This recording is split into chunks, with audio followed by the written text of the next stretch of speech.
adventurous bold. Pull your chairs, let the story be told.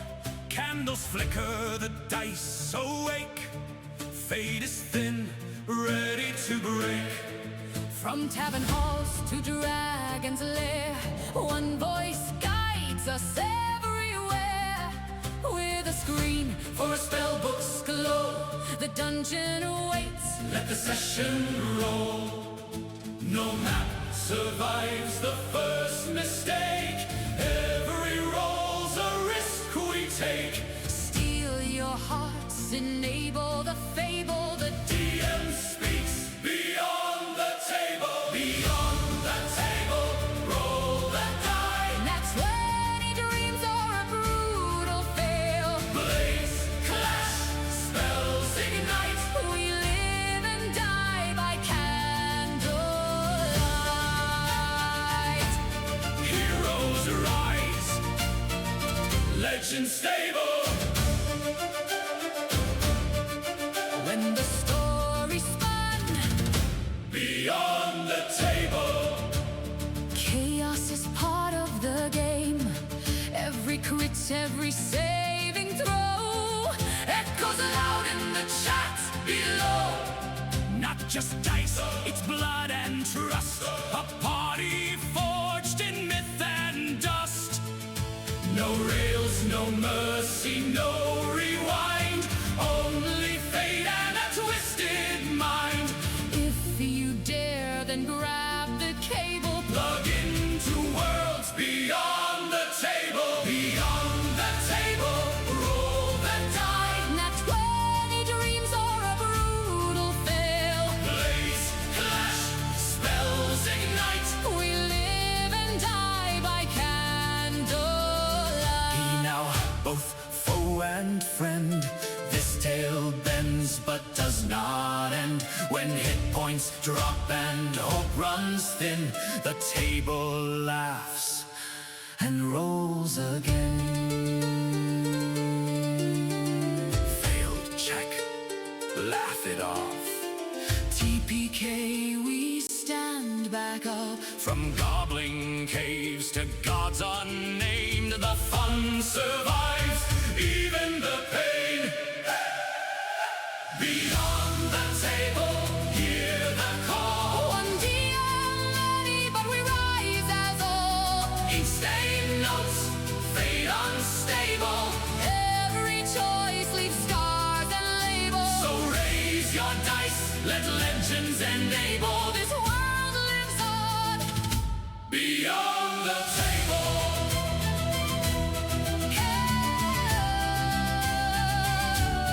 Candles out, but the realm stays able. Next week we return. Beyond the table.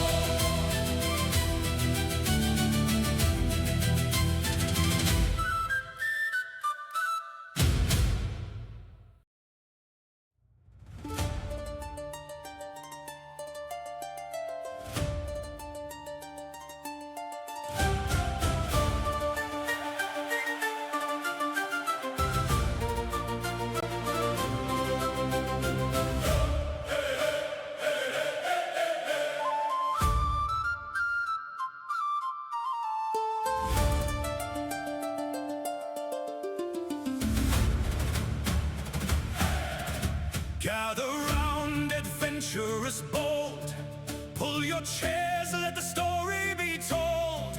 Candles flicker, the dice awake. Fate is thin, ready to break. From tavern halls to dragon's lair, one voice guides us everywhere. With a screen for spell books glow, the dungeon awaits. Let the session roll. No map survives the first mistake. Every roll's a risk we take. Steal your hearts, enable the fable. The DM speaks beyond the table. Beyond the table, roll the die. Nat 20 dreams are a brutal fail. Blaze, clash, spells ignite. We live and die by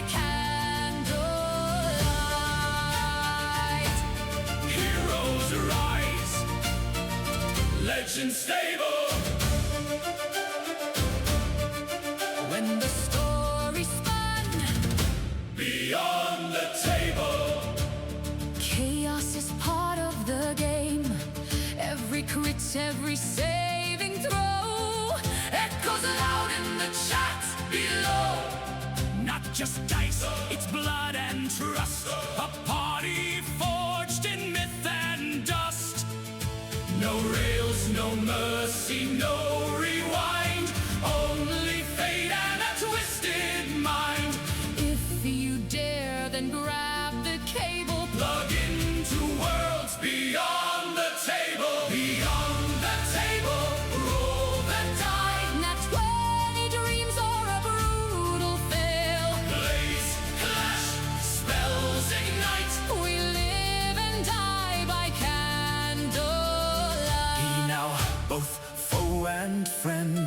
This tale bends but does not end. When hit points drop and hope runs thin, the table laughs and rolls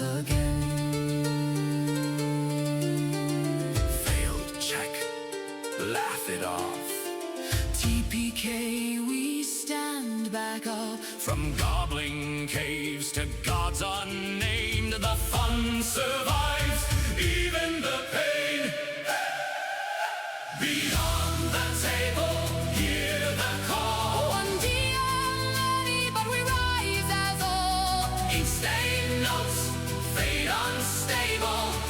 Every choice leaves scars and labels. So raise your dice, let legends enable. This world lives on.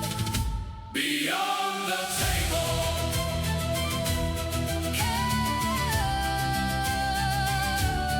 Candles out, but the realm stays able. Next week we return. Beyond the table.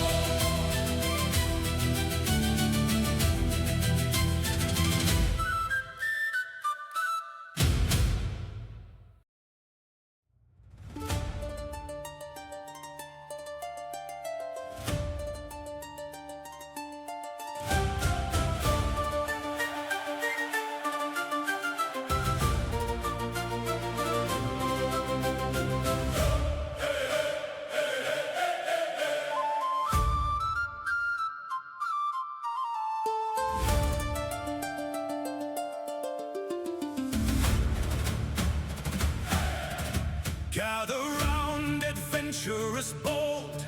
Pull your chairs, let the story be told. Candles flicker, the dice awake. Fate is thin, ready to break. From tavern halls to dragon's lair, one voice guides us everywhere. With a screen for spell books glow, the dungeon awaits. Let the session roll. No map survives the first mistake. Every roll's a risk we take. Steal your hearts, enable the fable. The DM speaks beyond the table. Beyond the table, roll the die. Not 20 dreams or a brutal fail. Blaze, clash, spells ignite. We live and die by candlelight. Heroes rise, legend stable. When the story spun Beyond the table. chaos is part of the game. Every crit, every saving throw echoes loud in the chat below. Not just dice, it's blood and trust. A party forged in myth and dust. No rails, no mercy, no rewind. Only fate and a twisted mind. If you dare, then grab the cable. Plug into worlds beyond the table. Beyond the table, roll the die. Not 20 dreams or a brutal fail. Blaze, clash, spells ignite. We live and die by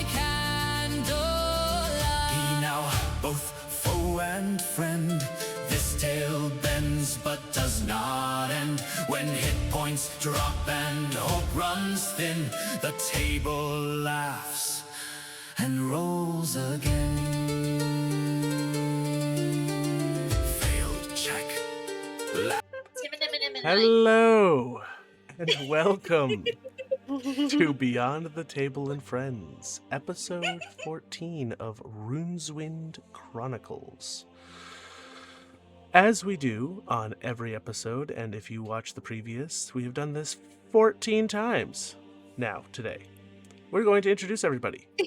On my far left, we have Cowboy.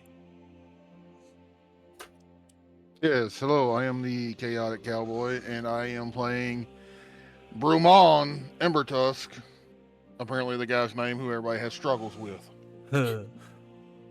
And next to Brumon, we have Gemini.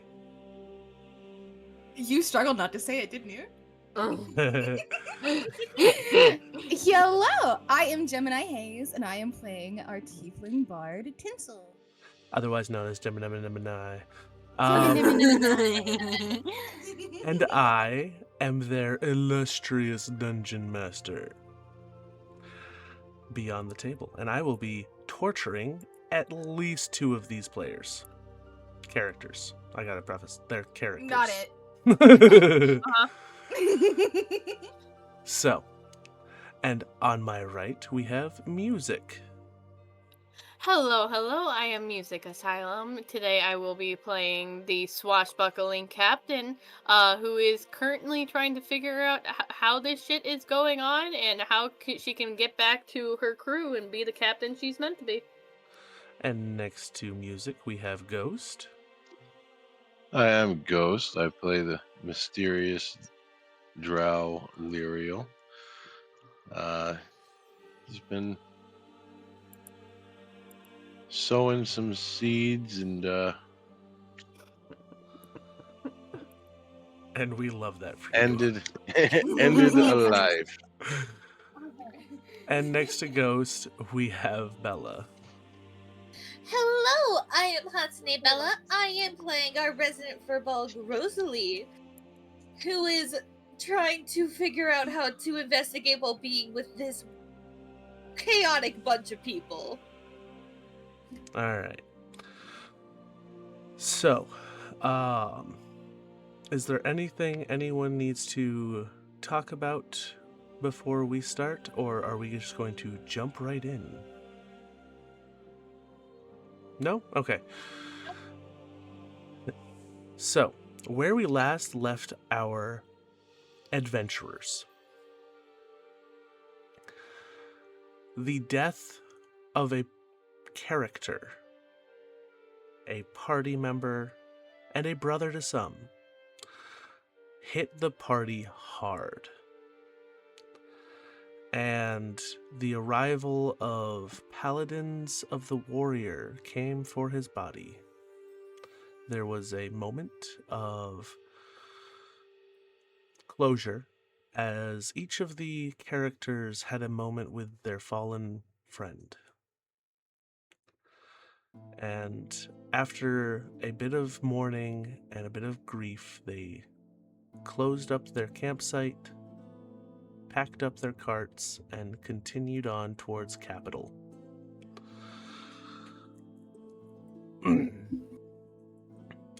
As they journeyed, they discussed things, had a grand old time, and then eventually took rest in another campsite.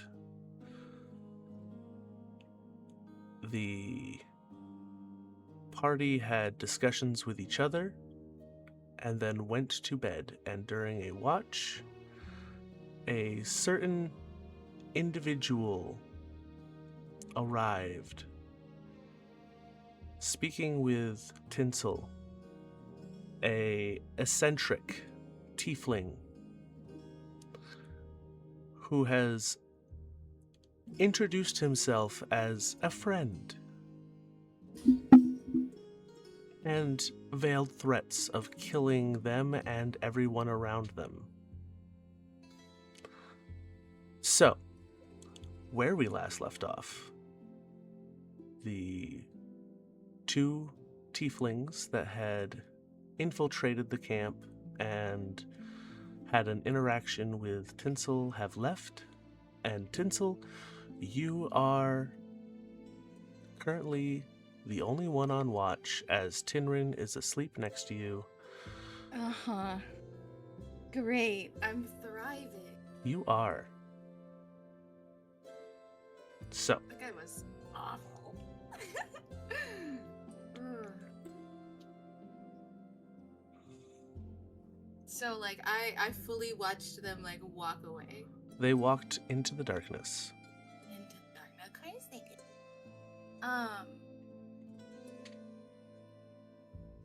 Honestly, just to make sure that he's not dead, I'm gonna check Tinrin. Because... Dude, what the fuck? Like I am like 100% sure that he's asleep. Are you? Well, no, that's why I asked. Mhm. So, I'm gonna, as... What are you doing? I'm gonna check on him. Okay. As you get up and walk over to look at Tinrin, you hear the soft, quiet snores, and you quickly inspect him, and there are no wounds, he is just a sleepy boy. Fantastic. Just a sleepy little guy. Yeah. Honestly, out of just paranoia, she's gonna just like check everybody else to make sure that everybody else is okay. Like just kind of peek into tents Okay. to make sure that everybody is okay. All right. Because they clearly got in and they clearly touched shit that wasn't theirs. Uh-huh. Need to make sure that everybody is not dead. Okay. I have a question for Cowboy. Where did Brumont go to sleep? In one of the vacant tents? No, he actually slept outside. Okay. So, with a quick glance around, you do find, leaning up against a tree, shield over his chest, is Brumont asleep. Okay. She's gonna very carefully start peeking into tents because Okay. If you've ever heard I know. snoring, you ain't never heard nothing until you heard an elephant snore. Yes. Oh, fantastic. So, as you peek into the first tent, you see Lyriel. Lyriel, are you asleep?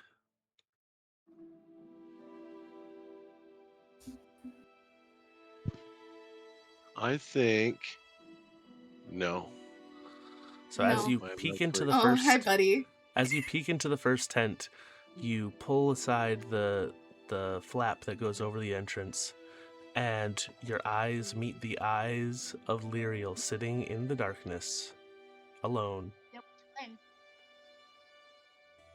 Hi. Sorry. and she's gonna get kind of nervous and just like close the tent again and take like a step back out of just like oh shit sorry. All right.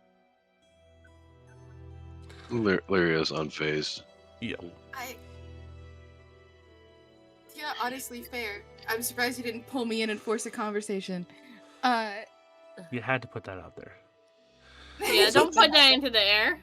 As you head to the next tent, it is the second smaller tent that the dwarf and Rosalie had gone into. Oh, this is one that I'm worried about actually opening. So okay. you open up the tent. Uh-huh. You see a dwarf laying on his back, snoring like he's gargling gravel. And next to him, slumped on the ground, face in the dirt, is Rosalie. Passed out with a Oh, yeah, 'cause she was stein of drinking. beer. A stein of beer and a large wet spot from where the rest of the beer had just spilt all over the ground. Oh no. She is This girl just... gonna have a hangover tomorrow. Oh, yeah. And then just kind of giggling to herself, Tini's gonna back away, and then she's gonna go check on the biggest tent and make sure that Okay. Captain, Axel, and Remaford are okay. Okay. As you open up the last tent, you peer in, and you see Axel laying on his back with Captain, her head on his chest, asleep, and Remaford holding his arm and asleep. No. Oh, my babies. Okay. And then I guess she's gonna go back out and sit by the fire and keep watch because Okay. all of her people are safe. Now, as What was that you- about the tents? Huh? Did you say one of the tents had a wet spot in it? What? There was something spilt in the tent? Yes. Yeah. Oh, you're just gonna hear off in the fucking wild and the fucking thunder. Not my tent! You spilt beer in my tents. No drinks or no food or beverages in the tents. To be fair, Rokar asked us not to. I asked you not to ruin the tents. To be fair, you didn't want us to fuck in the You- tents you- either, but that ship has sailed. Has it? Oh wait, no, my sister. Never mind. I was like, did it? I don't remember that. And then I was like, no, I My do remember that. tent! So, as you go to sit by the fire, you walked away for a good 3-4 minutes. God damn it! What? Okay. And nothing has changed. Okay. You head over and you sit on the log. I need you to roll a perception check to finish off your watch. Fantastic. 21. I'm paying so much attention right now. You're paying all the attention. I am paying all of the attention. Someone's a little paranoid at the moment, and that's valid. My girl, scared. Hates this with a passion. All right. So, you peer off into the darkness. Mm-hmm. You did a watch at the last campsite. Yes. There is far less activity from animals. Before, you would hear the random hoot of an owl or the scurrying of a raccoon in the woods. You're not hearing a lot of movement. Oh no, yeah. And Okay. the only Would thing that Tinsel you be aware that no animals is probably a bad thing? roll an intelligence check. Yeah.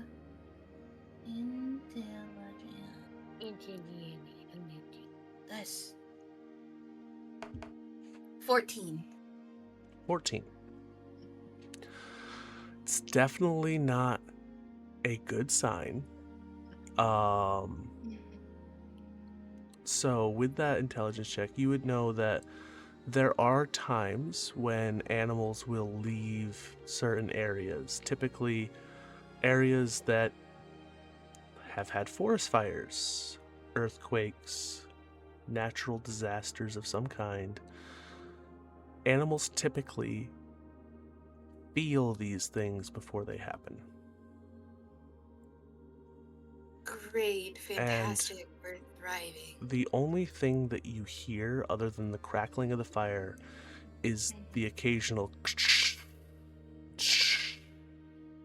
of the lightning up above. Oh yeah, the blood lightning. Oh, The yay. bright crimson bolts of lightning ripping through the sky above. That makes her extremely nervous. That makes her very scared.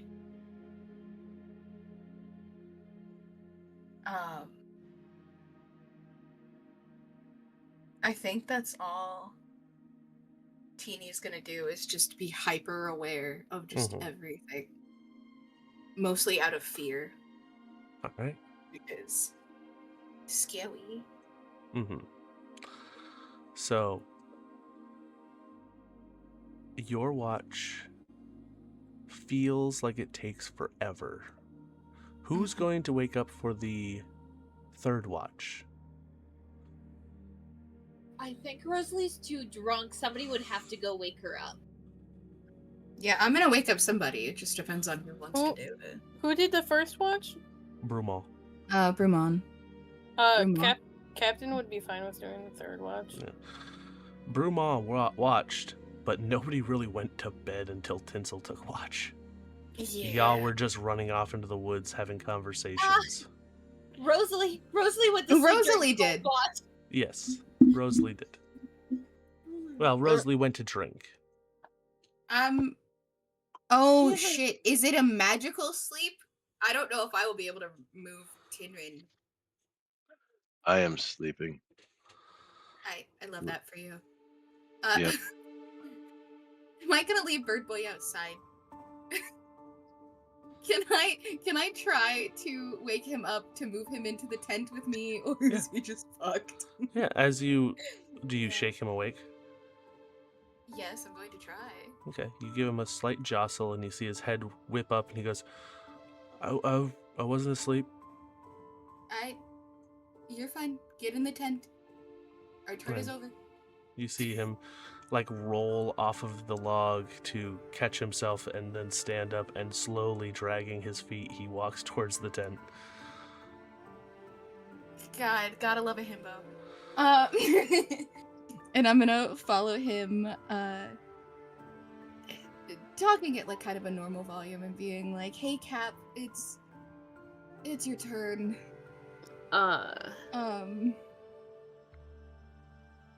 Shit, can I say?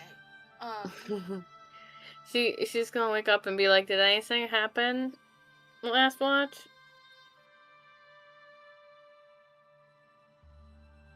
I heard some noises, and we need to be very aware of our surroundings. She's gonna raise an eyebrow at her.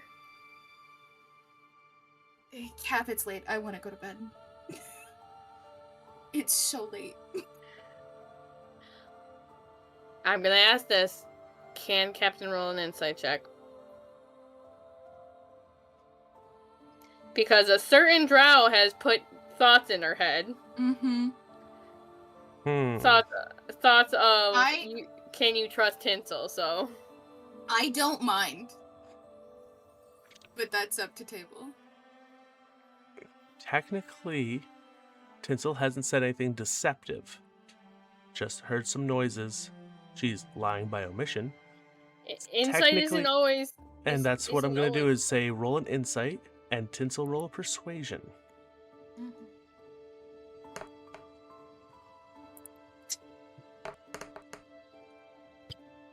No, I can't. That was a nat 1, even Mhm. with my plus 10 to make it on the 11. Did it roll? That was It a did nat not. 1. It did not roll. I don't know why it's not rolling. Hold on. Let me try that again. Oh, no, I see it. Okay. No, I didn't see it. Yeah, it's not. Hold on. Let me Yeah, refresh it's the not page. popping up Hold on. on Let me the thing. refresh the page. I'm also refreshing.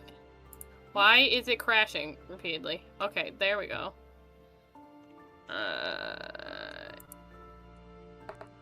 Hey, buddy, I still got a nat 1. It doesn't matter. I'm still rolling, god damn it! Okay. Jesus fuck! That was a 26. Yeah, that was a An 26. 18 plus 8. Okay. So, Yes, my love. something feels off. She's not outwardly lying, but you do feel like she is being guarded.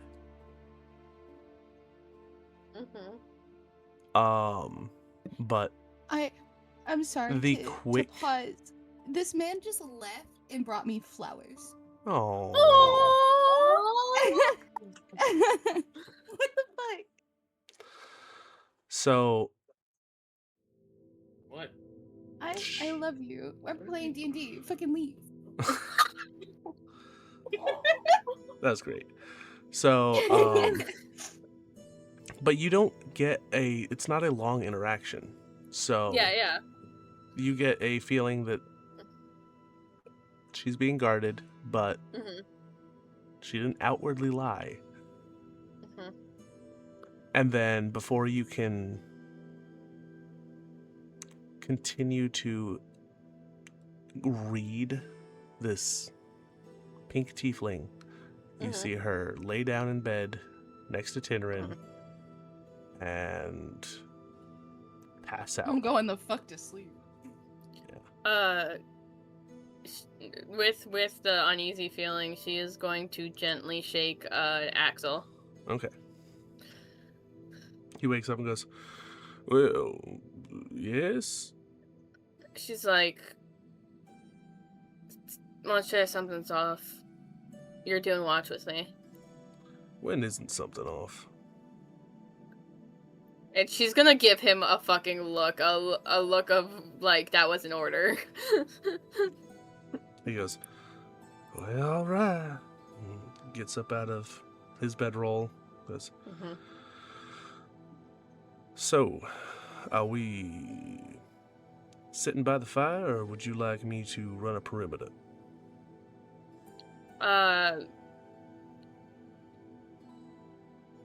She's gonna think about it in a moment.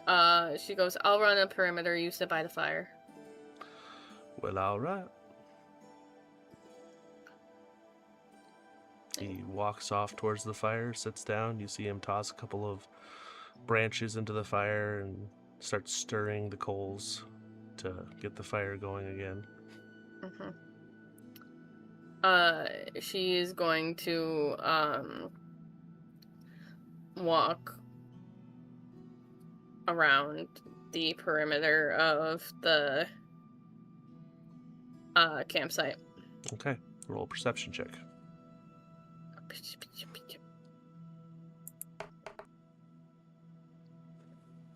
That's a 16. Okay, so with a 16, as you are walking the perimeter, I also would like you to make a survival check.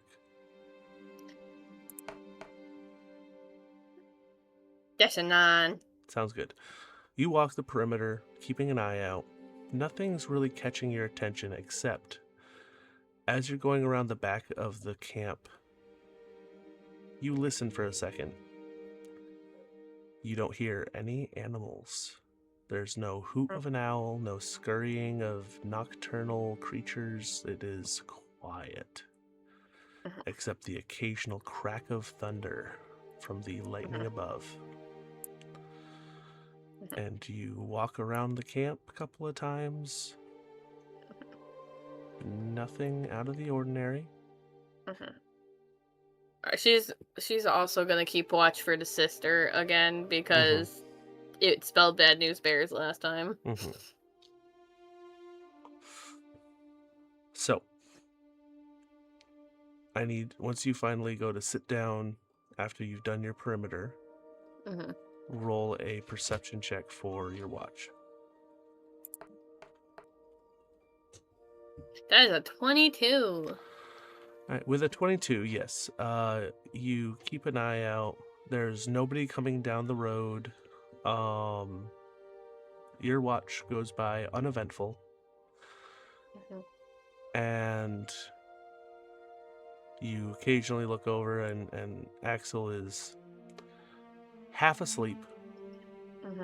You know, just staring into the fire, just trying to keep a fire going, and he looks tired. Because he only got like 3 hours of sleep. So I'm sure you talked to him when you went into the tent, when it was just you, him, and Rutherford. Yeah. So yeah, he probably got 2 or 3 hours of sleep. Because it's not dawn yet. She is going to attempt to use a sending stone to tell him, "Wake the fuck up, Buttercup. You can sleep after the watch." The earring? The earring. You're sitting next to him, but you're still going to use the earring? Yeah, just to be in his head rather Okay. than just yell or shove him. He continues to stir the coals. She raises an eyebrow for a second, but just dismisses it as him kind of not answering because he's sleepy. Does Mhm. that mean you're gonna wake me up for this? It goes to everybody. Did you fall asleep with the earring on? Teeny God. keeps it on. Okay. So Yeah. Yeah. I want you to roll a perception check with disadvantage because you are asleep.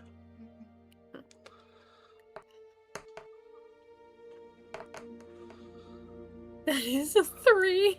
That was a 5. So the 5, you sleep through the message.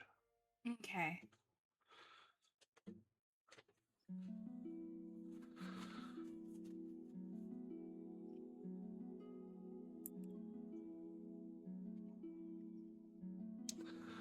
So, is there anything you want to do before the next watch? I mean, not really. There's not much to do. Okay. So, eventually, the time for the next watch comes around. At this point, you're hearing some stirring going on in one of the tents. The Mhm. tent that Rosalie and the dwarf had fallen asleep in. Mhm. Rosalie, Yeah. you awaken in the tent. A pounding headache as you drank the night away.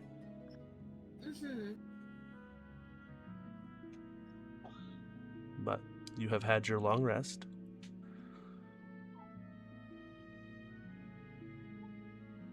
Rosalie is gonna walk out of the tent and try and drink some water to help with the headache. Okay. So, Captain, you see Rosalie stumble out of the tent and head towards the cart, grabbing a hold of one of the water skins and draining probably half of the water skin.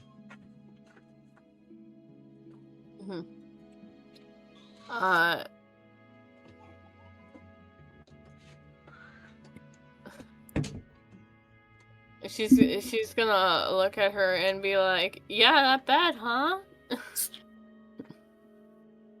I made the mistake of starting a drinking contest with a dwarf. I don't want to talk about it. And she's gonna be like, "Oh God, that's one of the few you don't try to drink under the table with."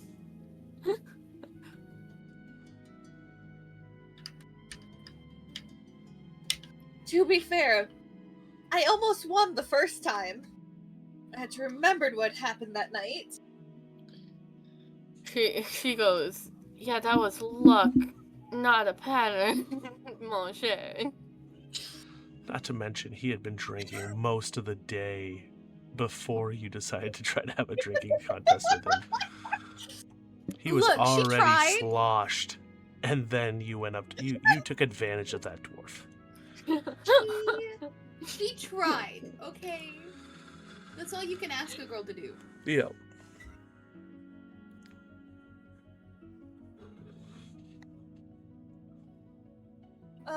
After drinking some more, she's gonna just go sit by the fire. Okay.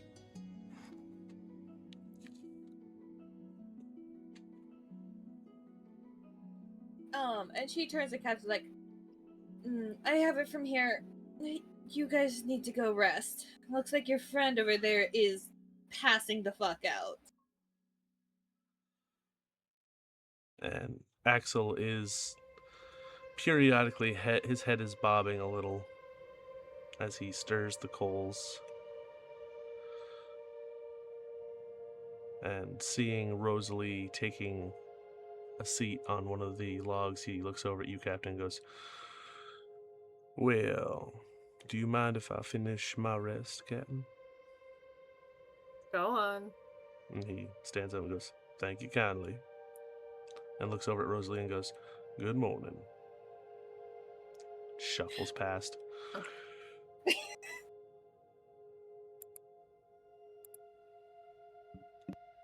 So, are you two both staying up? Are you doing a second watch, Captain?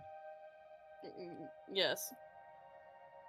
Now, I'm going to tell you this. You will not get a full night's rest, which means you will not get, like, if you stay up, you will be getting a point of exhaustion.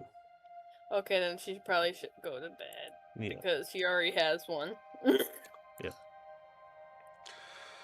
So, as you Mhm. head off to bed, you find yourself a spot next to Axel. Rosalie, Yep. roll a perception check. Beautiful.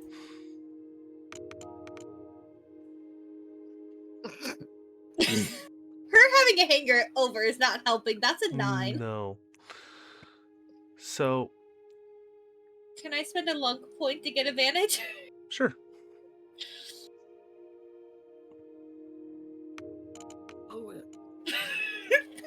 that's not what's better.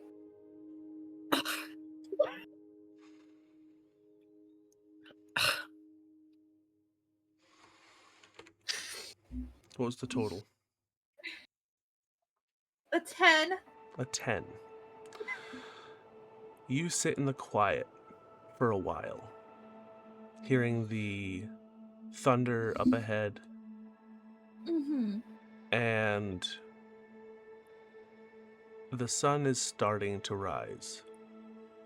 With it, normally, there would be some chirping of birds waking up. You hear none.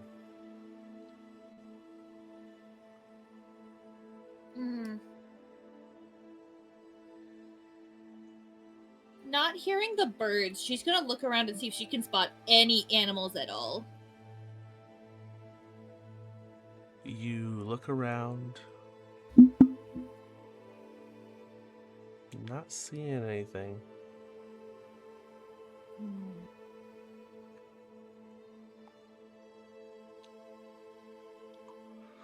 Well, that's ominous.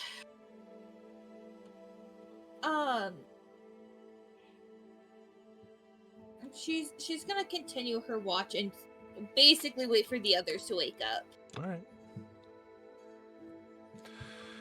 So you continue your watch, and it goes by uneventfully. Mm-hmm. And all of you get a long rest.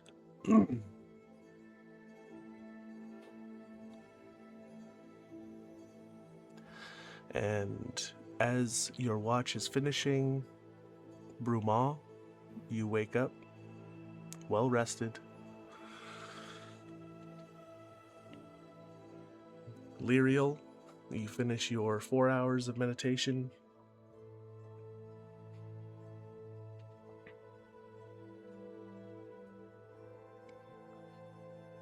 I'll come out. All right.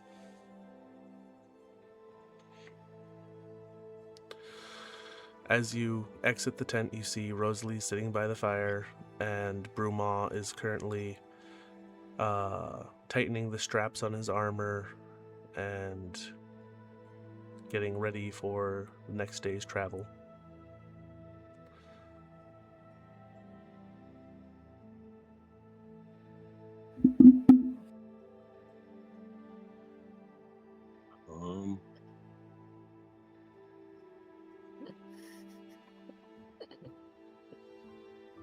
I'm gonna go sit next to Bromont. Be right. like, did you know Rokar personally?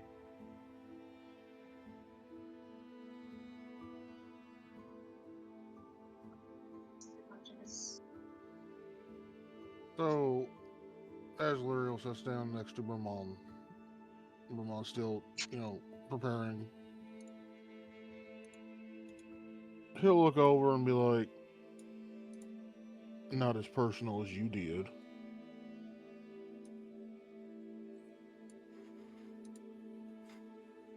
Well, he was a good man and an honest follower to his patron.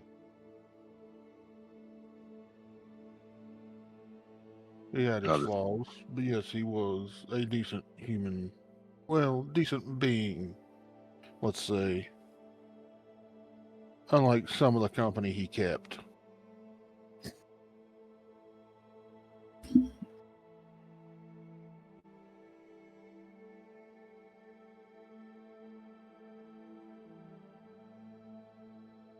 he's gonna get up and walk away from Roman because you don't like him. I wonder why. God That's so damn. crazy. God damn, yeah.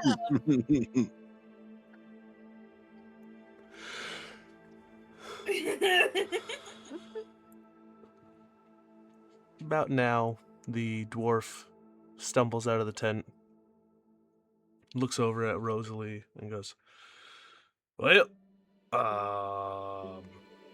you're lost." Yep. Well aware. Oh, my head is still hurting. Your head's hurting. Why?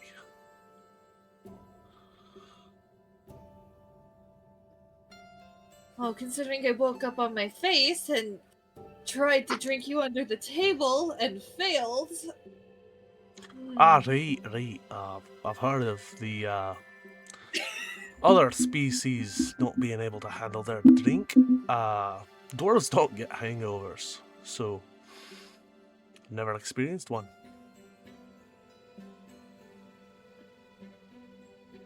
You know what? That explains how awake you were the other day after our previous competition. Yep. So, you want me to pour you a drink?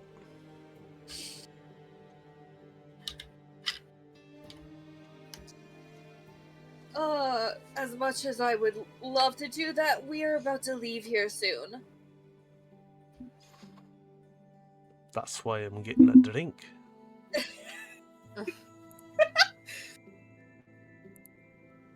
And you see him stumble over towards the cart and opens up the tab into his stein, fills it up, closes off the tab, and starts pounding down another beer.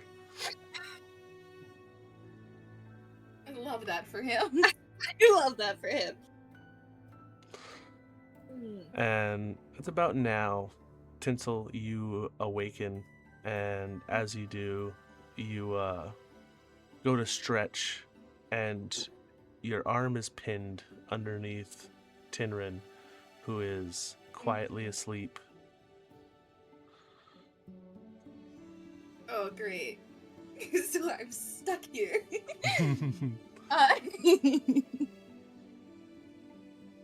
To be fair, he had more sleep than I did. I'm gonna poke him awake. Just to, like, scoot over. You poke him, and a grin comes across his face as his eyes open. You're crushing me. Let me go. No. No. Why no? Because they don't need to know you're awake yet. Oh, yeah? For what? And then, as he's about to say something, you hear, "At least wait till we leave the tent." As Axel gets up, looking over at you two, and then he kicks his boot out at Captain's boot and goes, "Hey, wake up." Tinsel is gonna blush and, like, hide her face into Tinrin. And she's gonna slowly wake up and be like, "Why are we waking me up?" Because burning daylight. Come on. It's been a long time since you've been out to sea, but you ain't stopped your routines, have you? She rolls her eyes and she goes, "With all we just went through in the last day, I'm allowed to sleep in."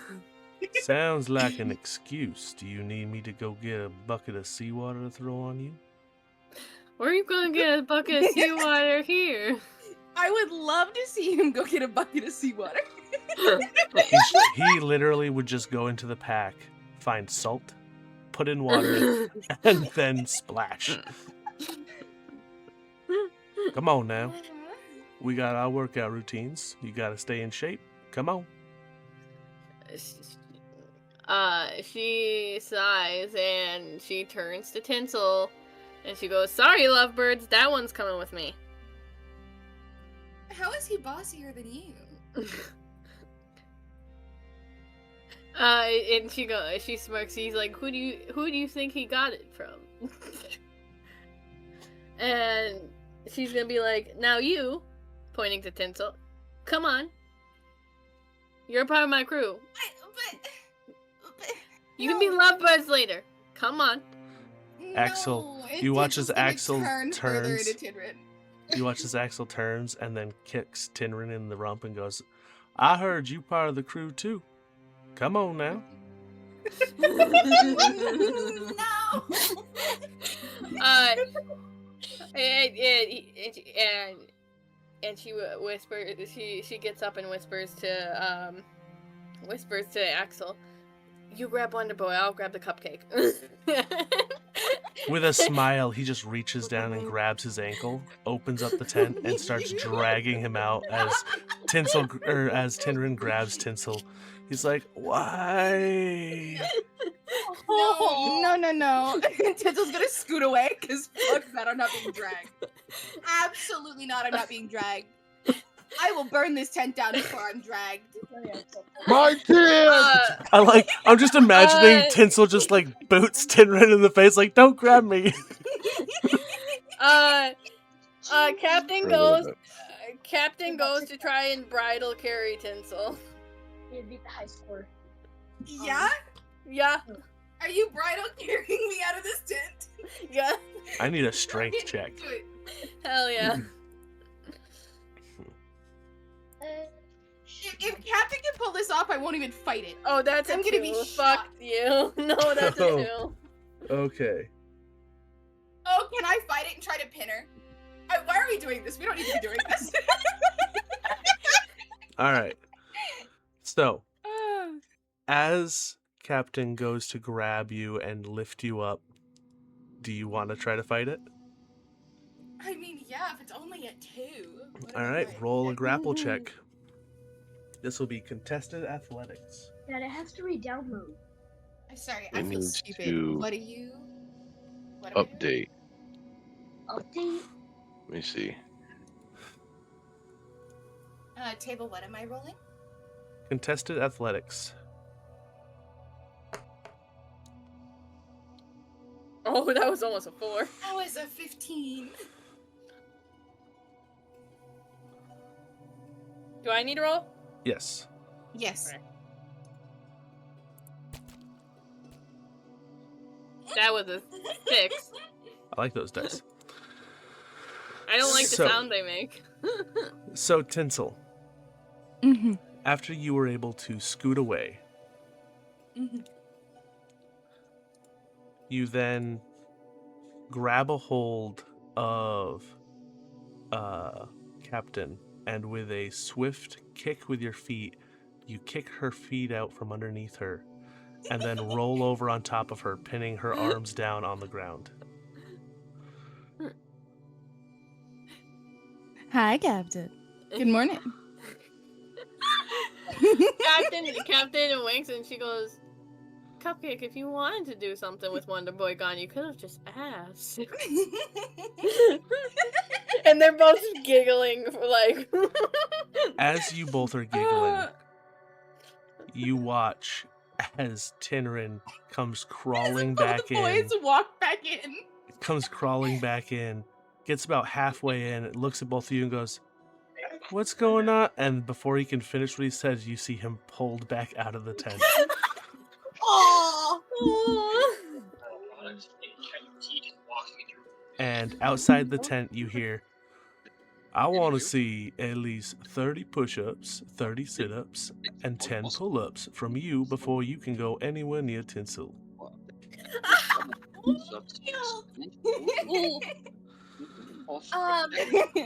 You're Hey, running a hey. strict ship there, Captain. Okay. God damn. She goes, "Do you know how many pirate crews we fought?" No. Why would I know that? And that Teeny's actually going to get off of Captain so we can actually get shit done. She's gonna get up and she goes, My crew started with a mutiny where I got very lucky when I was bloodthirsty. But I don't run on luck. So that's why we do this. It's news to me. Because I've been with you for like a month. Well, yeah, she's not expecting her to know that. She's explaining. But she grabs Tinsel's hand and like brings her out with her. All right.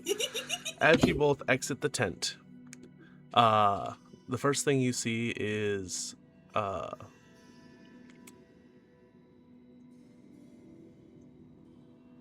Rosalie sitting by the fire. A dwarf, Dallin, just pounding down a beer. Brumont getting his armor all situated, getting his pack on, getting ready for the day. And you look over to see Axel foot on Tinrin's back as he is trying to do push-ups with the added weight of Axel boot pressed into the center of his back as he does push-ups. And then you watch as he slowly leans his body forward, making more weight and more weight on Tinrin. And he looks over at you, Captain, and goes, "Don't you be smiling now. You both are next."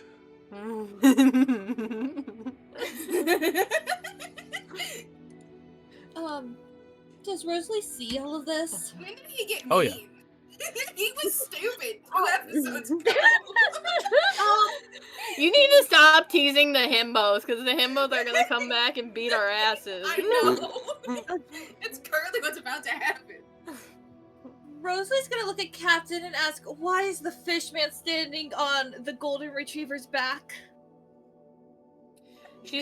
Captain's gonna raise her eyebrows and be like, I don't question you, Monsieur. You don't need to question my crew's methods of training. And then as Tinrin finishes the 30th push-up, he slams against the ground and goes, "Do I have to keep going?" And Axel's like, "Pull-up time. You see that branch over there?" Oh. And Captain's gonna chuckle and whisper under her breath, "God, I love new crew Hazen."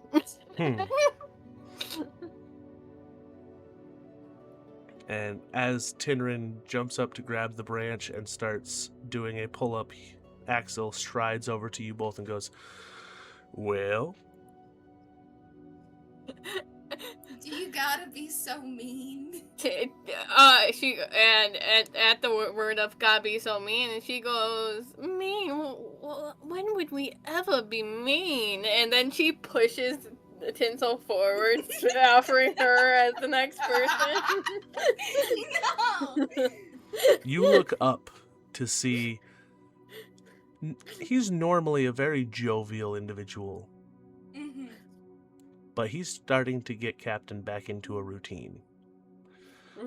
And he looks down at you and goes, "All right, drop down, give me 30.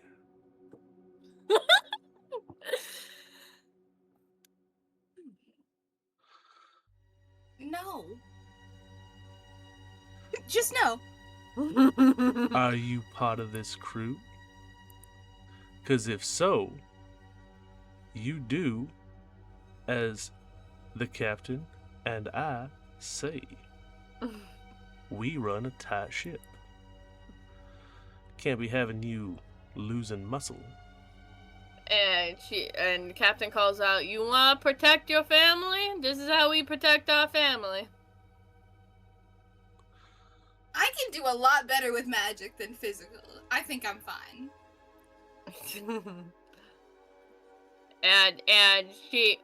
and Captain quickly grabs her wrist and goes, God damn it. It goes, "Someone cast silence. Someone makes it to where you can't speak. Someone ties you up. What are you gonna do then?" Axel looks at you, Captain, and goes, "You know what? No, that's fine. Tinrin will just do hers for her.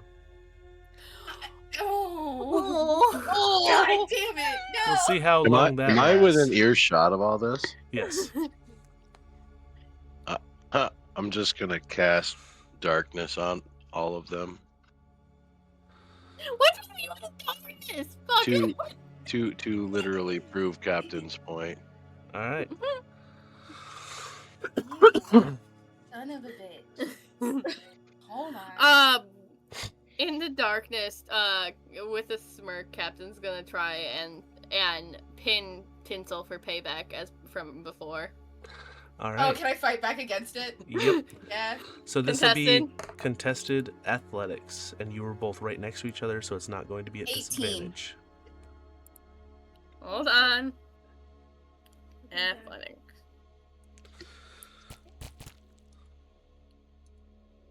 That is some bullshit. That was on 18. Fuck you. Baby Yeah. girl, I was raised by a military leader. Uh-huh. So, there's some scuffling, some moving around. I'm getting new dice. And then- Fuck this dice. The moving stops. And Tinsel, as you finish pinning Captain to the ground, you're relishing in the fact that you have not once but twice bested Captain in physical combat, and then you feel something round press against the back of your skull. Oh. Oh. Lariel, how long are you keeping the darkness up?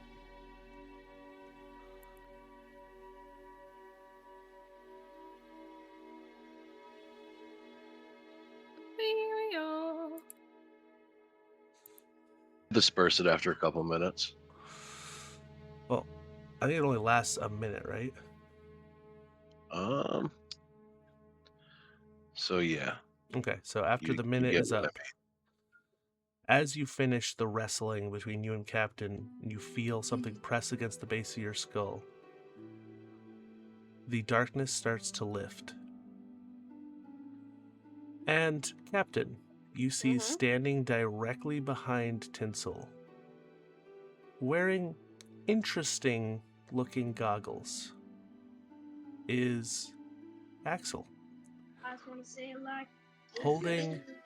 holding a pepper box to the back of her head, a black powder firearm, and goes, "I wouldn't suggest you fight this, little one. If someone sneaks up behind you and gets the drop, what are you gonna do with your little spells?"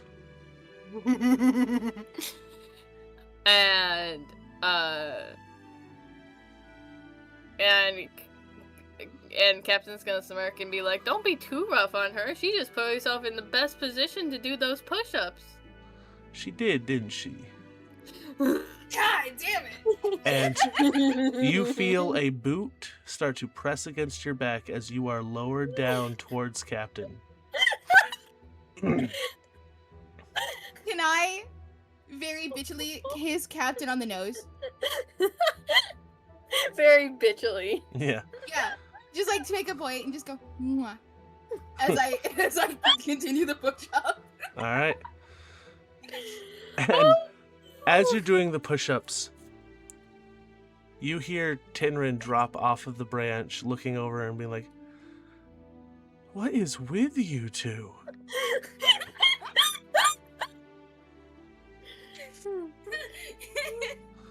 At that, Petey's gonna giggle and just like fall off of Captain so Captain can get up.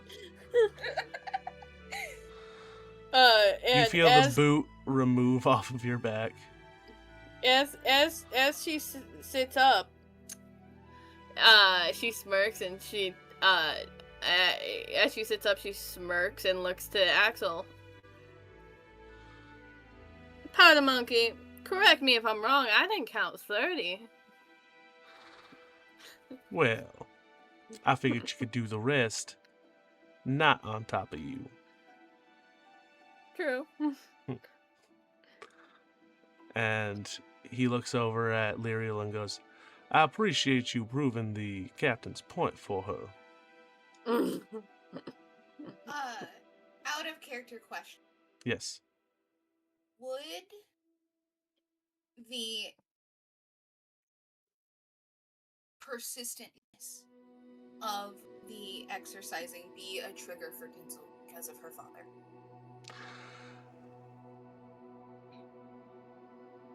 That is a good point. Roll a wisdom save. Ooh!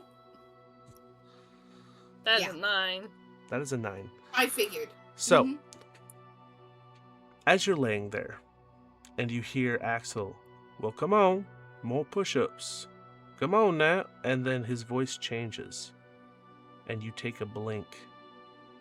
And as you open your eyes back up, there is a black-stained floor, wood.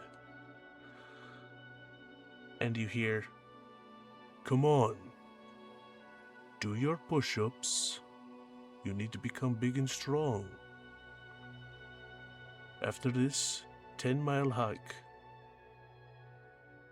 Come on now, little Delathena. Another push-up, come on. We don't raise weaklings here.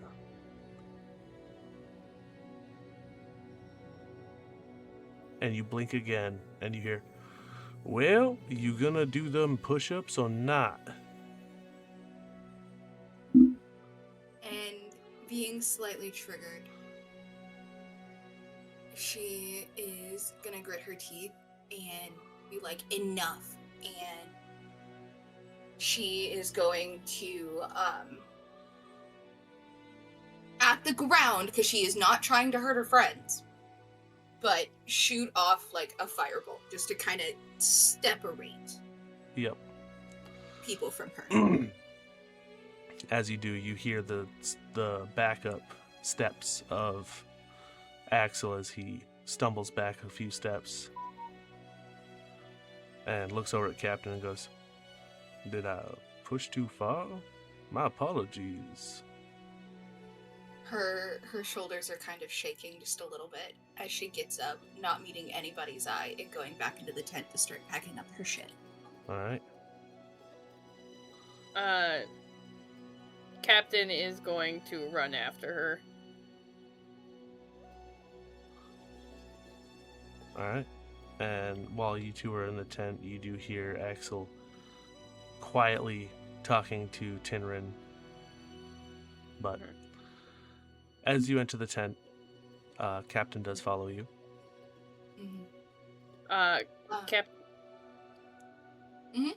Captain's gonna, like, say this telepathically so the people outside can't hear. What just happened, Cupcake? I don't want to talk about it. We're done. And Tinsel's gonna, like, kneel down and start, like, packing her stuff away. Also checking through her bag to see what is missing. Like, Okay. just to double check because she knows that people were there last night. Alright. So you're checking your bag of holding. Yes, I am. What are you checking for? The ring. We all know what I'm checking for. Uh-huh. I assume it's not in there. You stick your hand in the bag and try to will the ring to existence. Mm-hmm. It does not come. Great. Captain's gonna be like, Cupcake, I gotta know at least something to what happened, because we can't have that happening when someone has a knife to our throats. I said I don't want to talk about it. That part is far behind me. I would like to keep it that way.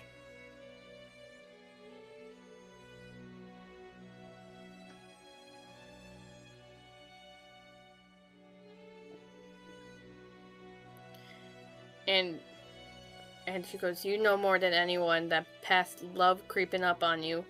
From your siblings to the circus. It's gonna creep up whether you like it to or not. Better to face it on your terms.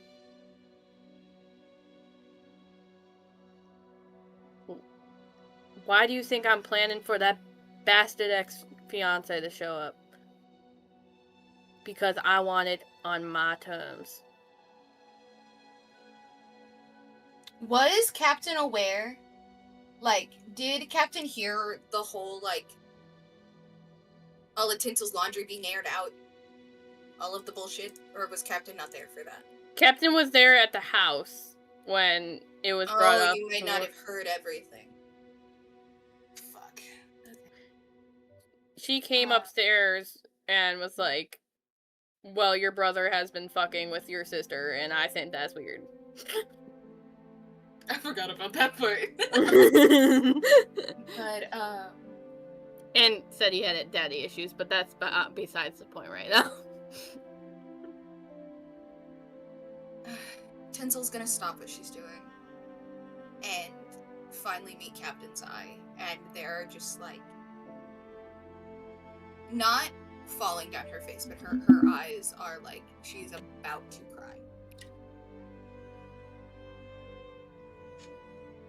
You are aware of the monsters my siblings are. We were raised to be that way.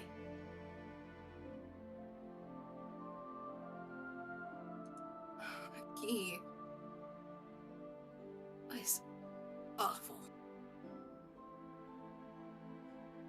And that everything that just happened outside was my childhood until I got a chance to leave.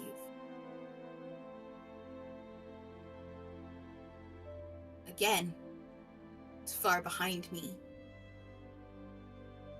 I am not going to be the scared little girl anymore.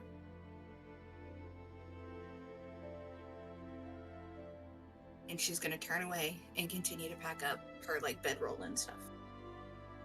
Captain's gonna come closer and, like, take Tinsel's hand gently, and she goes, may I see your hand, Chair? Sure.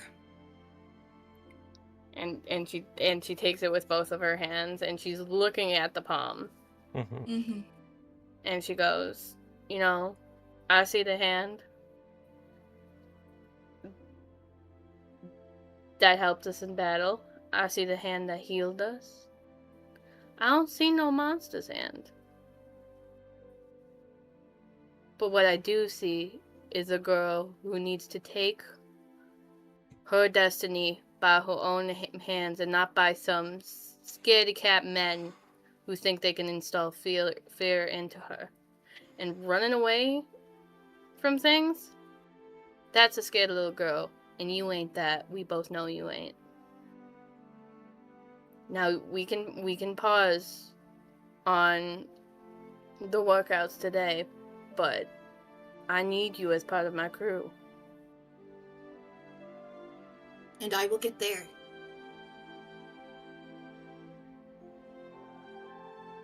It's not gonna be easy. And she's gonna think a moment. She goes, how about instead of push-ups, you know, Axel's normal workout suggestion, I start teaching you how to use a rapier.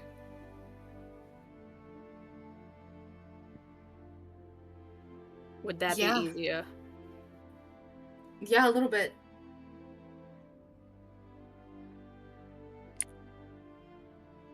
And she's gonna slowly stand up and then ruffle Tinsel's hair before walking out of the tent to leave her be.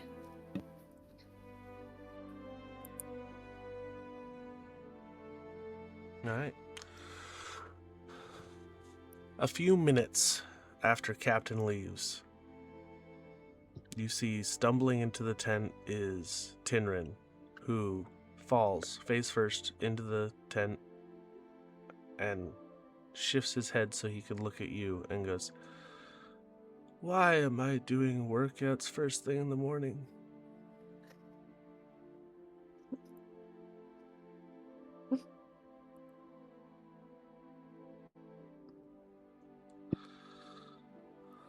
Fuck if I know. Currently. Goes, "All right.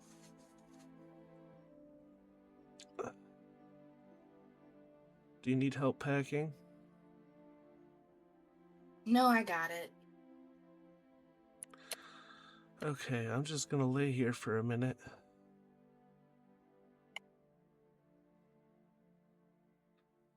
And Captain, you are approached by Axel, who goes, "That little outburst, that wouldn't have been real good on the ship. You realize this, right?" She puts a hand on Axel's cheek, and she goes, "Remember when we had a group of orphans join the ship who'd come from a war, and our workouts kind of didn't work for them? That's one of those." I'm And referring to the firebolt. That one, she goes, her hands spark quite often, and a ship is made of wood. "We will figure it out when we get there, but we don't abandon crew." I'm just making sure you know what you're doing. And she raises an eyebrow. "Pad Monkey, you question your captain." Not questioning, but you said yourself you would prefer us to challenge you on your decisions than to mutiny because we think it's the wrong ones. I'm just challenging your decision. You think on it. And she goes, "Tomorrow, rather than the push-ups and whatnot, we're gonna work on her knowing the rapier." If that's what you think is best. She goes, "Axel, that girlie might be a fire starter, but right now she's got a bunch of devils wanting her head, and she needs protection more than anyone else. And we protect the innocent around here." I'll get you. And then she smirks and she goes, "I forgot how attractive you looked as a powder monkey. Good to remember." He kind of reaches out and gives you a playful punch to the shoulder and goes, "I haven't seen you do your push-ups yet." Yeah, she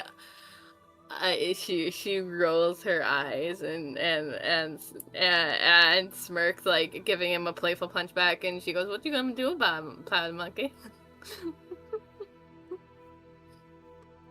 He smiles and goes, "Well, I'm just saying, a captain that can't keep up with the crew ain't no captain to me. Bet you I can do more pull-ups." She goes, "You're on." All right. So, as the camp is broken down and Captain and Axel enjoy their morning routine, Captain, as you're doing the routine, I need you to make a wisdom saving throw. Oh no. Oh. 13? 13. As you're doing your pull-ups, you think back, and as you're joking with Axel, for a moment it's not Axel. You see the blue skin, the short, almost sea foam colored hair. You see another individual doing a pull-up next to you off of the cross beam of the mast. And then you see the smirk and the wink. And as you see that, you blink and you see Axel. And in that moment, you hesitate as he starts to pass you in number of pull-ups. Mm-hmm.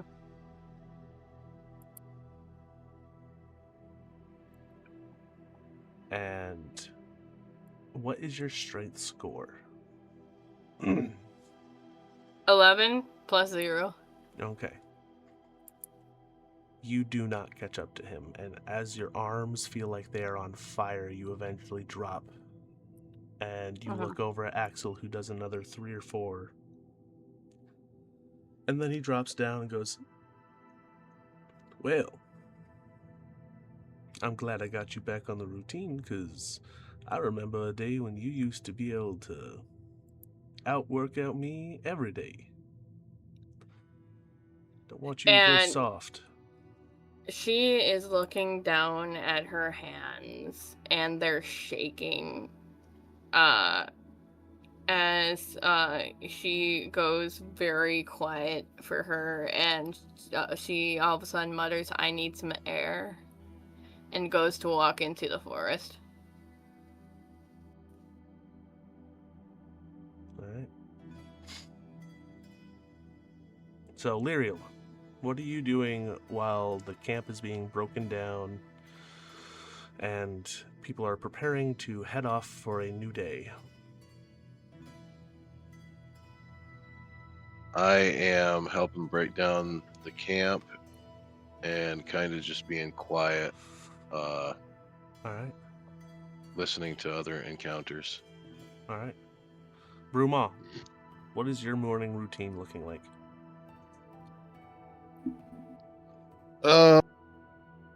After donning his arm, making sure his arm was in pristine condition, he has said his morning prayer, and it's just waiting for the others to settle their shit, Mm-hmm. because he doesn't want to get involved in any of it. Mm-hmm. And Rosalie, what are you doing as everybody is breaking down the campsite and individuals are having morning workout routines? Rosa's gonna check on the horses and also check on the lizard. Alright.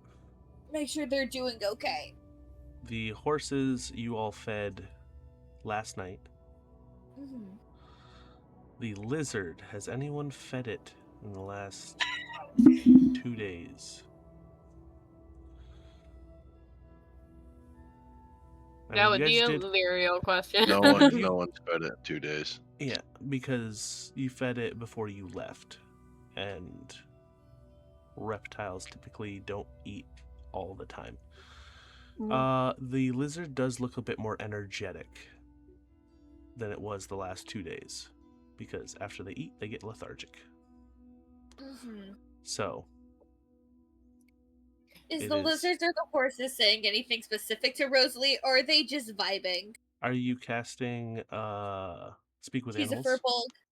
She's a furbolg. They're part of the party. She can understand them. Oh. If she's not familiar with them, it's very similar to Beast Bond, where she only gets a feeling. Okay.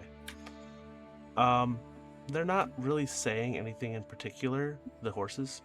The Mhm. lizard is looking around, and as you approach it, it looks at you and goes, food? Friend? Food? Friend? And it's debating. Do the animals understand you?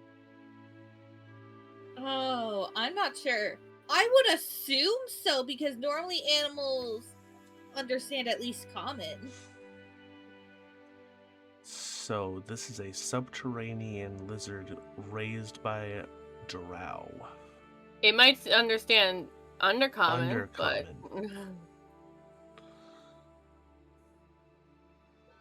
Maybe Elvish. Yeah. Oh, then she'll respond in Elvish and say, I am a friend. We'll get you more food at the next stop. And it's looking you up and down. It wasn't asking for food, it was debating whether you were classified as food or friend. See, but she's offering food. Uh-huh. Technically. So make an animal handling check. Oh, fun.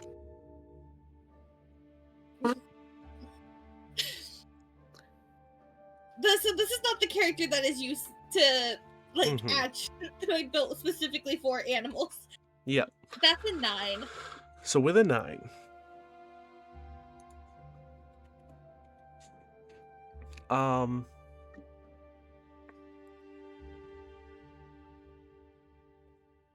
it doesn't know whether you are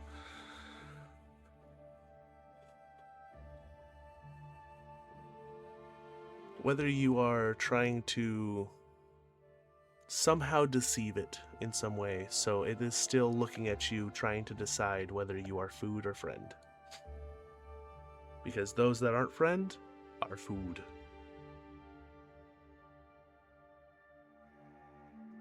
That's fair.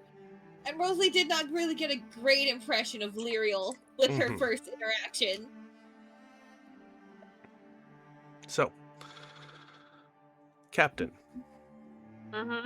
as you walk out to the woods, what are you doing? She is trying to clear her head and trying to, like, snap out of whatever made you know who appear in her head. As you walk, you get a good 100 yards or so out of the campsite. And you find a small clearing, and as you're taking a deep breath, you look up. I need you to make a perception check. I'm gonna start a count of clearing. Okay, there's wooded areas and clearings. They exist. I know, I'm giving you shit. And it's a 16. A 16. As you look up, you see something incredible. You see the bottom of a giant ship lying up ahead. It is probably 100 to maybe 150 feet above, and it is just sailing across the sky. But instead of, it has sails, but instead of the normal look to a ship, it does have on either side almost like wings made of fabric. So kind of like sails, but on the sides of the ship. With the comment of what Pride Warlock name Sorix. With what Sorek said about her seeing her fiance soon and like kind of seeing him in her vision, her breathing is going to quicken as she's like trying to tell herself he's not gonna get to me again. I'm gonna get my crew. We're gonna be fine. And like she's trying to reassure herself and like get herself more confident before she goes back. But as you stand there, you watch as it sails through the sky, and it is heading in the same direction that you all are going.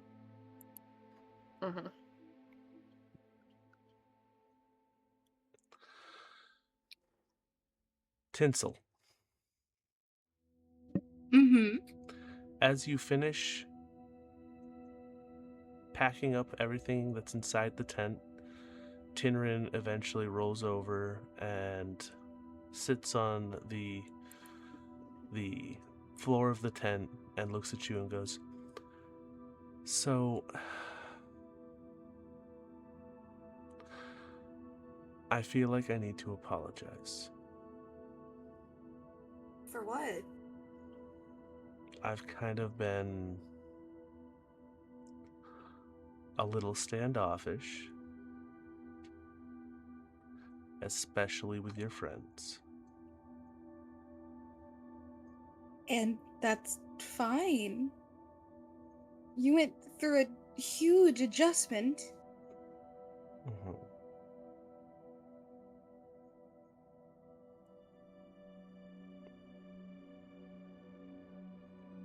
You see as he reaches up and rubs his shoulder and goes, "Yeah, I'm trying to get used to it." I'm sorry if it's hard.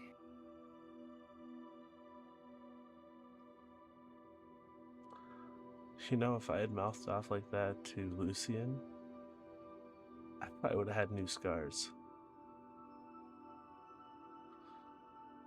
As I much was- as they're assholes, we do care about each other. I was a real dick to that elephant man out there.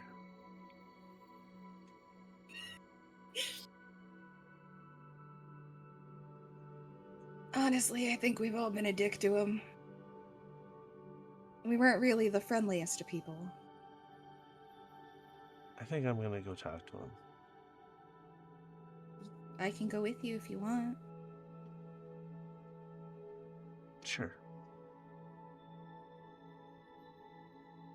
And he heads out of the tent with you closely behind. Bruma, Mhm. as you are standing, waiting for everybody to be ready,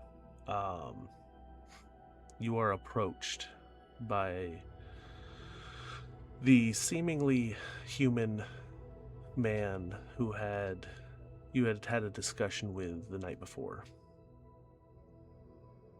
And as he's approaching, you see he's rubbing the back of his neck and he trying to make eye contact and severely failing. He walks up and goes, Bruman, right?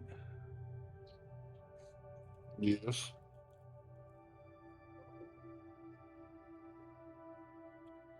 I know that you probably don't care about an apology. But I am sorry for how standoffish I was yesterday. And I am actually very curious about why you are here. As I said before, I was given a task to ensure this group of folks' safety.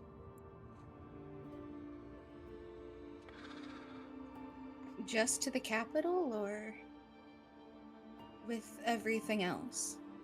Tinsel's As gonna far, say, like, coming as far as around to... the warrior tells me to go.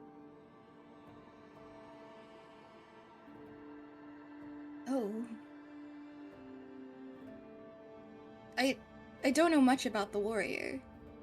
Could you tell us about him?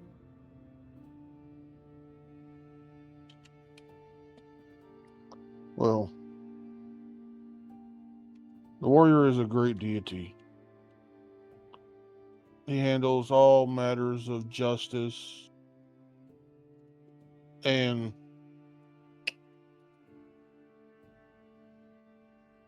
let's say divine judgment on those who need it. Mm-hmm. He prides himself in warriors who stand for people, who are willing to go against the greater evil in the world.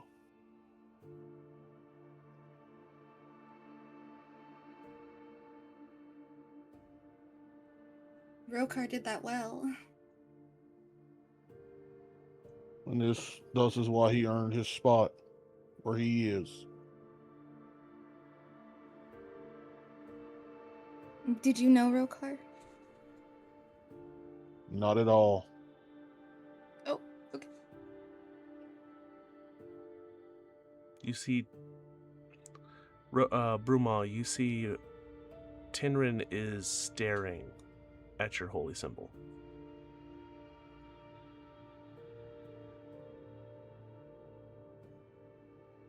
Yes, little angel. As you say that, his eyes immediately shift up to you and goes, "What?"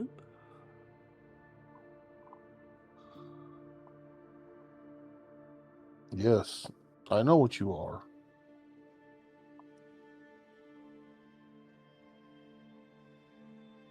He goes,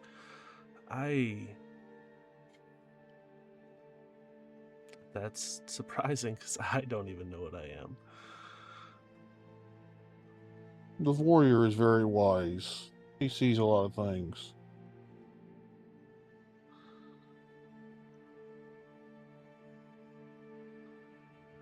He sees people for what they really are.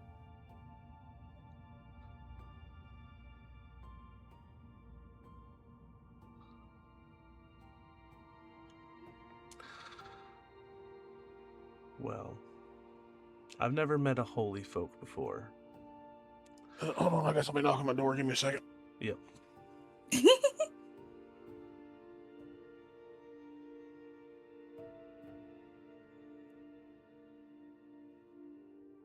What do you mean that he doesn't know? That could have been a DM actually, but what? Huh?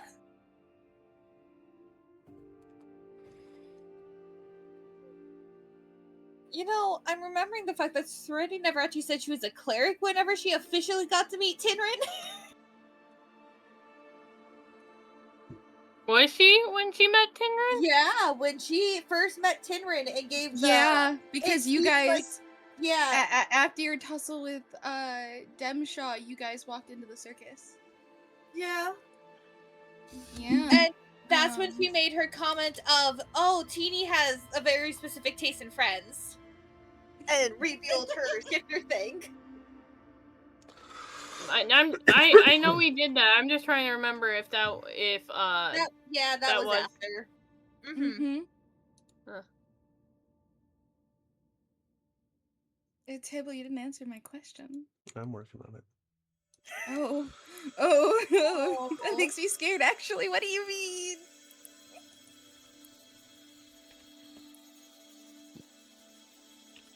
I can't be the one to know that he's a celestial being before he does.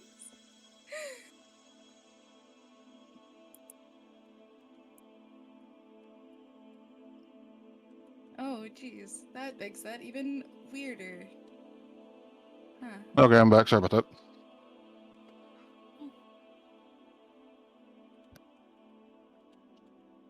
So, where were we?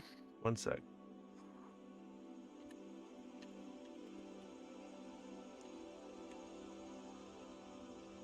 We just vibing.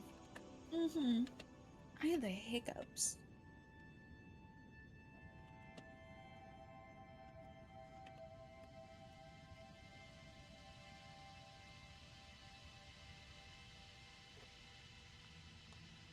He looks at you and goes, I haven't met a lot of holy folks. I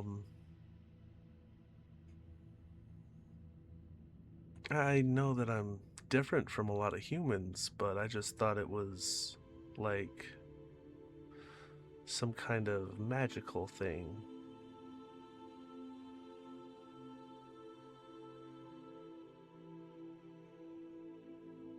Well, it is a form magic, yes. But it's more genetics than anything else. maybe sometime you should ask, just in your free time, maybe you should ask the warrior to give you answers You on who you see really are. his face go a little dark. He goes, I'm sorry, but if the gods cared, then I wouldn't have been put through what I have the last 15 years. Ooh, hearing that, hearing that, Teeny's gonna kind of grab onto his arm, just as like emotional support, but also if I need to pull him out of there, I can.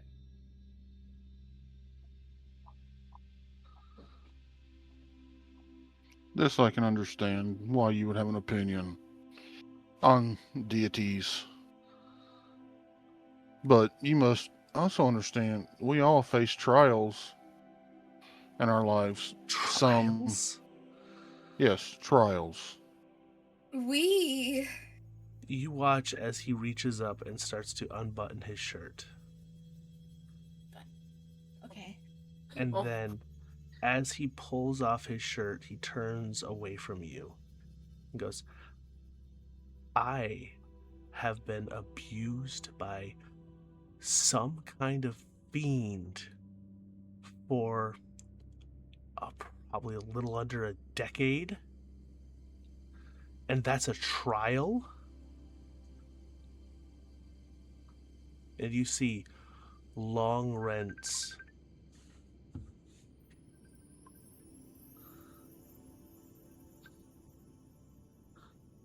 One second.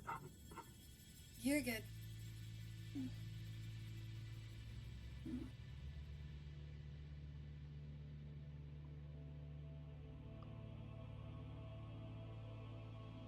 Is L'Oreal still out in the open? We might need to calm emotions for this. I am afraid. I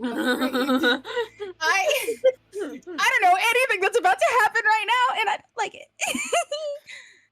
Oh, this is an interesting viewpoint because we all have like such different things of like how the gods work.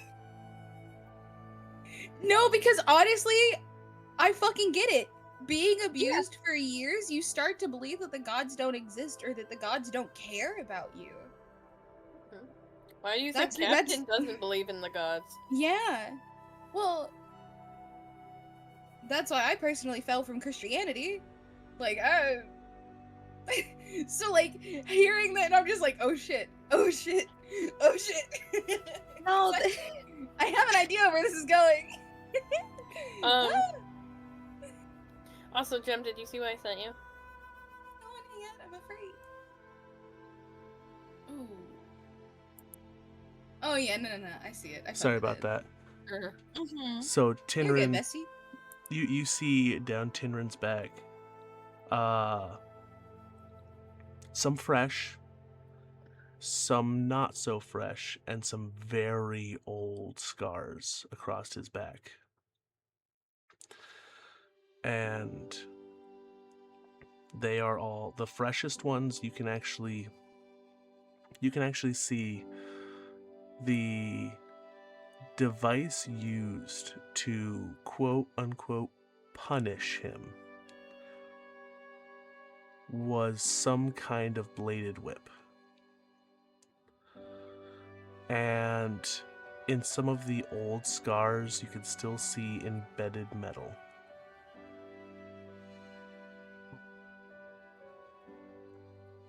And he slowly starts to put his shirt back on. A scowl on his face. Upon seeing this, Ramon will unstrap his chainmail and pull it off, revealing hundreds upon hundreds of scars upon his body and visible chunks that had been taken out of his body. And he will reveal, and he will say this, looking straight at Tenrin. I know the pain more than I wish I did.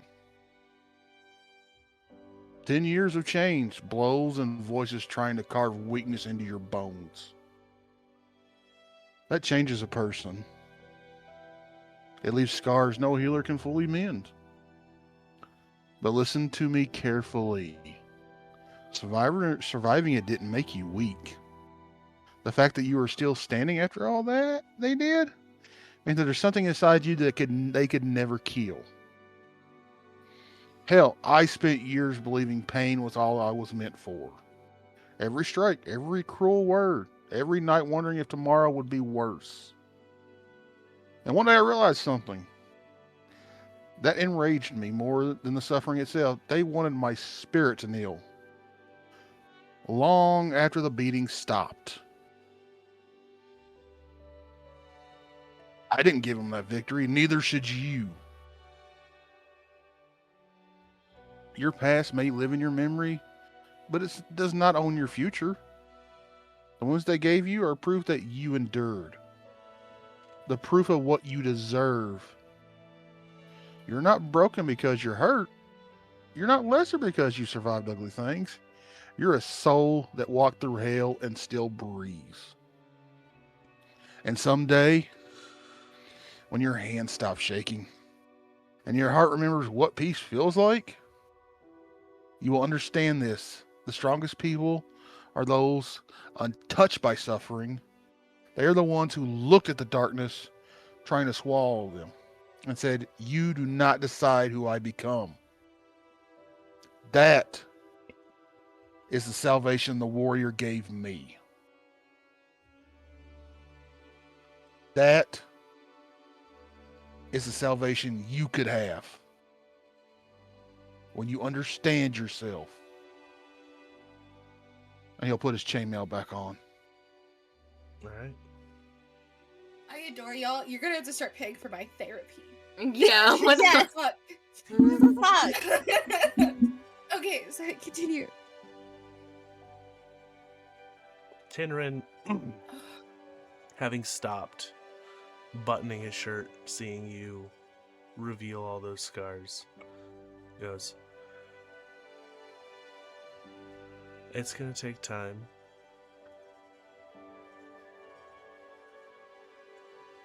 It always does. But maybe someday when you finally had the time to sit and realize what you really want in this world, maybe then you can reach out.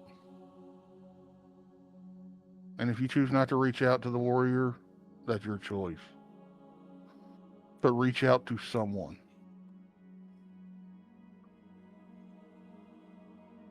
He nods before turning around and walking over to the tent and starting to disassemble the large tent. Teeny didn't walk away with him. Yep. And she's gonna look at you and just be like, thank you. I know he has a hard time with words, but we went through a lot. Even more so him at this point. Oh, it was a lot. I'm sorry. And she's gonna just start to walk away, just because she's having a hard time with words. As she turns to walk away, Brumon's gonna be like, he's not the only one having hard times with things, is he? No. No. He's not the only one dealing with inner turmoil. Is this all from the warrior? Or are you just really good at reading people? I have my ways. Great. But maybe you're lingering on those things too long. How can you not? It feels like the world is ending. And I am at the center of it. Well, that is rough, but I feel like you let your past haunt you too much. And that affects your current situations.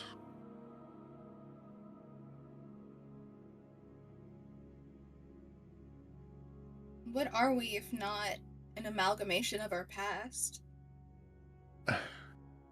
Let me tell you something a very wise friend once told me. Your past is not a chain, only a trail. It shows you where your feet have bled, where your spirit has stumbled, but it does not decide where you walk next. Too many souls kneel before old shadows and call it destiny. I say stand up. The road ahead of you was not carved by your mistakes, but by the strength you gained surviving them. Be where your spirit calls you to stand, not where your fear tells you to remain. And right now, what you have here is something worth standing for. You Your think so? brother that fell knew that.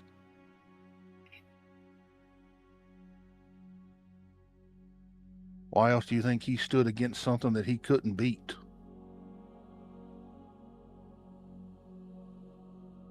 Stupidity?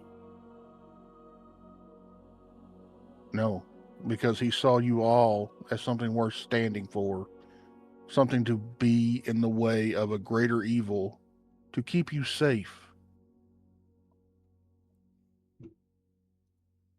So stop dwelling on your old demons. Focus on the things you have in front of you. It's hard when there's constant reminders of all the ways that I've fucked up. Then lean on your family.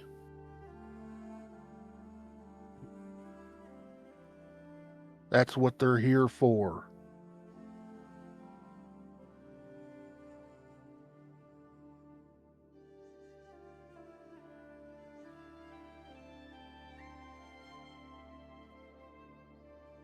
If you want to do your fallen brother's honorably, keep fighting. Keep being who you are. Let your family guide your purpose.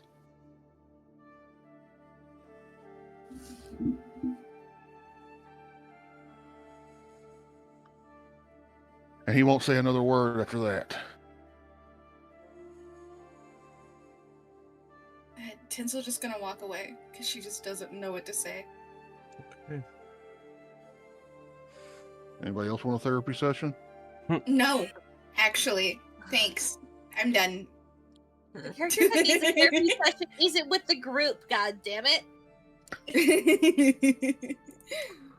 So, Mm-hmm. you Tinsel's watch gonna as Tidrid walk is back over. aggressively taking down the tent. Oh, little guy. She's gonna walk over and try to get his attention, but like placing her hand on his like upper arm.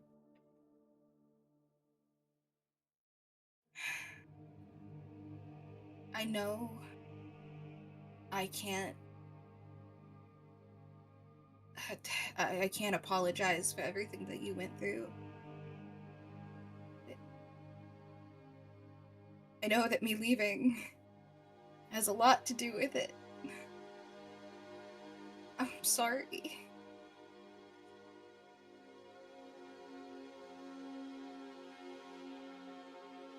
He stops. And as he lets go of the tent pole, you watch as the rest of the tent collapses. And he turns and looks at you and goes, "You have nothing to be sorry for. I made a choice to go looking for you. That was on me. But if I would have just listened to you and we ran away together, none of this would have happened. Possibly. And I let that...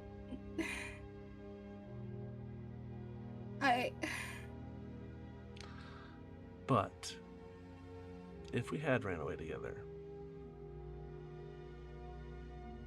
would you have saved those children in that cavern? Probably not.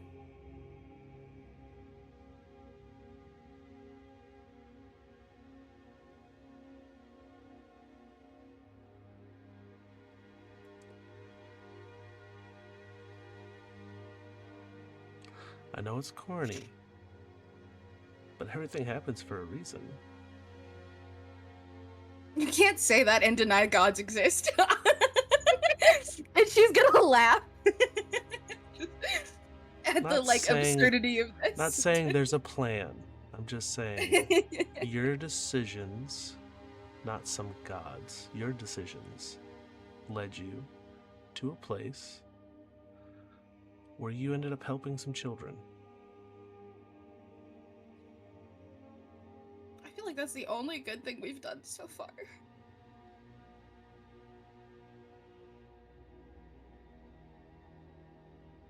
Ooh, that kind of sounds awful, because we saved him! Oh shit, that's not what I meant! Yes. Yeah. Ooh, shit. Hmm. That's not what I meant, but now it's been said. Mm-hmm. I meant us as a group, not me as a person.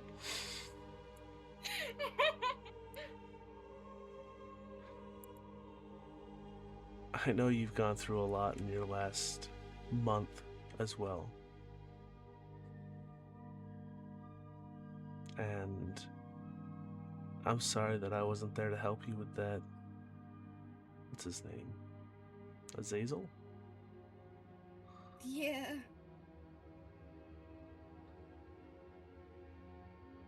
Sorry I wasn't there to help.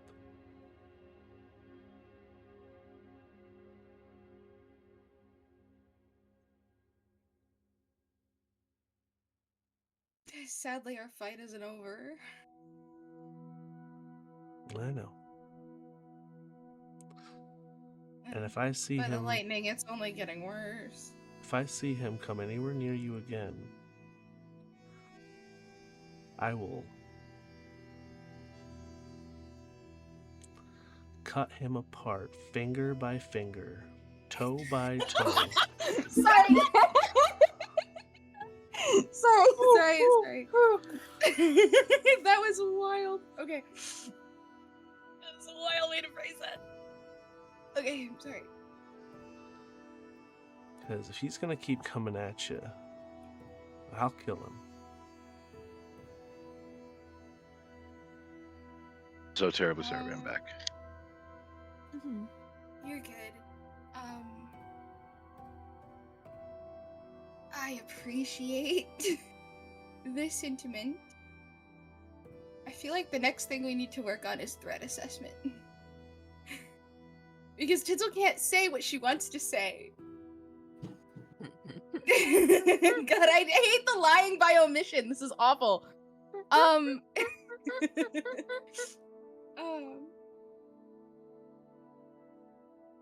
No, she's gonna back up. She's not gonna say the threat assessment. Mm-hmm. I think we just need to currently take it one day at a time. And we will figure it out together. Right. He's gonna pull you in for a hug.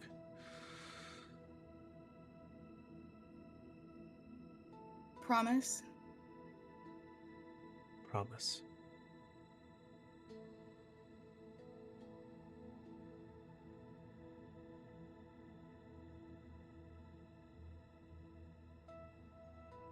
And she's gonna finally take a deep breath. Because, Jesus Christ, so much has happened to her. And just kind of like melt into his arms for just a second. And then register that, Jesus fuck, we're burning daylight. We really need to start going. We need to start So packing. as you realize you guys need to get going, you watch as the tent moves. Ramiford was in the tent! And you see the fabric lift up, and there's just a 4-foot lump just walking around trying to find an exit. Kind of like a cat stuck under a blanket. Yeah. Why do I kind of want to watch him to see if he can figure it out? Have you seen those like TikToks of where people are putting like blankets over their animals to test their intelligence to see if they can get out? The actual Remiford just lays down. He's so stupid. So, But we love him. I love him. after I need to about see if Remiford's going 20 to. seconds, you watch as the lump gets smaller, and you just hear muffled, "Teeny." Oh, baby, I'm coming. And she's gonna lift up the tent to go get him. As you lift up the doorway of the tent and you peer in, he's just sitting there with little tears in his eyes as he couldn't find his way out of the tent maze. Oh, baby. Alright. Now I feel bad for making him do that. He crawls out of the tent and comes over and grabs your leg and just like glares at the tent. I love him having random vendettas against random things. It's fantastic. You leave him alone at that tent, he is going to use his knife on it. Nobody's taken the knife away from him yet? No, I haven't. He's got it in I his think little it's funny. he's got it in his little belt. He's got a little dagger. Yeah. I think it's funny. I like watching him shank people. It's great. So So, Captain, I'm gonna just pick him up Yes, and walk away. how long are you staying out in the woods? she's probably gonna like take 15 to Okay. collect herself. That was an interesting change in music. What is that? Oh, it went to the silly music. Was that It some was of like kind of a the vibe, circus though. music? It was kind of a vibe. It kind It of was.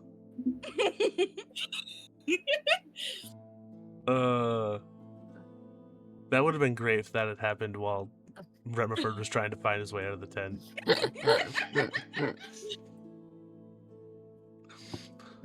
So, you eventually head back in from the woods, and you see Tinrin is taking down the rest of the tent and rolling up the tent dowels with the fabric. You see Tinsel carrying Remiford towards the cart. Everything's basically packed up and ready to go. And standing against a tree is Axel, and he looks over at you and goes, "Well, did you find your air you needed?" She is going to walk over to Axel and put both of her hands on his cheeks and just like stare at him for a while, just to like reassure herself that it's him who's here and not you know who, and just to like anchor herself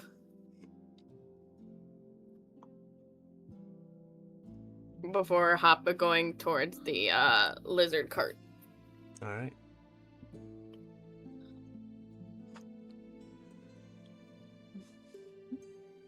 So who's going where? I know Brumaw is walking because Brumaw refuses to, Be civilized. yeah. Are we splitting up the way we did before, or are we going to swap passengers so that new conversation can be had? Well, Captain is heading towards the lizard cart to hop on there.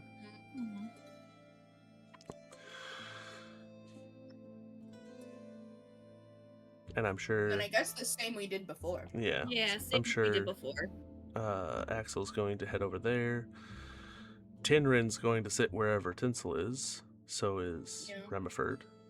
Me and my family of 3. Unless you do the thing we were joking about earlier, kick out Axel, have the boys sit up there, and then kick the boys to the other cart.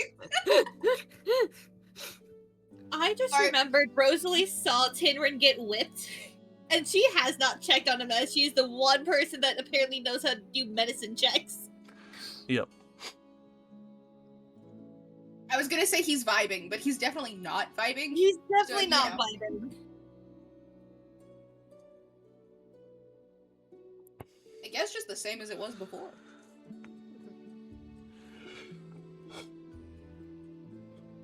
Alright.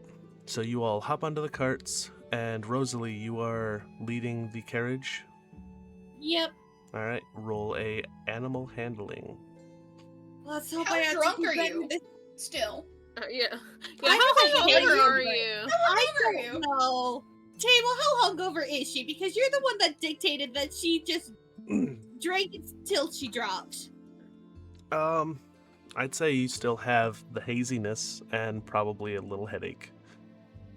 But you have hydrated, so. She has Dolan there. Like, she has extra eyes. There? Question mark. Sorry, that was silly. Oh! Okay, No, you're so drunk, actually, right now. You're so drunk. This guy's You're so drunk. That was a nat 1 plus 4 to make 5. I know. So, Rosalie where's the new hops guy? up. Rosalie hops up onto the cart and, like, moves the reins to get the horses to start walking, and they just kind of stand there. Rosalie, if you need to take a nap, we can switch places. Honestly, maybe. Please take Okay. me. And she's just gonna climb into the back. Okay. And we're just gonna switch places. I got a 15. Hell Okay. yeah. Animal handling. So, as you get up there, you've seen the individuals that drive the carts that carry all of the circus tents and all of the booths and all that. So you grab a hold of the reins, and with a quick you watch as the horses start to trot ahead. Bruma walking beside the cart. Fantastic. Good morning, Dolan, because I only talk to you like every 2 episodes. He looks up at you holding a stein of beer and goes, "Well, good morning to you too." How long do you think until we're at the capital? Well, we made Or good at time. capital? We made good time yesterday. So if we make good time today, probably nightfall. If not, another half day after today. Fantastic. So I need you, since you are leading the cart, to roll a survival check. Please. Oh, a 19. That was 19. almost a 7, and that was really scary. All right. So, riding down the road, it doesn't take too long for you to realize it is quiet. The only sound you hear are the squeaks of the wheels on the cart and the clip-clop of the hooves of the horses. Teeny is gonna use the earring and be like, hey, are we noticing that it's like eerily quiet? And radio back to the people who have the earrings. Mm-hmm.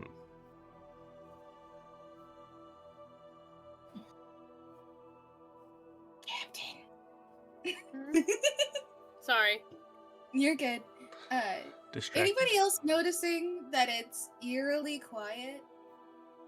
There's like no animals or anything? Teeny is saying through the earring. And she goes, well, your sister's out there. Someone working for Pride's out there. And apparently my ex-fiance's out there. Sadly, so I don't know. Captain, I said animals, not assholes. Can we... She's referring to maybe the animals don't like the assholes either. Oh, okay. It's like, Alright. okay. Titty's just gonna cut it and be like, well, fuck, okay. And keep going forward. Yep.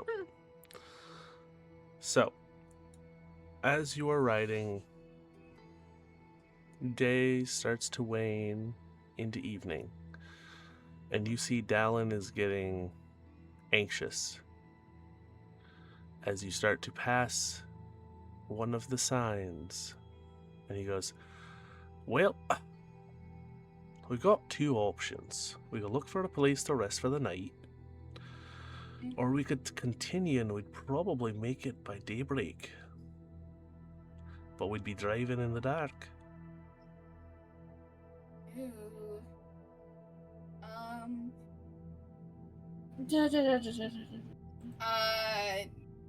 Teeny's gonna radio back, being like, do we want to find a place to set up camp, or do we want to ride in the dark?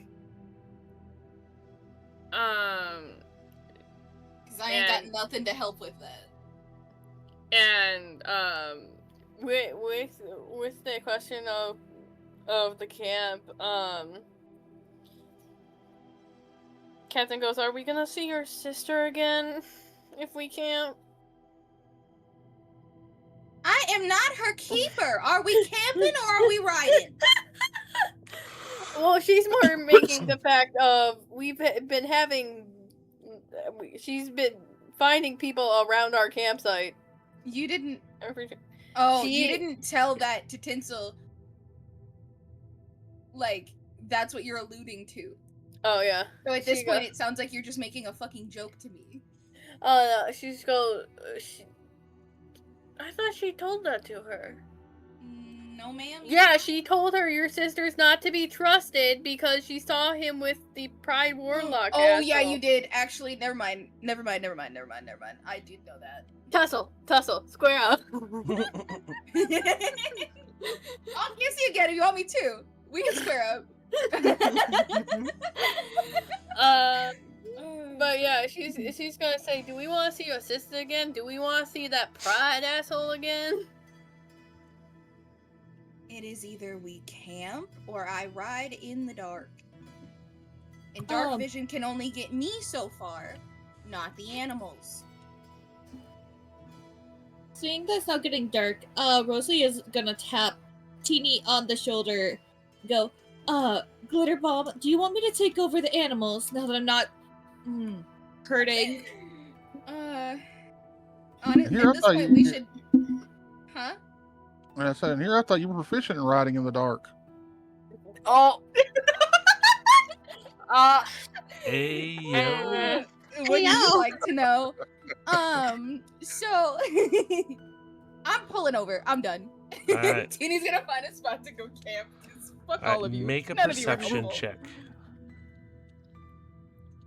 Oh. 19. 19. As you're riding and the sun dips down over the trees, Mm-hmm. you do see up ahead a light.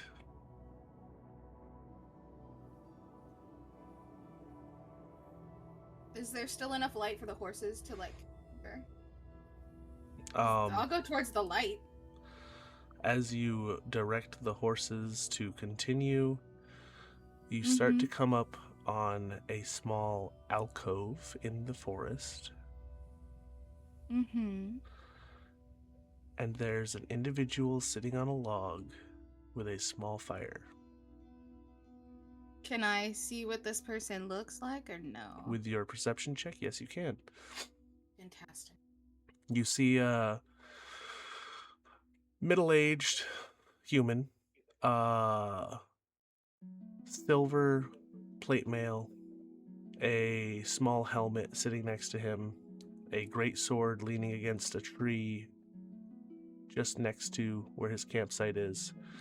And as you all start to approach, he turns his head and waves. And you look at the alcove. Mm-hmm. Nobody got that. No, I caught that the first time. I caught it got the it, buddy. first time you did that, buddy, and I was giggling. I guess it didn't pick up, but I was giggling. So you see this small alcove. There's enough room for probably 3 tents and enough room on the side of the road to pull the carts off the road. Heads up, there's a guy sitting by a fire, and it's kind of the only clearing we have to make camp. Are we gonna go near the guy we don't know, or?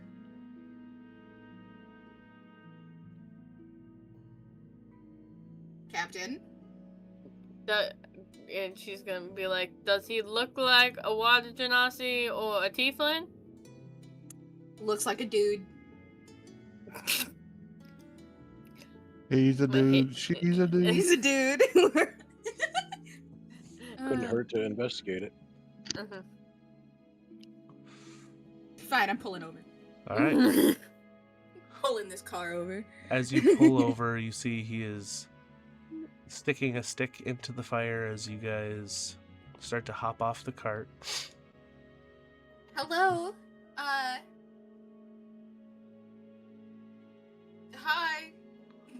Hello.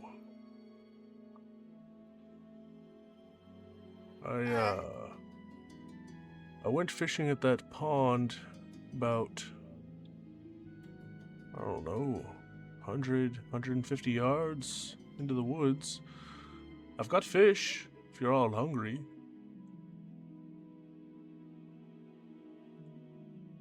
Lyria will That is, eagerly jump off and accept food.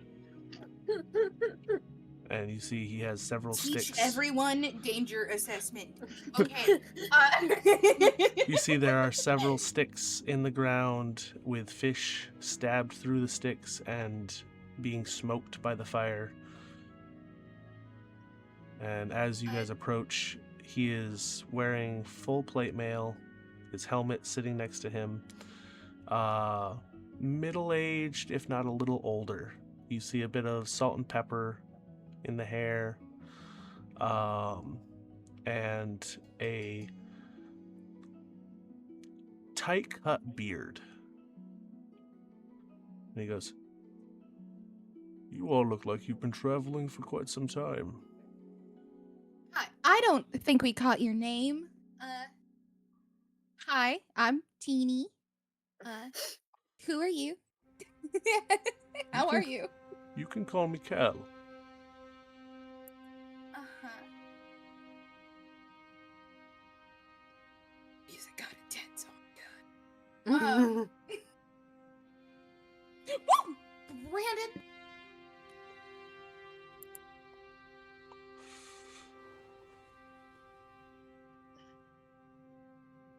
Oh. Gonna eat.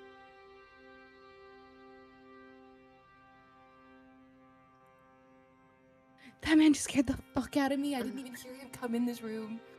Are you okay? Oh my god, no, I'm fine.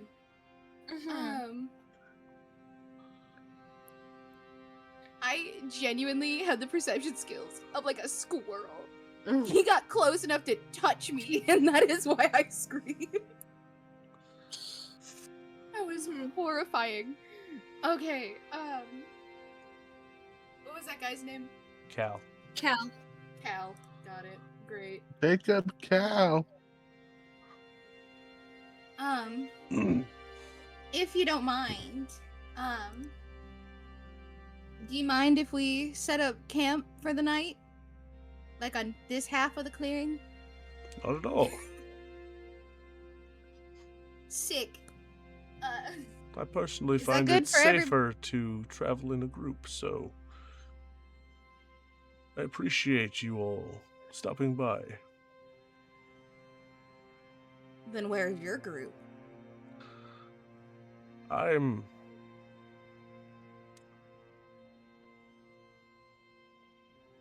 a bit of a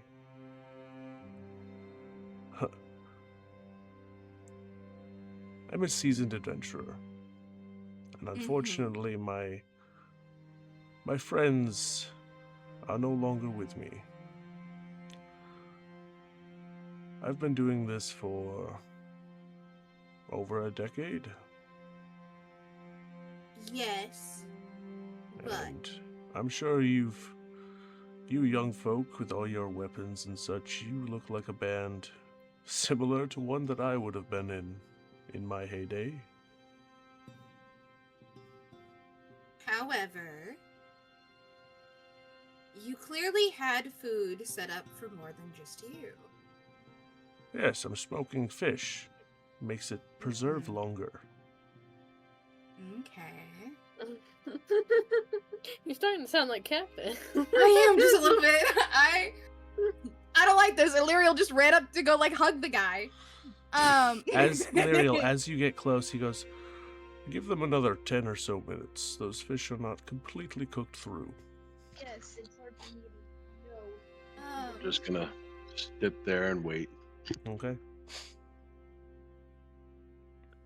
Sometimes he's the most cunning character and the most idiotic, all in the same sentence, and I It's don't know wonderful. how to handle him. It's wonderful.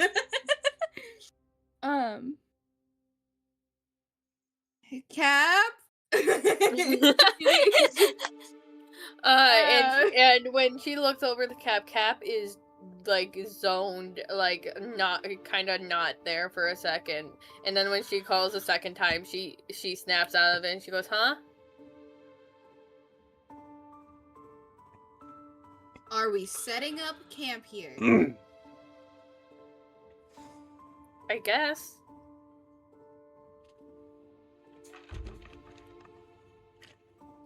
Tinsel is gonna like half turn her body so she's not like turning away from this man looking to the rest of the party, because that is not the captain I know. Yeah, that's the point, bitch. I'm aware. Is everybody okay with camping here? I need to hear a loud sound off, please. Camp counselor, I need a loud send off. Free food. He's okay with us sleeping. I don't sleep very much. Someone. Just Okay. kidding. Ramon? I don't mind where we stop. Rosalie? I'm gonna go down the list like I'm calling kindergartners. I mean, I was good with us continuing to travel. I was full ready to take over for you, but What?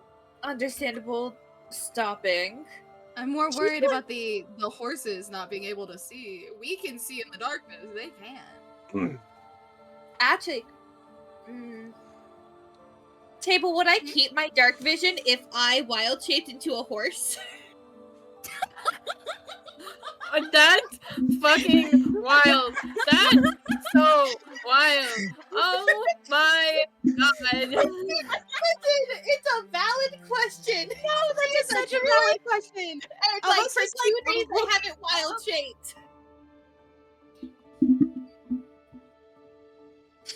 Can we use Rosalie as a horse? We could have saved on a horse. But Well, wild shape only lasts, what, an hour? Granted, not the first time we bent the rules for a bit. You're so fair. How long were you a sheep, technically? That feels like a while. At least an hour, if not longer. I should have been forced out of it So- long before this. Horses can see in the dark, but they struggle with depth perception, and that's the problem. Yeah. So in the dark, if they stepped in a gopher hole, you would have a horse with a broken fucked. leg. Yeah. Fuck it! Pitch the tents! I'm done waiting for answers. But they are not nocturnal animals, so it would be they're difficult. gonna get tired regardless. In that half of the clearing, Tinsel's gonna point at the other half where that guy isn't. Mm-hmm. But Not that I don't trust that guy, but I don't. to trust answer your question, Tinsel, he goes, "You'll learn that the life that you lead doesn't usually end with living to old age. And that's why I am alone." Okay, Peepa, let's pitch the tent. No, I'm kidding. Oh no! Wait, stop! This is another peepaw. He's gonna be dead now.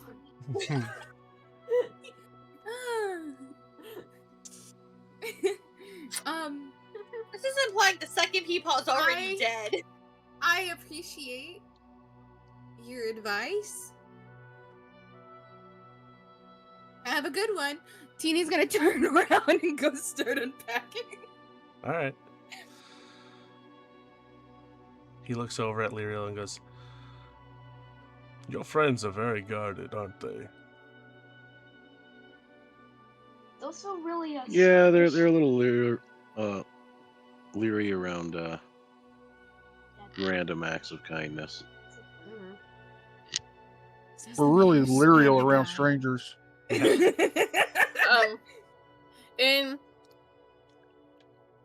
In an odd, very unlike Captain move, she's just very silently going to, like, not nearby the man, but on the opposite side of Lyriel, just sit down very quietly. Axel's gonna walk up and sit right next to the man.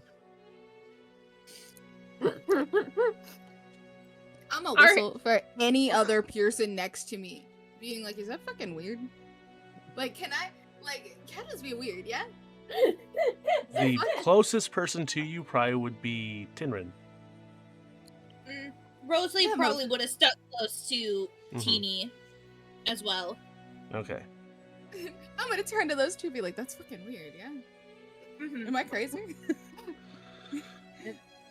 I've not known Captain for long, but with how standoffish she was towards me, that's weird. That's fucking weird. Okay, cool. Got it. Tinrin's gonna go, I mean, maybe she's turning around. I don't know. No. Oh, No. you golden retriever boy. Rosalie's Something gonna is wrong actually... and we gotta figure it out.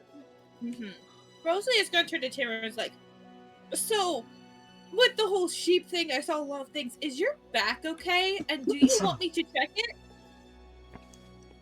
He's going to look at you and go, "I'm fine." Bad boy.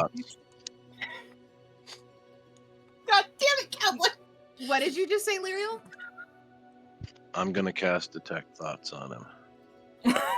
On who? On the On guy Cal? or on Tinrin? On On the guy who? who said I'm just fine. That was Tinrin. Okay. Yeah. We're far enough away. Would you have even heard that? Yeah, You're also. standing- He's an elf. Yeah, no, he can He can hear and see a good distance. Okay, hold on. Real quick, Right. did he say...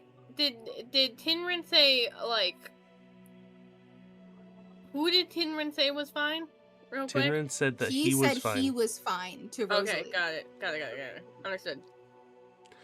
So, as you hear the faint conversation, is there a save to detect thoughts? Yes.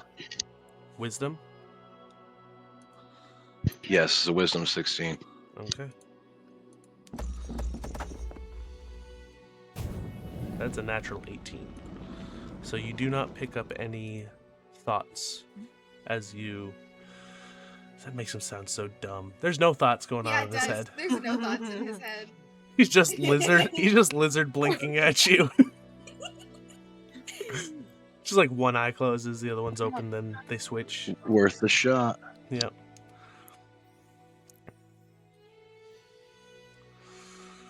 But he helps Tinsel start setting up tents. And Rosalie, are you also helping set up tents? Yeah, she's gonna help set up tents. Alright, Dallin comes over and helps set up tents. And after a few minutes, he looks over and you see him sniffing the air. And he looks at you three and goes, "Well, I'm not sure if I trust the gate, but that fish smells really good." You're immune to poison, right? Sorry. Well, This is a valid thing. She does not have detect poison. That's So so fair, Bestie. dwarves have a strong constitution against poison. We're not immune, but we're, how do you say, we resist it.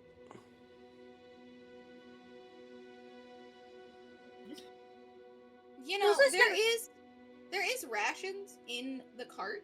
Mm-hmm. I personally feel better eating those. I but love how to each your own. Captain's out of it, and all of a sudden Tinsel goes full Captain Paranoid mode. It's a great time. Let's go. I had a little freak talking to me yesterday, okay? She is not okay. So, Cal ends up pulling a couple of the sticks out of the ground and hands a stick over to you, Lyriel. And then a stick over to you, Captain. And then one over to Axel. And you see he starts fashioning more sticks with fresh fish on them, sticks them over the fire. And he looks at Lyriel and goes, "So, what kind of shenanigans have you all been up to? You all look well-seasoned adventurers. I'm sure you have some stories." I mean, yeah, of course we do, but we just met you. Well, what's the harm of a story? I could tell you a few of my own. You said So- human-like. Yeah, you didn't say human. I said, human. So the fish isn't cooked yet. The fish he gave them on sticks is... Yes, he just put new fish over the fire and handed you guys some smoked, like, trout. Gotcha. Okay, understood.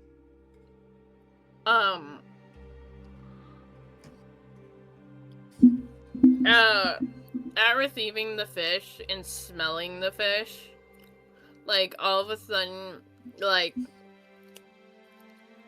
Captain's eyes perk up, and she's gonna just start digging into it, like almost like ravenously.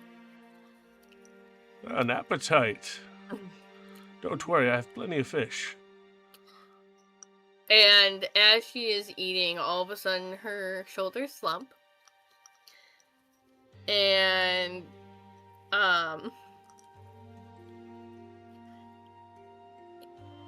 and there's a different look to Captain. And after she finishes it, like, grabby hands are done. And all of a sudden you hear, "More fish? Fish. Fish? Fish. Fish." He goes, "Oh, we're fucked." Of course. And he pulls another stick out of the ground and hands you another cooked fish. He goes, "But before you have another one after that, I have to make sure your friends don't want any more." And he hollers out to you, Brumont, and goes, "Hail, you want any food there? big fella? Ramon's pulled an apple from his pack and is eating it. That's like the third time you've pulled random fruit out of your bag. How much random fruit do you have? He's a fucking herbivore. Oh yeah, because you're an elephant. Never mind. I'm tired. Okay. As you're eating the fruit, he goes, "I'll take that as a no." Also, while he is doing that, he is going to cast Detect Good and Evil. Okay. Is there a save? There is no save. For the duration, you sense the location of any aberration, celestial, elemental, fey, fiend, or undead within 30 feet of yourself. You also sense whether the hollow spell is active there, and if it's so, were. It concentration it lasts for 10 minutes, and it's 30 feet from me.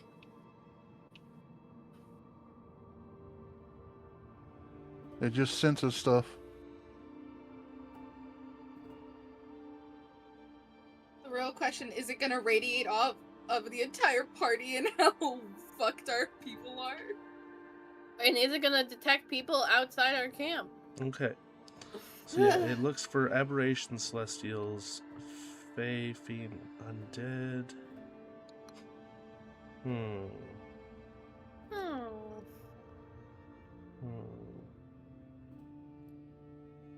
1 second. I have to check something.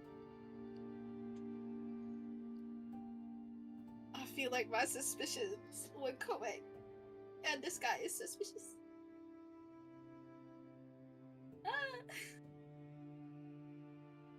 Okay. You do not detect any celestials, fays, fiends, or undead, or elementals, or aberrations. Okay. The Hallow spell has not been cast in this area. You can detect invisible creatures with this? Oh, if they're listed above. Okay. So if any of those It creatures sounded like you were about to be invisible, fucked for a second there, like, oh shit.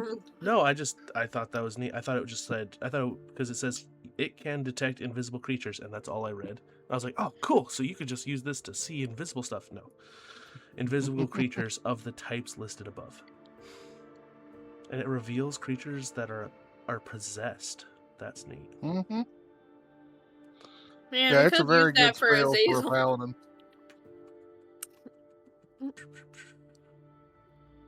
I mean, who said that? It's a very good utility spell. It is. Great for roleplay, too. Mm-hmm. All right. Nope, you do not sense anything. Okay. Lizard. Lizard. Lizard. I still don't trust this guy. Okay. A random guy Yeah. sitting in the woods. It's like everyone like with that one meme where it's like it's a chest. It's probably Fucking- a Mick. It is this will just a become chest. It is This will just become a. the paranoid theorist Yeah. of the group now. So, I don't want any more friends to come to camp, okay? I'm stressed. So eventually he gets up and heads over towards you all who are setting up the tent. He goes, "My apologies, do you mind if I walk over on your side of the clearing?" You gotta go pee-pee. Rosalie's eyes land specifically on Teeny.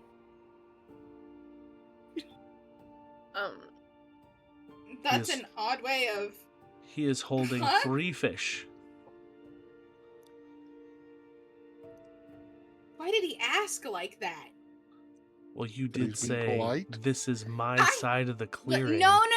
I said we're gonna set up on that side of the clearing. I didn't draw a line in the dirt. No, but you did say later on that Away from that man. away from where that man is man, not. set up over on our side of the clearing. Yeah, this old warrior's just being very polite. You're being very suspicious of this person. Listen, I don't want any more friends at camp, and I don't want any more body parts to be handed to me. Speaking Since you I done, can't since say you've done that. table, you made Jim and I paranoid as hell. see, you made everyone paranoid with that fucking video you sent beforehand. Yeah. Fuck you for that. Anyway, Oh, yes, I remember I didn't the even video. watch it. and with the comment of with the comment of body parts, all of a sudden, I after, didn't say that. I didn't say that. no one said that. I said that out of character. I'm aware, and I'm saying Okay, this out of character. With that being said, Captain's body is going to stand and very excitedly, like, look at Tinsel and Tinsel and Lyriel and be like, I'm gonna go find Bones, and proceed to go walking towards the forest. Axel, put that on a leash right now. Oh my god. You see, he's got a mouthful of fish as he watches Captain. He sighs and goes, "I'm on it." Hey, don't be moving so fast. Hey, get back here. And he starts running. Radio me back when you got her. I'm gonna follow, clearly seeing it's Navire. Mhm. Navire giggles, thinking this is a game, and starts running faster at Oh my Axel running God. away. Navire's just the adopted child. It's fine. This is why you can't let your fucking cat out of your house. All right. So, as you run into the dark woods, I'm gonna have Axel and Lyriel do perception checks to see if they can keep an eye on you. Cal, I appreciate your offer. I have to go get that thing. Oh, so. Yes, you're a thing. Okay. Accepted. Oh, Yeah, no. you said Navire's pronouns are it. Yeah, Navire is a thing, correct. I have said that before. So, It's Navire, still funny, though. are you Yeah? trying to lose them as you think this is a game? No, she thinks this is a game of chase. She doesn't think this is a game of hide and seek. Okay. So, they both rolled high enough to keep up with you. Mhm. And all three of you have the same running speed. No, actually, Lyriel, what's your speed? Is it 30 or 35? 30. Okay, I think it's only wood elves have 35. Mhm. So yeah, you all just go running through the woods. Oh gosh, that's gonna be hilarious. Okay, so Tinsel, are you going into the woods as well? No, because I don't trust this random ass man at our camp. He looks over at Tinrin and goes, "Would you like some fish?" And Tinrin immediately turns and looks at you. Mom, can I accept the fish? Look, Cal, your offer is generous. Currently, right now, 3 of our friends just ran into the woods. I do not think it is time for us to eat fish. I appreciate your offer. We're kind of dealing with something. All right. You see Dallin walk over and grab one of the sticks of fish and just walk right by the guy. Threat assessment is being written in my notes right now. And Dallin just starts eating the fish, and then he turns and looks at you, Tinsel, and goes, "Well, my nose was right. It's delicious." And you see him go over and Dallin, I love that. grabs one of the casks of ale and goes, "Kale, have you ever drank? Want some booze?" got Oh some my god, we're booze. getting him drunk. Oh my god, we're getting him drunk. Honestly, him drunk, I feel, is less of a threat. So yeah, sure, get him drunk. I hate that you say that, because you watch as he goes, "My apologies, but I do not imbibe." Ooh, Rosalie's gonna go big fancy to word Dallin magic, and man. be like, I Good don't thing the trust beer's that he not won't there. drink. I don't What's trust that? Agreed. that he I won't don't drink. trust that he won't drink. Get him. He won't drink. Are we peer pressuring this old man to drink? Is that what our party has become? So, this is out of character. We're trying to kill He has another talked people. about us being seasoned. He has asked to come near us. Like, maybe I've been way too into vampires recently, but it is freaking me the fuck out. No, music. He's I was using making big words. I was making a reference to episode 10 where Dallin said the same thing to Rokar about Rosalie because she won't drink the scorpion poison alcohol. She's making a point. Mm-hmm.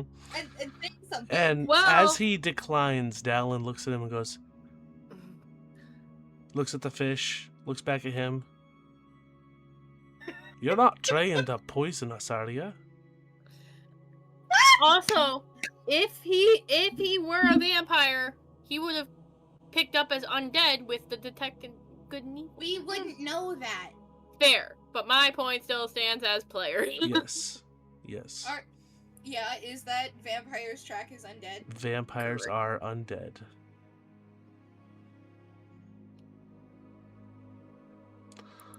And he looks at the dwarf and goes, Why are you all so guarded?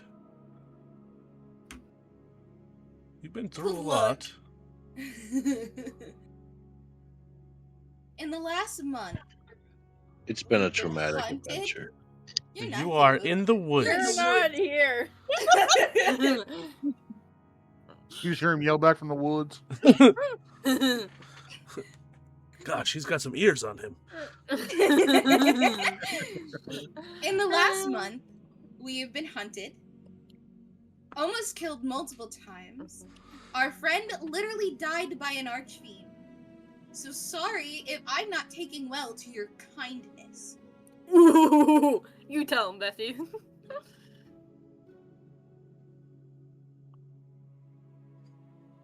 He nods and goes, My apologies. I did not There's mean literally blood lightning in the sky!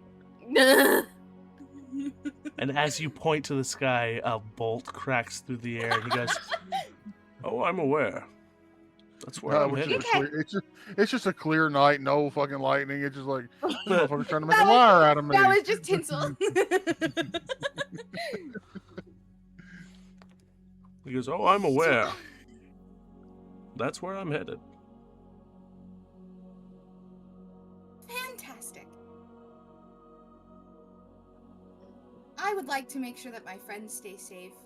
Sorry if I am not being receptive, but I'm probably not gonna be receptive. That's fine. My apologies for intruding upon your area. I will return to my fire. If you'd like to warm yourself over there, you can. If not, more power to you. And he turns and just walks away. Fantastic. Rosalie walked over with Dallin, didn't she? She Or are you walked still over near to me? Dallin to basically do the whole I don't trust him because he won't drink thing. Yep. And then Dallin, watching the man walk away, looks at you and goes, Well, ready for a round 3? Oh, this is either gonna end up with me too drunk, or it's gonna end up like it did the first night. I don't care what you do, you're pitching your own tent. I'm just gonna walk back to David to help putting up the I mean, someone's gonna be pinching a tent. Hey, yo. Alright. So, are you drinking with Yeah. Dallin? You'll drink with Dallin. Alright.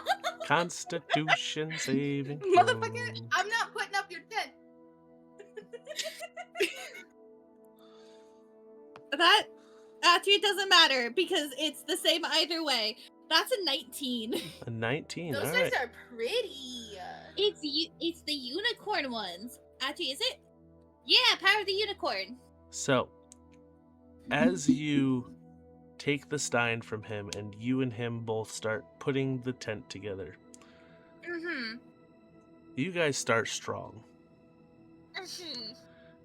But as you get 2 or 3 steins in, drinking an entire stein, filling it up, drinking another one, your tent's a little lopsided. But you're holding on strong. And Dallin looks at the group and goes, well, the sooner we go to sleep, the sooner we can get the capital. So, I'm heading to bed. Well, I'll keep drinking, but I'm doing it in the tent. Okay, good night. And he Rosalie will throws up a Rosalie will hand. join him.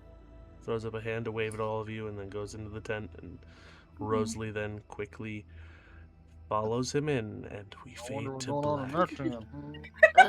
They're definitely fucking. Tina's gonna lean over to Tinrin.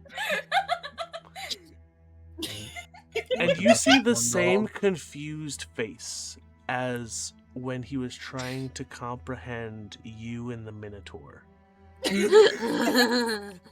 And you see him kind of think for a minute, and he goes,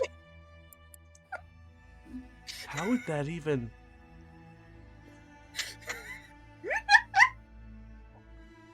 You either need to widen your horizons or just stop trying. I'm just really curious on the size difference. Ayo! She's gonna smirk and go, well, do you want to join them? No. Okay. That And was a he very looks, long pause of a no. he looks around, and as you guys finish the tent, he goes, but Captain's not here. Swear to Axel's God, not you here. fucking lecherous motherfuckers. And he drops down to one knee in front of Remiford and goes, hey, do you see that elephant man? No, no. Go sit next to the elephant man. But don't go sit next to that man. And points at the knight sitting there at the fire. Goes, not that man. Go to that man. I need to roll a intelligence. He's gonna stab somebody. While that intelligence roll is He's being gonna rolled- stab. He's gonna stab the did he knight. He's gonna stab the knight, and we're What did gonna be he in do? so much trouble. Okay. So you see as Remiford looks from Brumont to Cal, back to Brumont, back to Cal, to Tinrin, to Tinsel, and then sits on the ground. I tried to warn you. And he looks at you and goes, I tried, I'm I was guessing... gonna say the one care. person who talks giant isn't there, Uh-huh. but there's also Rosalie, so I can't say that. I don't care. if Rosalie, you take off Rosalie's later. too busy. Currently, we need to wait for our friends to get back. Fair. I'm not leaving camp undetected. Unprotected, correction. I mean, Well, he looks over at Brumont and goes, I mean, he's protecting it, right? We met him yesterday. Am I trusting too easy? A little bit. Ghost Retriever. I'm so glad you're here. Same. Do you want me to make a fire so we don't have to go sit next to Cal? I can make a fire. And then If he you just would like to gather sits wood down. for the fire. Oh. If you would like to gather wood for the fire, you can. He was about to just sit down with Remiford.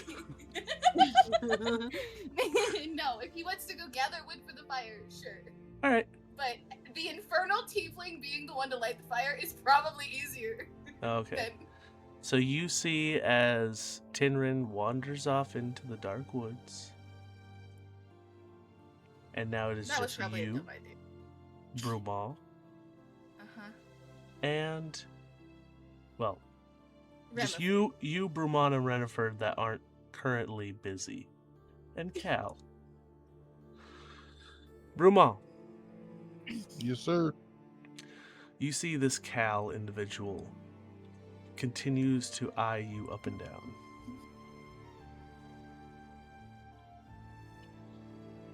Is there something I can help you with?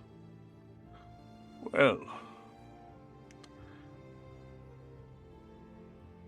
you're a follower of the warrior. Yes, I am.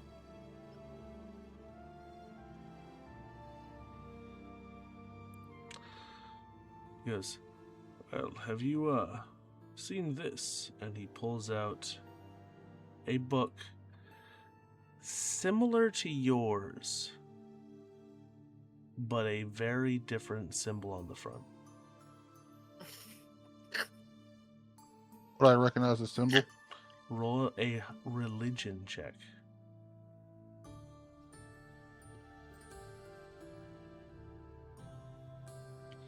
It's a 15.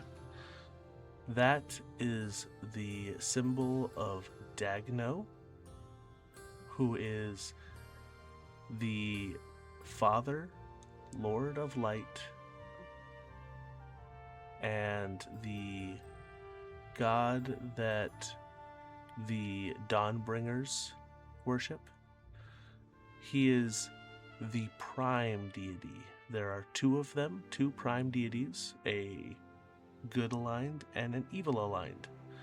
He is the good aligned prime deity, the father of the 10 divines. So, Oh, so you're a follower of Dagno. I am.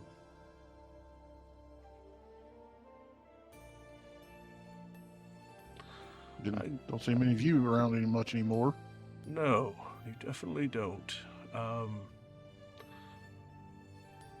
Most of them are centered around the city of Ten Stones, where the Cathedral of the Dawn still keeps his worship alive. Oh, yes. Well, that's good. Yes. But it is nice to see another one who walks the path of the light. Well, there must be plenty of us to stand against the greater evils in this world. Unfortunately, evil seems to have a bit more of a stronger hold. Yes. That's one of the reasons I am heading towards capital. The skies are very foreboding. Definitely an ill omen. That it is. I myself, am interested by this phenomenon. Yes.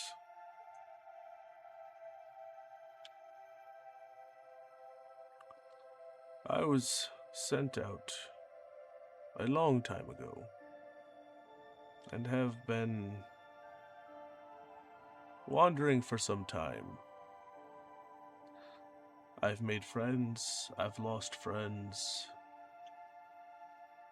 but I continue the fight.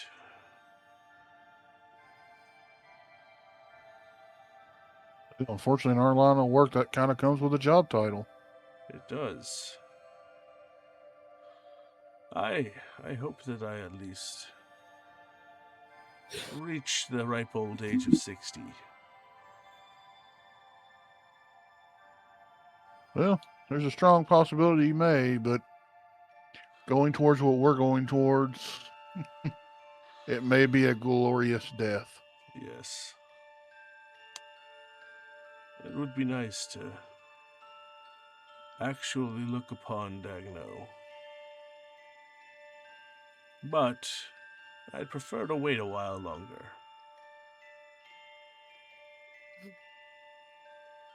Well, I can understand that. So why the warrior? He's the one who gave me salvation in a time of great despair. I see.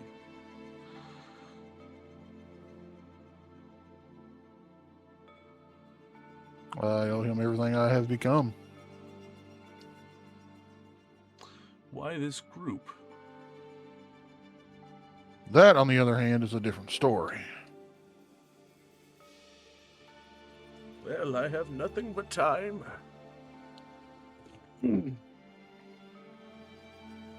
Well, one of their party members or family recently passed away. Was he like us? Yes, in a sense, yes.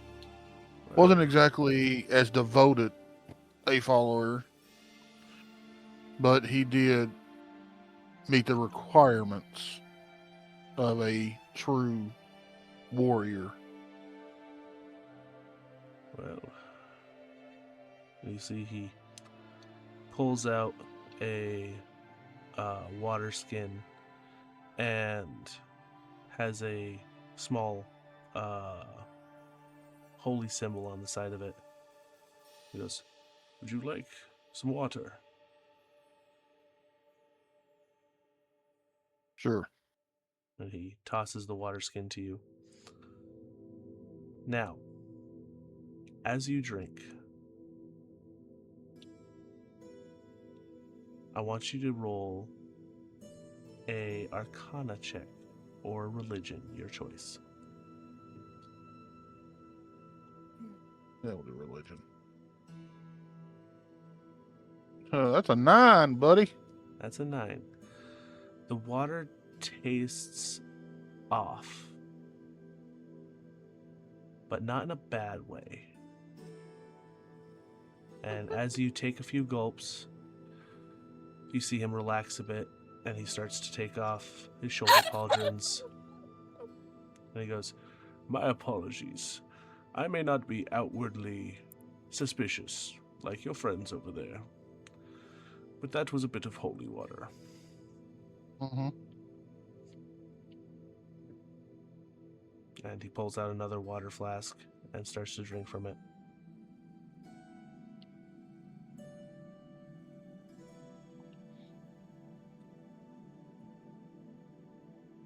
I mean, I can understand suspicion. Group arrives, shows up on you. With the sky couple- like this, yes. And a couple looking like devils themselves. Mhm. But I appreciate your talk. You are the only one who was receptive, so I appreciate it. It's hard Well, to... in my line of work, you learn not to judge a book by its cover until you've seen the pages. Well put. Well put.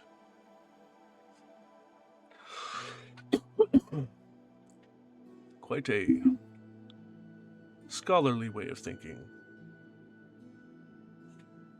Well, you've got to be a facet of all knowledge if you wish to be a devout paladin. Exactly. Not only sharpen the body, but also the mind. Exactly. And you watch as he puts on a pair of glasses at the end of his nose and opens up his book and starts doing his evening prayers.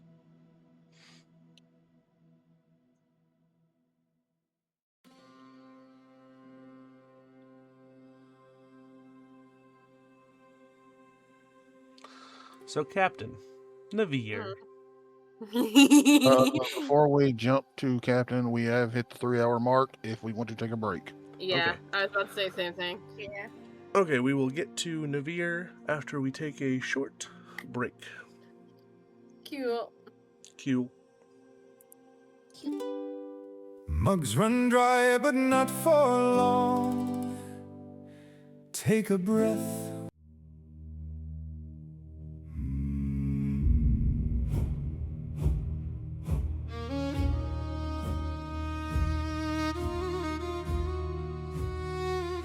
He walks where the frightened dare not tread, through shattered homes and the freshly dead. Small voices tremble in ash and flame. He kneels to them and he speaks his name.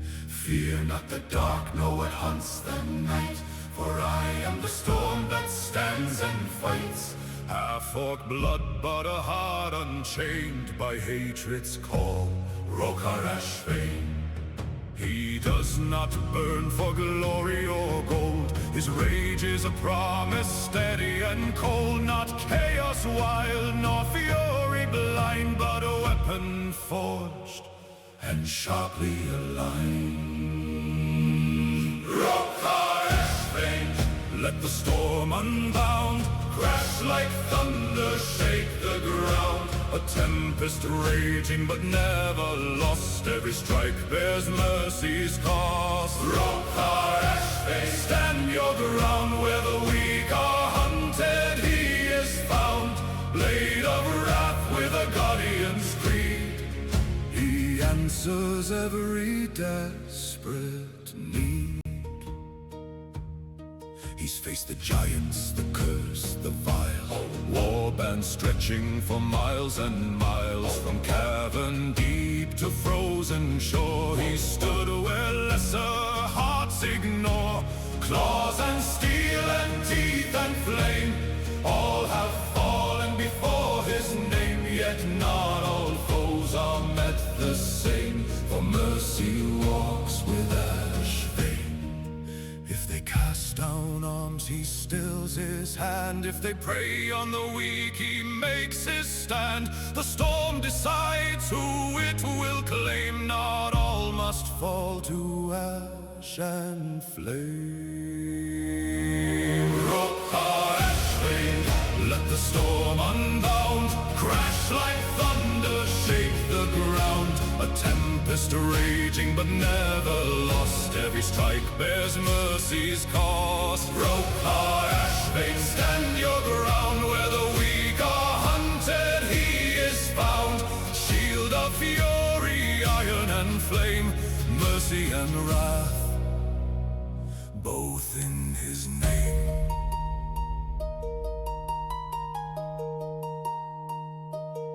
If the dark comes crawling near, if the night won't let me sleep, send the storm to find me here.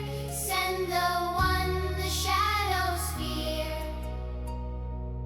Let him stand where I am weak.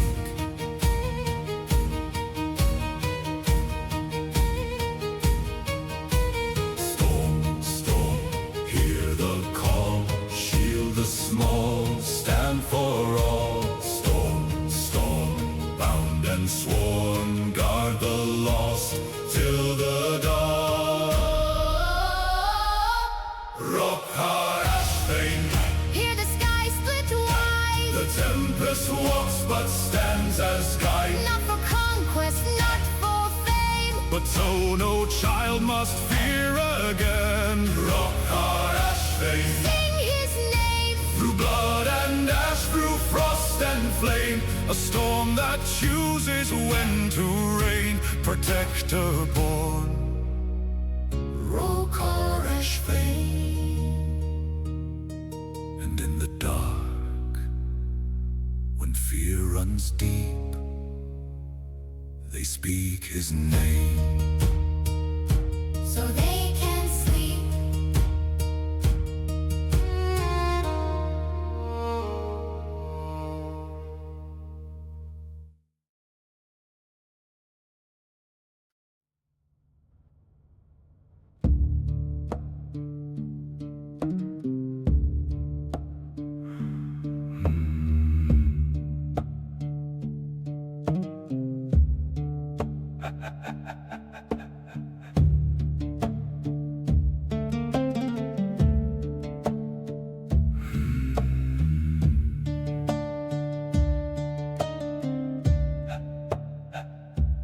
Born where the light dares not descend, in webs of shadow that never end. Silver eyes in the violet gloom, whispers echo in a silent tomb.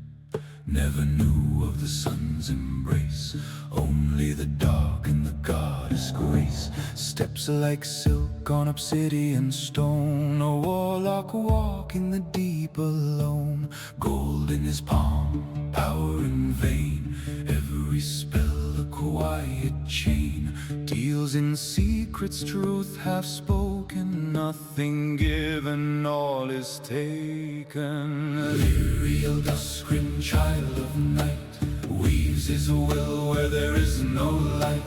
Coins that gleam in a sunless hand. Magic bends to his command. Never seen the sky unfold. Still he dreams in threads of gold. Softly smiling, cold and thin. Power calls and he gives in.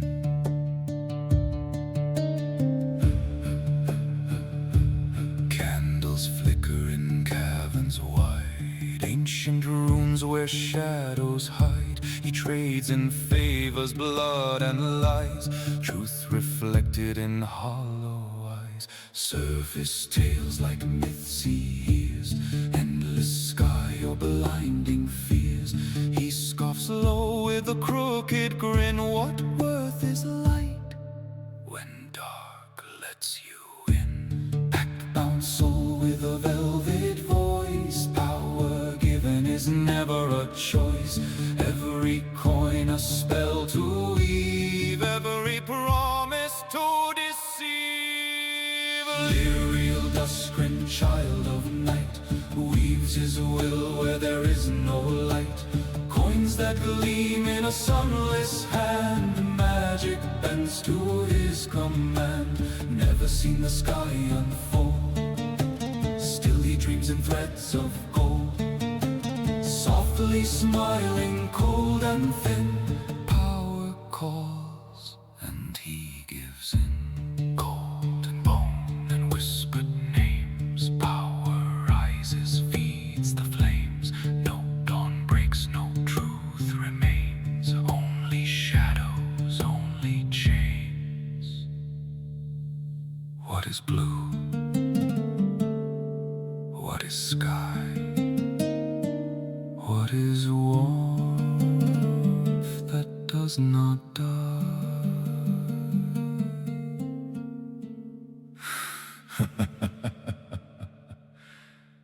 I think I'll keep my reasons why. Ethereal dusk-grim veiled in black. No desire to turn him back. Surface light or endless deep. Still his bargains cut too deep. Coins that sing in silence cold. Every soul awaiting gold. Never touch the morning sun. Still he feels he's already won.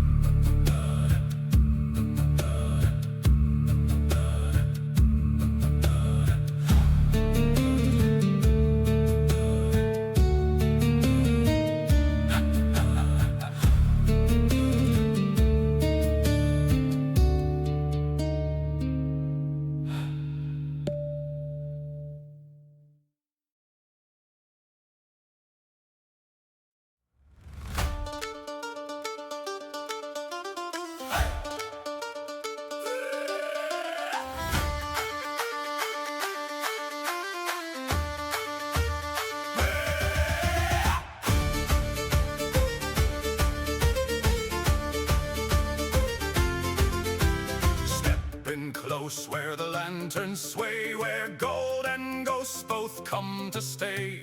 The dice rest warm, the fire still bright, and tales grow taller in the night. Between the clash and what comes after, there lives a song of steel and laughter. So fill your cup and take your seat. Hear the rhythm of marching feet. For every soul at this grand table Is bound by fate beyond the table. Oh, sing it loud, let legends spin of blood and bone and hidden sin. From shadowed path to shattered gable, all roads are drawn beyond the table. Raise your glass, let stories flow of those who fight and those who know. For in this world both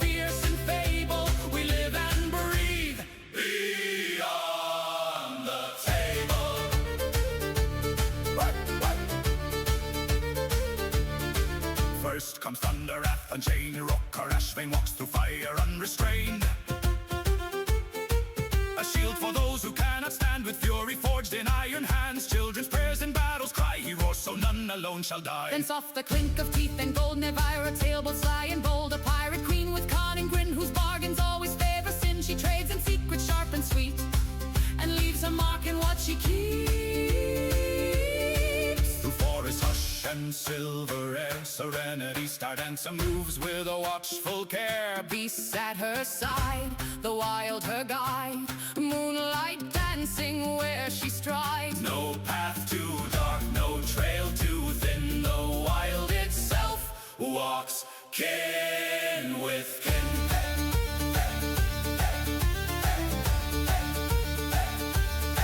With laughter bright and mischief's fun, tinsel sing songs for everyone. A silver tongue, a devil's grace, a spark of joy in every place where hearts grow heavy, fear takes hold. She weaves them warmth in threads of gold. From shadows deep where light is rare, Lyrial duskring whisper spells into the air.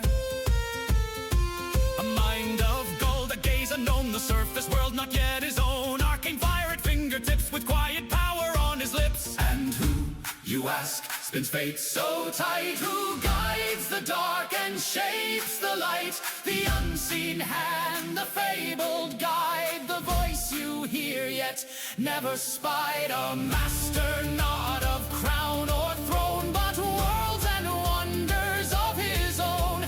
The weaver of each tale and label, the one they call Beyond the Table. Roll the dice, test your fate, laugh at death, seal your fate, Oh, sing it loud, let legends spin, of where we've been and where we've been. No tale too wild, no heart too fragile, will find their place beyond the table. So rest your blade and ease your mind, for greater trials you will find. When next we gather, fierce and able, we rise again beyond the table. So sip your drink, let time unspool. The dice will call When fate is full.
you're meant to be. Silver ears catch secrets low, footsteps echo truths below. Dragon fire hums on her tongue, ancient songs forever young. She shifts with the turning breeze, fur to skin with effortless ease. Maps will fade, but instincts guide through the pulse of earth and sky. Every path her spirit knows, in the wild her wonder grows. Serenity star dancer spinning through the night, wild-hearted glow in silver light. Commerce tracing stories untold, every voice a rhythm to hold. Serenity star dancer, hand in hand with every life across the land.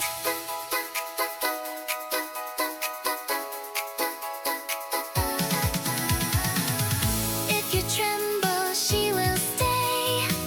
If you're hunted, she'll change the way. Every fear, she feels it too. Through shifting skin, she carries you. Paw or palm, tooth or grin, every form she's ever been.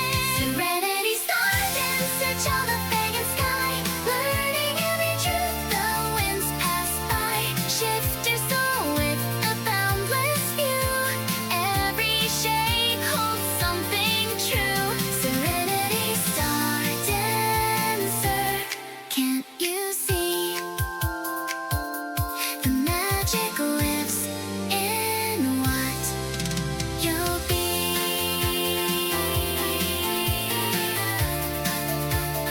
Soft bells hum where starlight bends. No true beginning, no true end.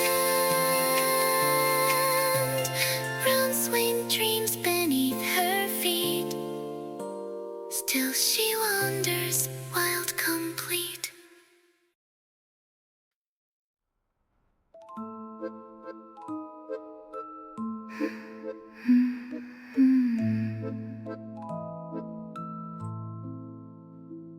Beneath silk banners, crimson unfurled, lanterns drip honey on a wicked world.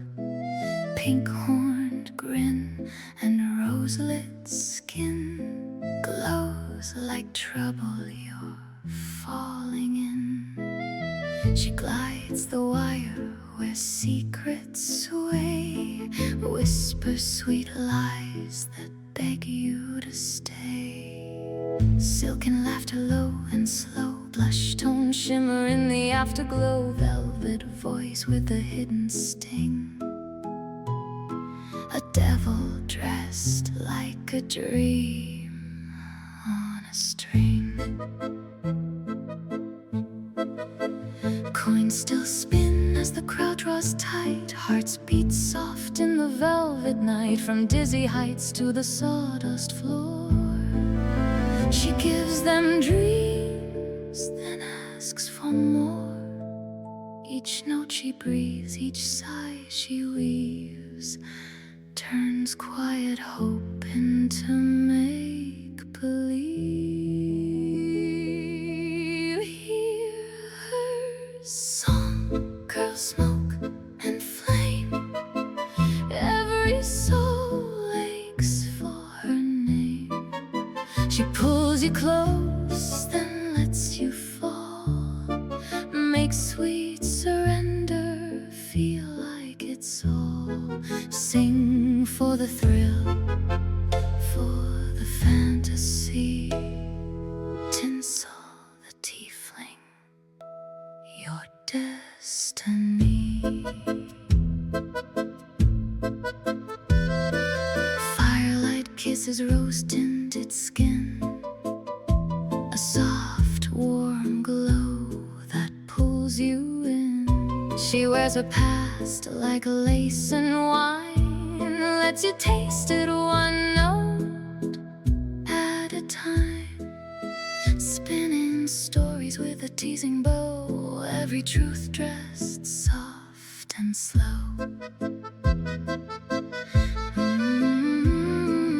Each step a rhythm, hips that sway, pink-lit curves in the cabaret, 1,000 lifetimes in her tone, but none of them she'll call her own.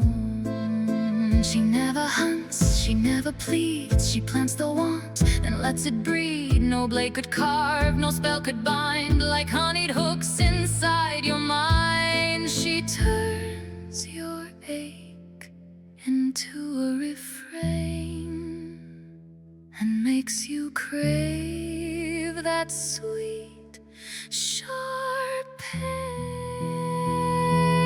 Hear her song, curls smoke and flame. Every soul aches for her name. She pulls you close, then lets you fall. 2. Hello, hello, hello. Hello! Hello! Hive! There's a lot of bees in the chat. What's going on?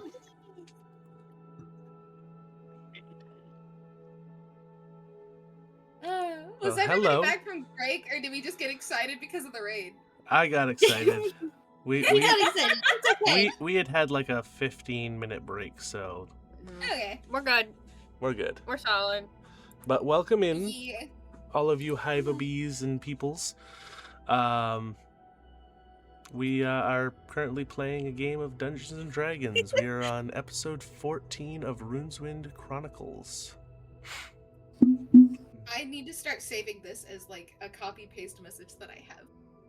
Because I keep throwing your Discord and the one shots links. I need to just copy and save it, or have you make it an announcement. Yeah. Or a command. Oh my god, a command. Oh wait. Yeah. If it's a command, it would help. I will write that down.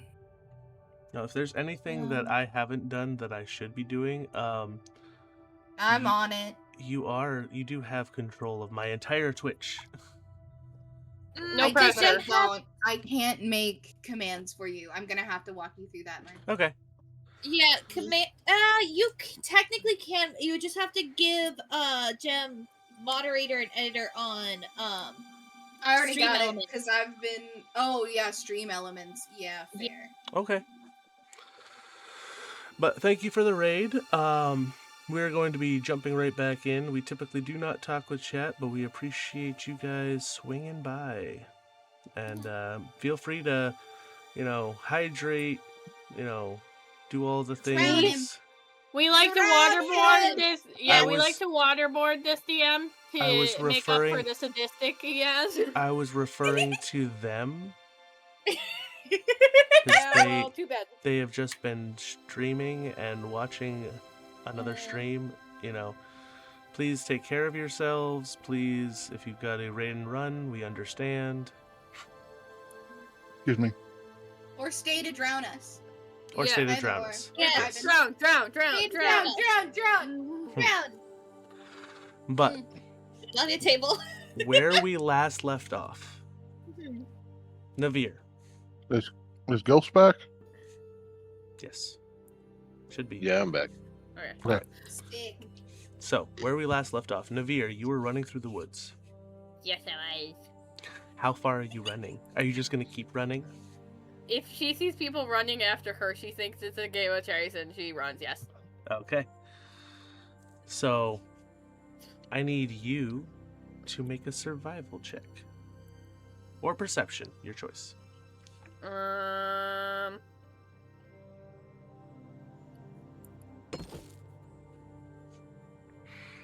That's an 18. All right. Now, Lyriel, I need you to make a perception or survival check. And so is... Oh. Oh no. What Oh happened? no. Oh dear. So, That's a 9. as you are running, You continue to run, and the footsteps are getting lighter and lighter, and you're winning. They aren't keeping up with you. And after a few minutes, you don't hear any footsteps.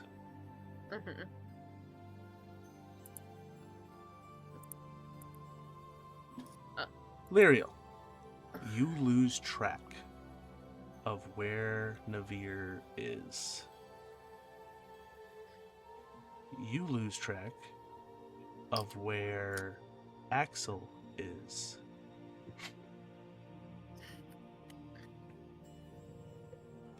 All right.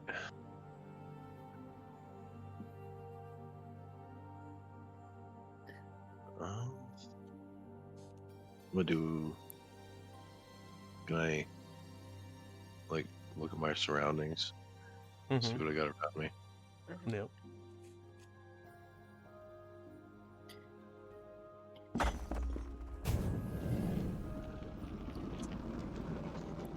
Not good. Wow, you have a curse of 9s, my dude. So, you start to look around, and as you're walking, looking around, trying to find some sort of track to tell you where someone is, you eventually find some tracks. You follow them. And then you start to see familiar stuff.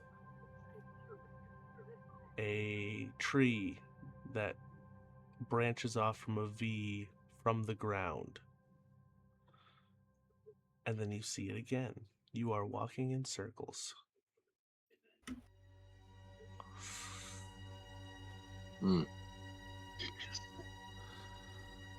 You are lost. Navire. You hear no footsteps. She, after clearly winning the game of chase, she's gonna start looking for the bones and teeth that like she had planned. Okay.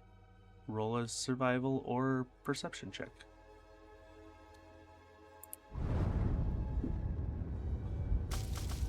Ooh, those are cool. Ooh. 17. 17. As you're walking, you eventually do find a long decayed carcass.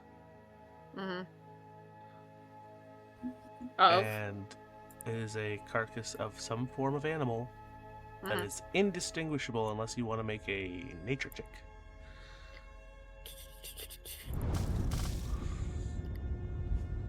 That's a 10. It is some kind of carnivore. It has long eye teeth. The bones have a bit of sinew still clinging to it, but it is mostly cleaned. She is gonna start taking teeth. All right. As you start taking teeth, you hear footsteps.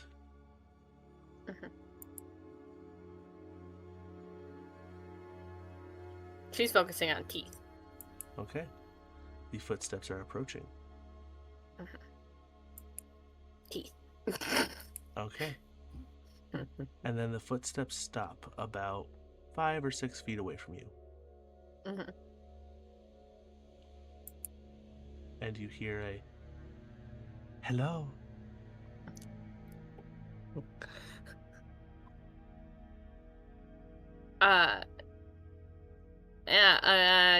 Navire's gonna call out, unless you have teeth, I don't care. And and then she's gonna continue pulling out teeth.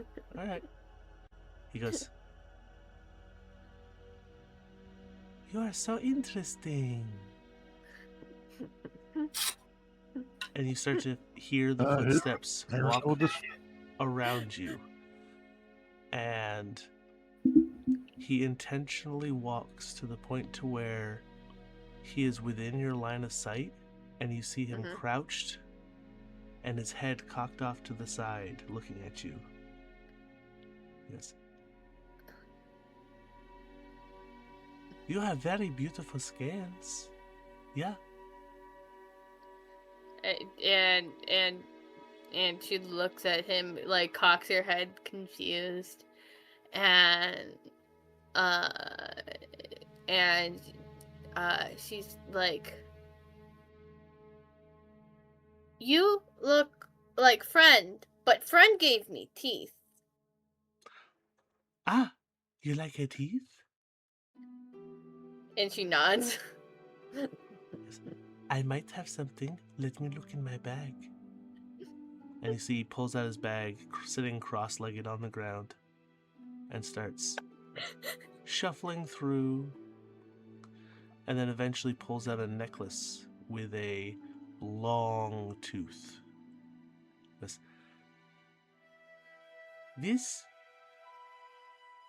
is special.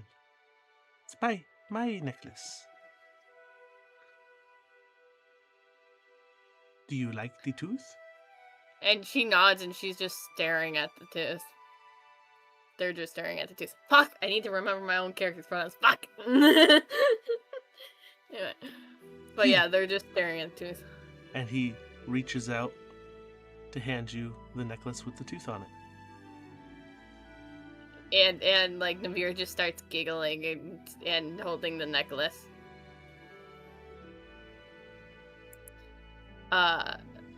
What is your name, little one?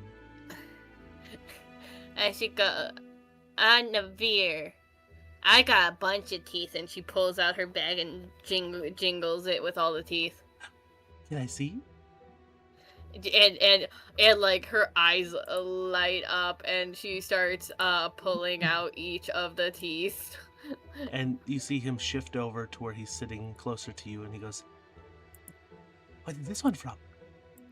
And she starts explaining how she got each of them, and specifically going off about, like, how one of the drow she took was alive, and then technically dead, and then technically alive, and then she goes, I'm not allowed to take teeth from living things no more, but this was from a thing we killed, and this was from a thing we killed. Why not? Cause it's not nice, and Captain told me not to. Yeah, that doesn't seem very nice. Captain is friend? Yes? She nods.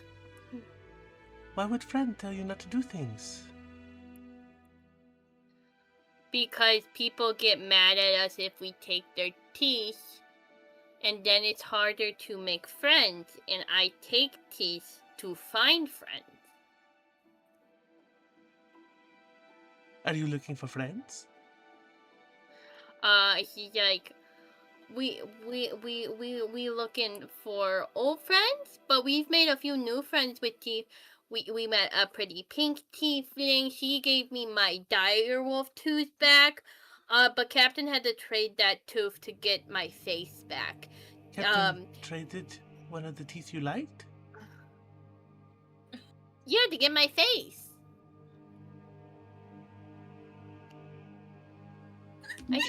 I told you that. She couldn't do it without giving away something you liked? He goes, well, body parts and teeth are kinda cool, and so he had to trade something to get back my face. He doesn't quite understand how things are, but he did it to be nice to me, so I think that's pretty great.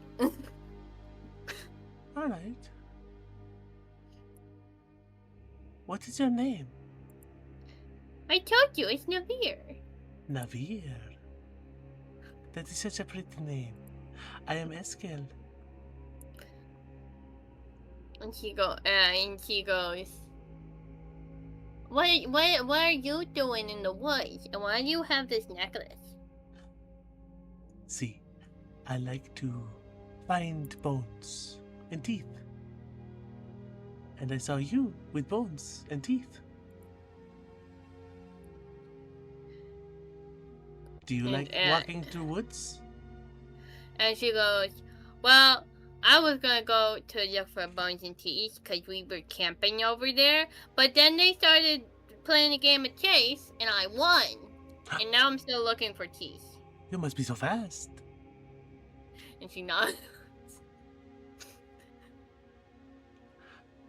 How about this? We will play a game. You like games? And she nods. There's somebody in the woods. He's a bad man. He's looking for me. I am friend, yes? Do I get to keep the necklace? Do you know what the necklace is? No. That is a dragon tooth. And she stares at it more closely. It is in Captain's hand. It's longer than from your fingertip to your wrist. And she's like, where'd you get it? Why, I killed it. But there's a bad man in the woods. Whoever finds bad man first and kills bad man wins 2 more dragon teeth. And she if pouts. I win, you give me your teeth. And points at the bag of teeth. Okay. And she clutches her teeth bag tight, and she goes, but I don't do the killing. I just take the teeth. Captain does the killing. I understand. You don't like hurting people, do you? And she shakes her head. I protect Captain. Captain kills the people and protects her crew. That's how it works. What if you led them somewhere? Like a game of chess. Led who? The bad man.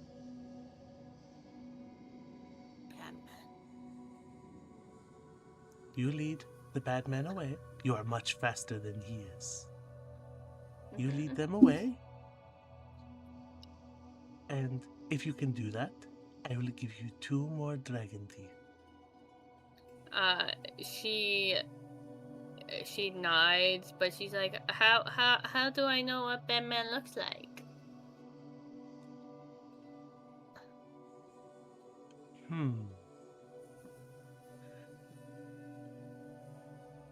When he sees you, he will probably run at you. Just don't let him catch you. Okay? She nods. They nod. You are such a smart person, you know this? She's like, sometimes. Sometimes I one time when I went to go check teeth on a body, it made me fly really far, and I almost died, and it was fun, but almost died and kind of scared my friends. That sounds very scary. So, I'm going to do something, okay? I am going to show you where to lead them. Come with me.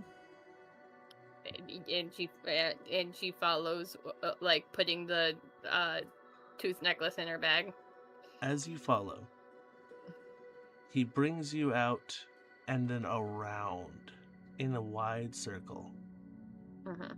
And then you see him put a couple of sticks on the ground. And goes, you see Batman, you lead him here. And she nods and she goes,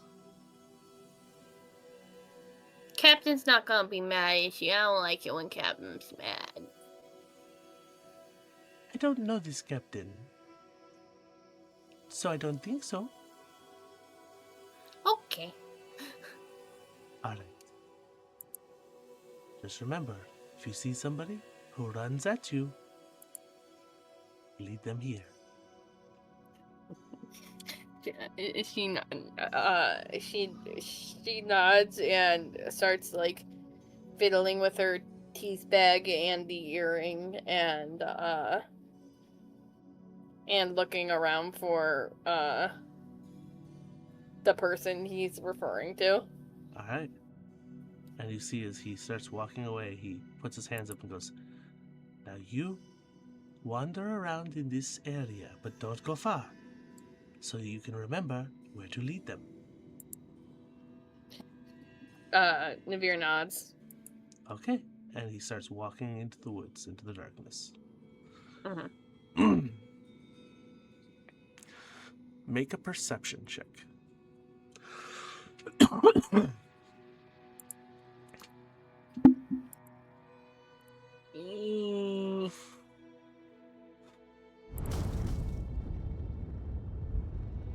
That's a 12. A 12. Okay.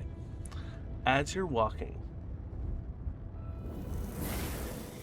you walk for about 5-10 minutes. And as you're just about to give up, you hear footsteps crunching through the woods. Heavy footfalls. The person sounds out of breath. And then you see a dark shape coming towards you. And it stops for a second when it sees you. And as it stops, it starts to run. Towards you. Okay. She starts to run towards the place she was told. Alright. Fuck! Alright. As they chase you, you run not around like Eskil had said. You make a beeline. And as your feet, because you are, what? 150 pounds? Did I You're write it down? You're not a very large, like you are a 130. Small, 130. Okay. You're relatively small. You feel a bit of bounce to the ground for about 2-3 steps. And then you find the X. And as you get to the X, you hear a crack and a scream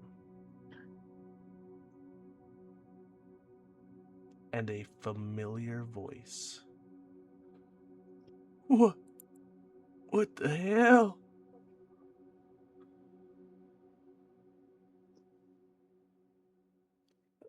And she turns to look back and is actively confused. Are you heading towards where you heard the noise? Yes.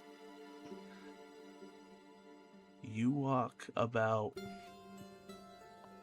10-15 feet and you see half in a pitfall trap with sharp sticks. Make a perception check.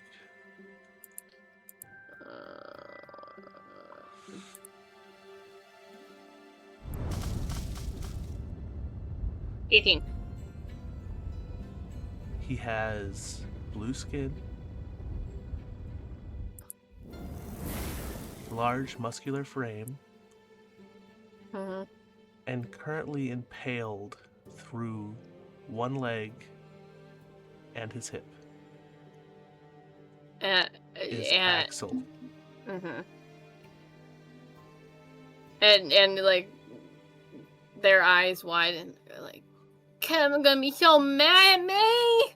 And like she tries to go and help Axel. And as you get close, Axel goes, "What? What?" And he looks down and you see he is in serious trouble. One of the sharpened sticks is currently protruding through his thigh. Oh, fuck. He goes, "What did you do?" And Navire goes, a friend said there was an evil man trying to get him. But he must have been seeing wrong, because you're not evil. Captain likes you. So, I'm gonna help you get out of here. I'm not sure how, but I'm gonna do it. And clearly this voice is not Captain. He goes, "I appreciate your help, Navire. Is there any way you could bring out Captain?" And she goes, I don't want Captain to be mad at me. I get it. But if you do the wrong thing, I don't think I will make it to camp.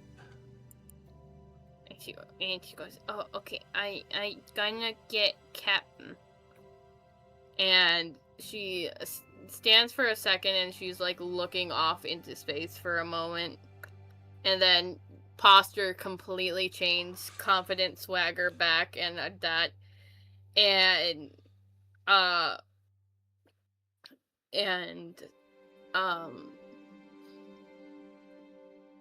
Captain, looking at Axel's current state, is just like, fucking Navire.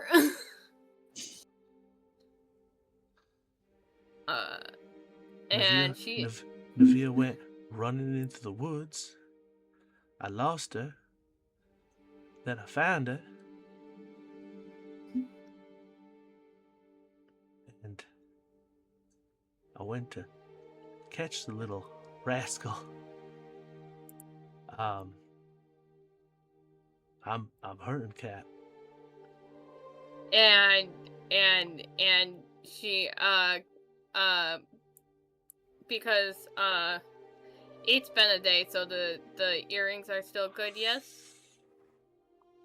Since How many times have you guys used them? Twice.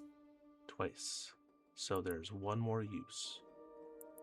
And she's gonna crawl out to Tinsel, and she goes, I don't know, but some pink fuckhead convinced Navire to do a chase thing, and now Axel is hurt. I need you out here. Is it within 1,000 feet? No. No, I can't hear them? No! You went running through the woods. You are far from camp. No. Captain doesn't realize that, but there might be another person who is 1,000 feet who has the earring. So,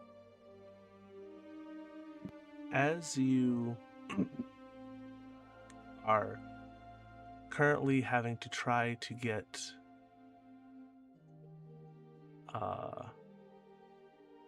Axel out of the pit trap, I'm going to switch to someone else. Lyriel. Yes. Make a perception check.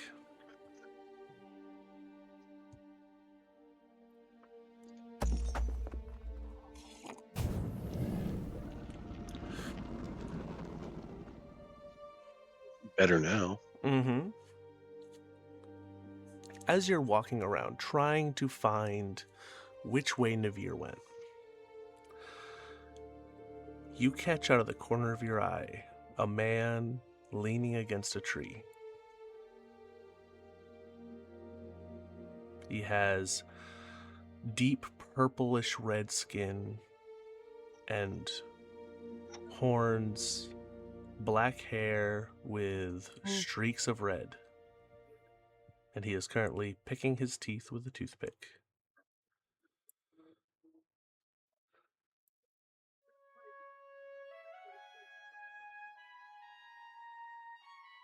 Hmm.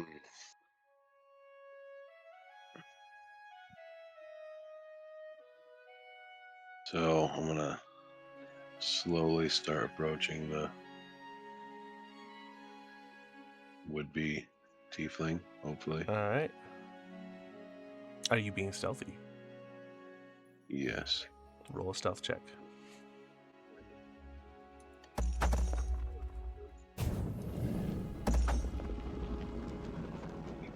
Oh. You are very adept to clinging to the shadows, as the shadows are all you've known throughout your childhood. And as you get close, you hear him go, "Well, hello.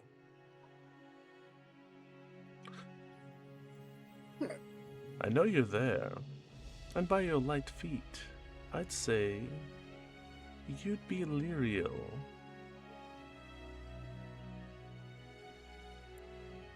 Let's step out. Like, how do you know that? And he kicks off of the tree and turns towards you and goes, "Well, I know a lot of you. A lot about you that Azazel informed us. Unfortunately, he's occupied. But very intrigued by you."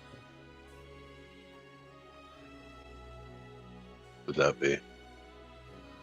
Huh? Why would that be? Well, you took out that big green brute.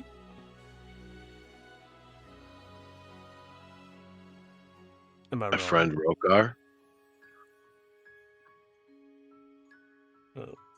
You killed him, right?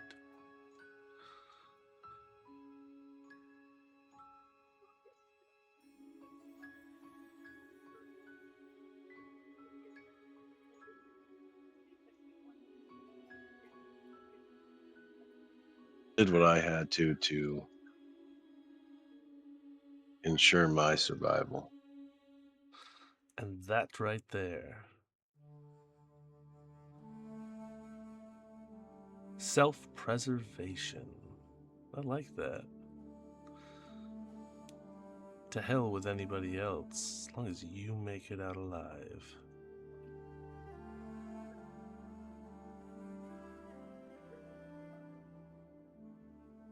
What's the deal? Why are you so interested in me?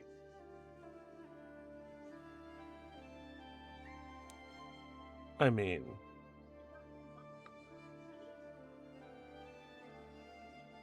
having somebody close to Tinsel is advantageous, especially if it's somebody that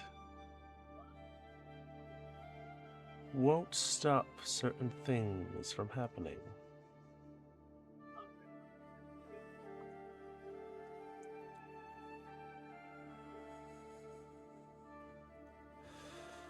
Can I get your name? Ah, my apologies. I'm Sorix.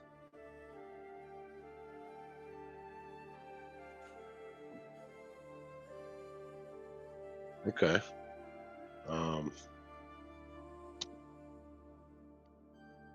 Are you always gonna just show up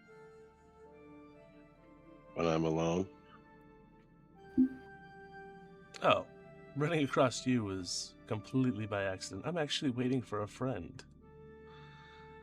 Oh, so you're lost too? No, I'm not lost. He's currently helping.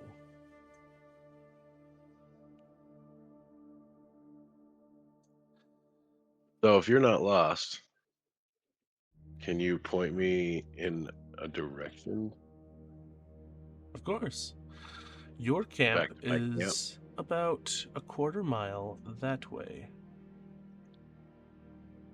And he points out with the toothpick and then tosses the toothpick on the ground and pulls out a small bag with tobacco and a small sheet of paper and starts to roll up a cigarette.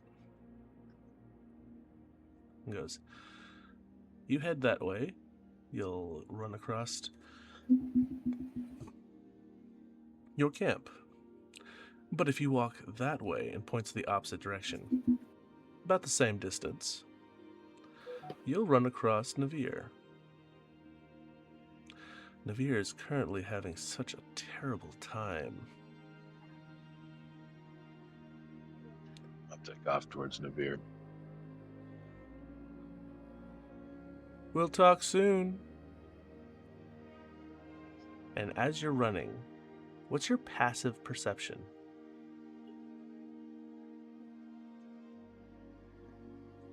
14.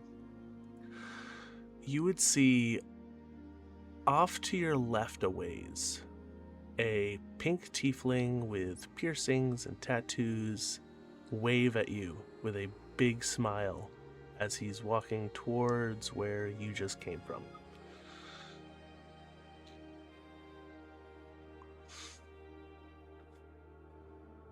Gonna continue towards Navire. All right. His head. So you run for about 5-6 minutes. And then you come to a small clearing with a few trees. And you see Axel with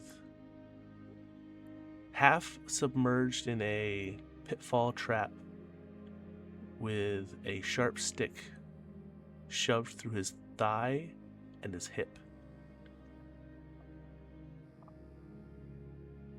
And Captain is currently trying to figure out what to do. Is he dead? He is currently mortally wounded. Spare the dying. All right. So Navire, you watch as Lyriel comes running into the clearing. It's not Navire no more. Oh, Captain, you see Lyriel come running into the clearing, and once he sees what's going on, sprints towards Axel.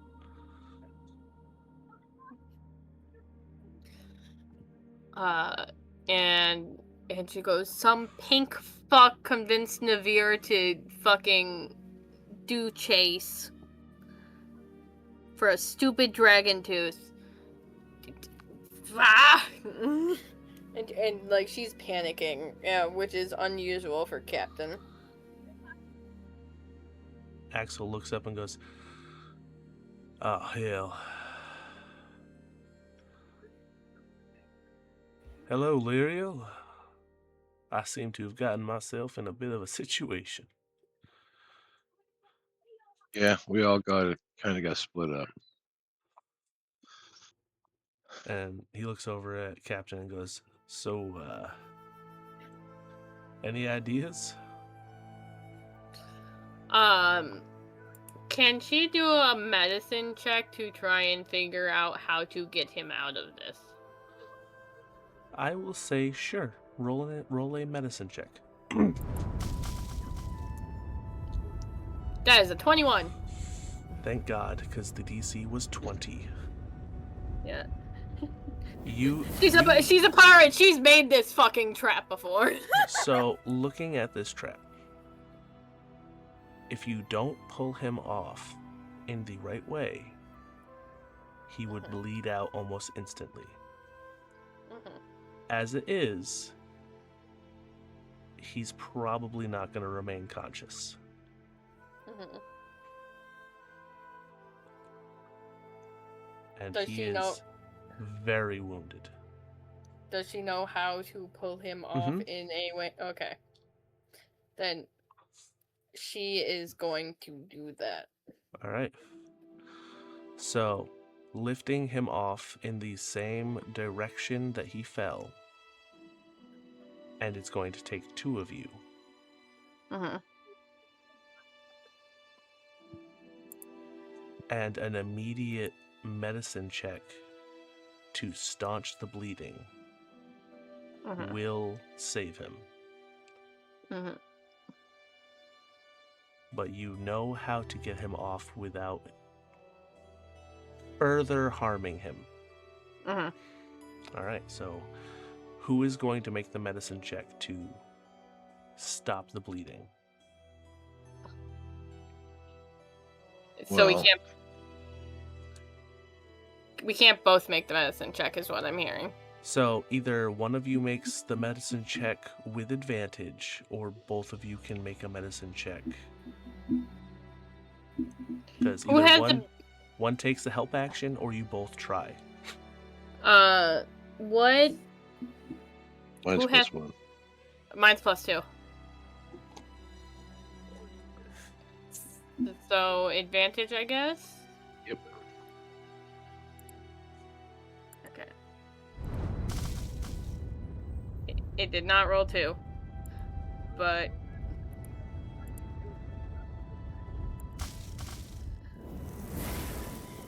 It is. All right, 14. 14. As you lift him off of the sharp sticks, you see his head lull as he passes out from blood loss. And in a quick fashion, you are able to pack the wounds, and he is currently not conscious. Are you going to cast Spare the Dying? That is a Lyriel question. Yes. I mean, if he's gonna die, then yes. It's a cantrip. I can do it as well. The DC would have been 15. So if somebody wasn't there to cast Spare the Dying, he would have bled out. But Hey, you table. Fisticuffs. You cast Spare the Dying. He is stable, but unconscious. And Captain goes, we need to take him to camp now.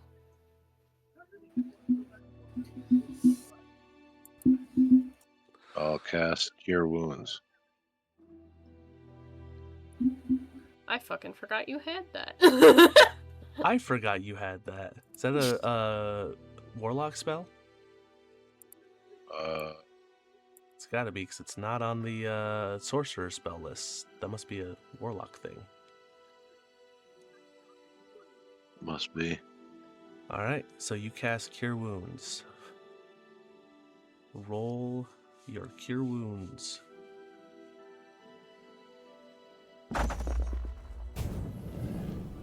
Alright, 16.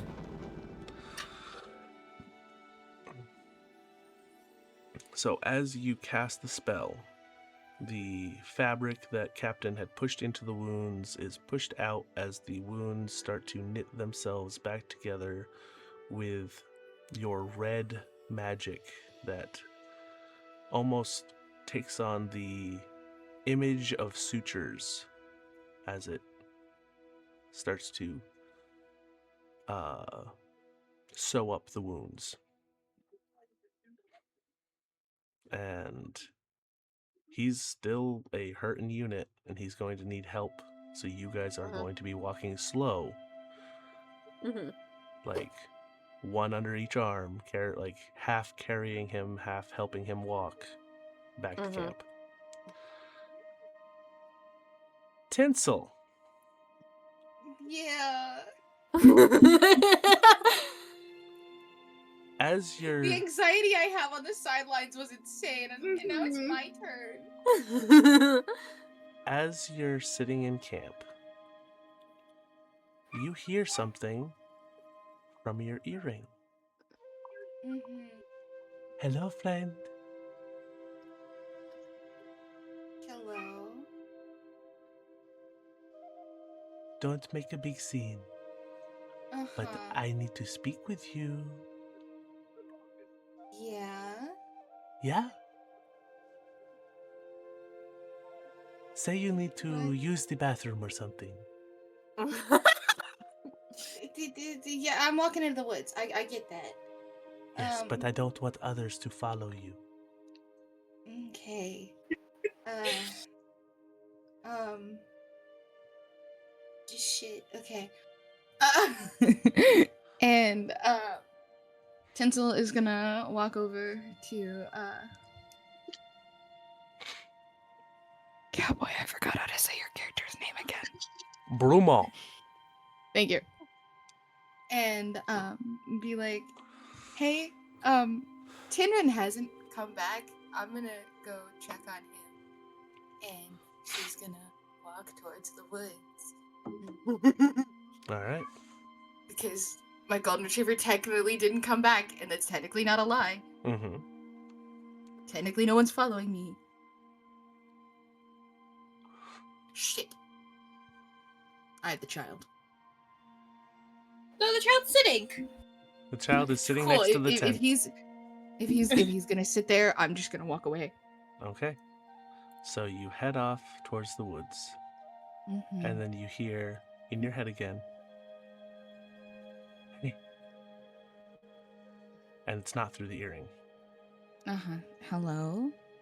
To the left, Okay. another 50 feet. Can you just... 60 feet? 50 feet? Why are we going so far into the woods?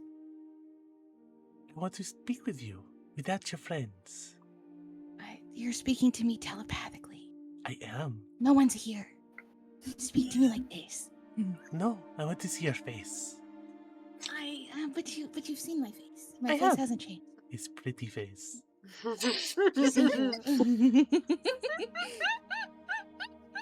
You're almost here. And then you hear, I see you. Where are you? Turn around. Fucking great. Yeah, okay, I'm turning around. As you turn around, you immediately feel him millimeters from you. Your noses almost brush as he goes, boo. She is genuinely gonna have a reaction, because what the fuck? Yeah. And she's gonna, like... squeak? Honestly, the same squeak that I did when Brandon scared the fuck out of me just now. Okay. Yeah.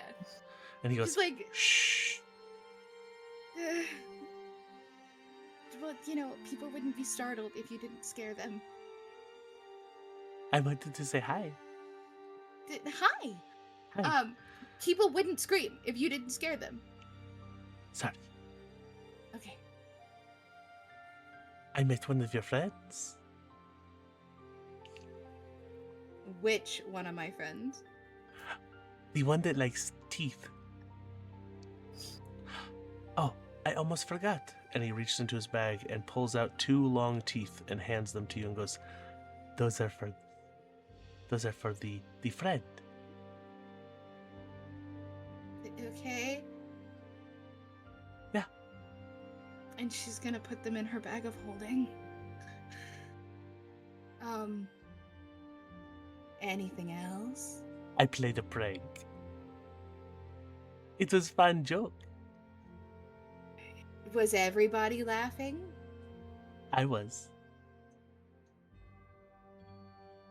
Jokes are funny when we all enjoy them.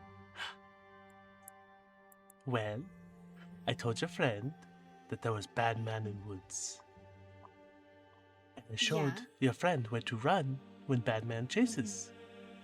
Mm-hmm. There was no bad man. Uh-huh. It was Blue Guy.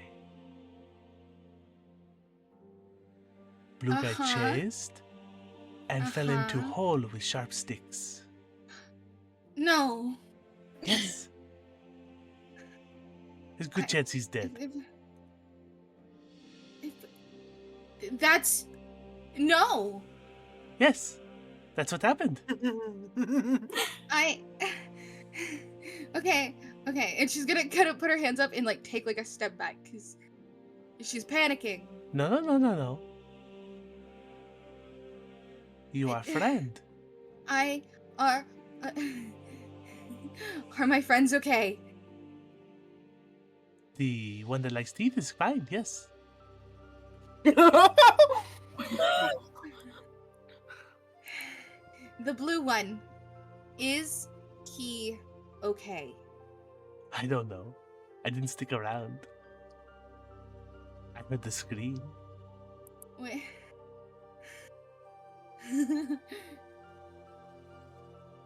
Where are my other friends? Soren talked to the dark elf. They had conversation. Soren is with you? Yeah, Sorix. He's around. His name starts with a C. It escapes me. Is Killigan with you? Callaghan? Callaghan? Is Callaghan with you? No.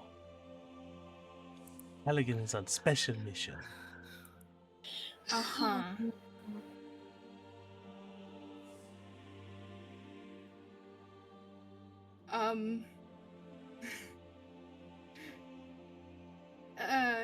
She's panicking.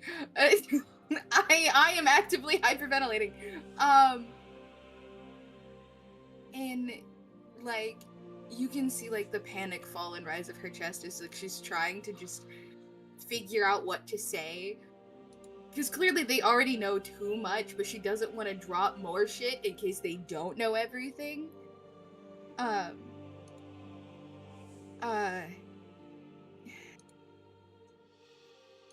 Why are you here, besides talking to me?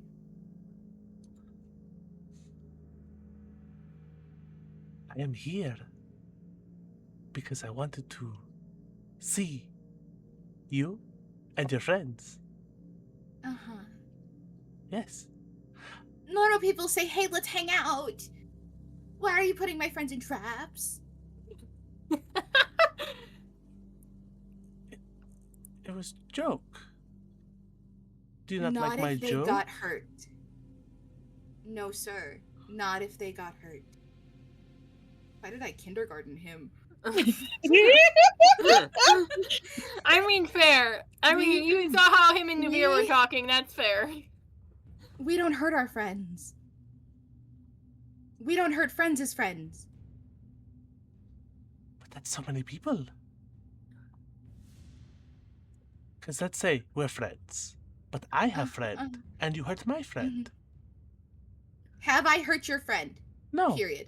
But what if my friend's friend has a friend, and you hurt them? It's called kindness. But that means nobody can be hurt. Yeah? So you just don't hurt anyone? That's not true. You've hurt people. If they are a danger to me and my friends, then yeah. But what if they thought you were a danger to them and their friends? Then that's fine. But it's not fine. If someone outwardly attacks you, you are allowed to attack them back. Ah, okay. It is called self-defense. I understand. Okay. I will not play practical jokes on your friends. But if they attack me, I will play jokes on them. Oh. Sure, fine. Fuck it. Okay. I'm gonna keep my comments to myself anyway. She's starting to panic, and like the fire in her palms are just like sparking. Like, she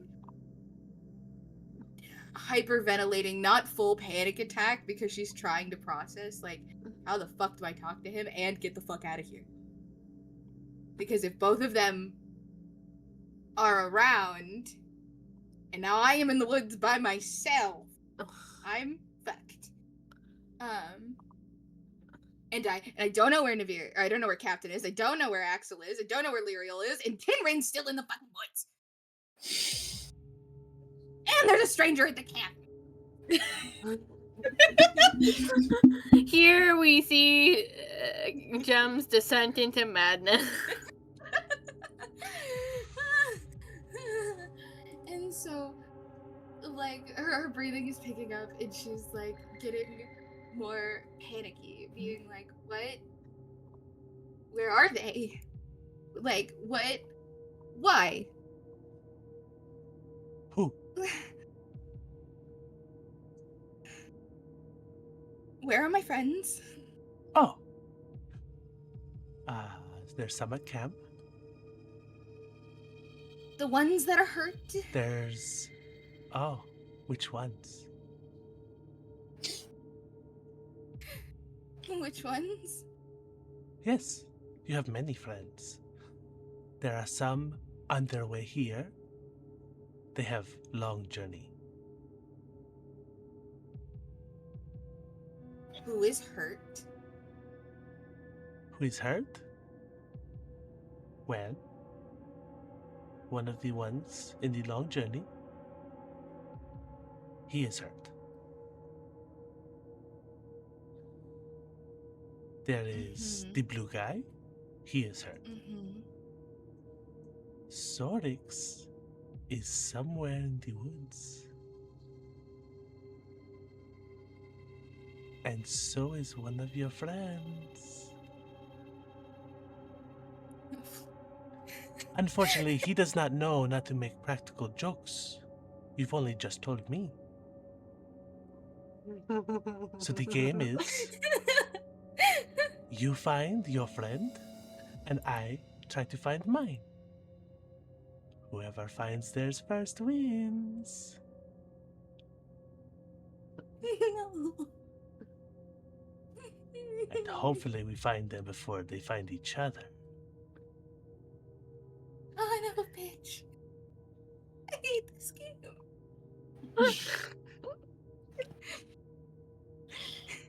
And go. And you see him bolt into the woods. Wait. Ah! God. Hey, Gem, She's how's your also heart gonna- rate? How's your heart rate, babes? I haven't checked it in a minute. I can't breathe. She is going to also sprint off into the woods, because what else the fuck am I supposed to do? Playing these fuck ass games. Make a survival check.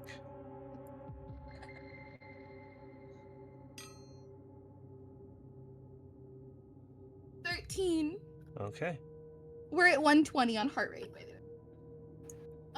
That's not bad. That's not bad. The survival check or my heart rate, buddy? Both.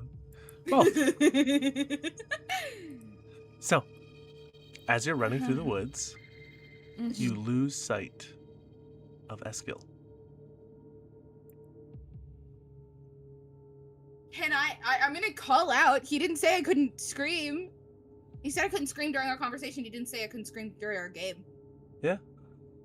Yeah, I'm gonna start calling out for Tinrin and Captain, and I guess literally anybody else who's in the fucking woods. All right. Oh, wait, pause. So, who are you calling out to first?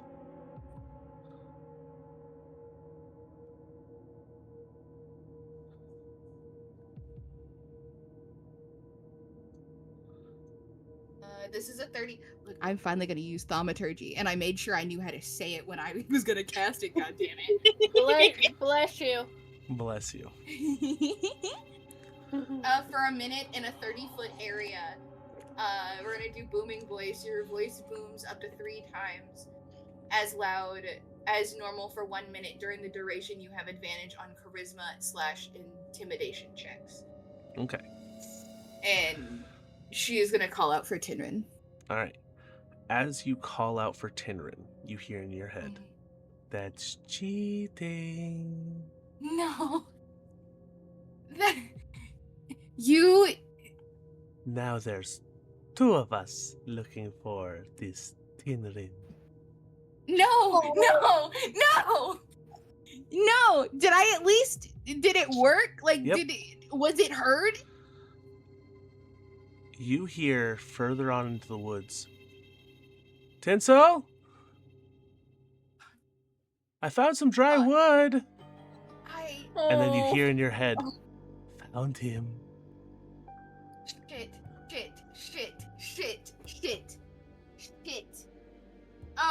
Make a perception check to see if you can pinpoint where the voice came from. 20. It's a 20. dirty 20. All right. You go bolting towards the direction. Mm-hmm. Eskel had a head start on you. Mm-hmm. You come out to a thick spot of the woods. Mm-hmm. And as you round a corner, looking around a tree, you see Tinrin. Currently, arms full of long sticks. And he turns and goes, Oh my god. "Tinrin? Or, Tinsel?" We need to go now. What's wrong? And she's panicking. She can't breathe. She's gasping for air at this point. You see somebody walking up behind Tinrin. Fuck. Can I can see past him. Am I able to throw my dagger? Wait, can I see who it is, actually? Am I able to perceive who it is before I throw my dagger? Roll a perception check. Perception. Fuck it, that's a 9. I'm gonna throw my dagger regardless, honestly. Okay, roll an attack.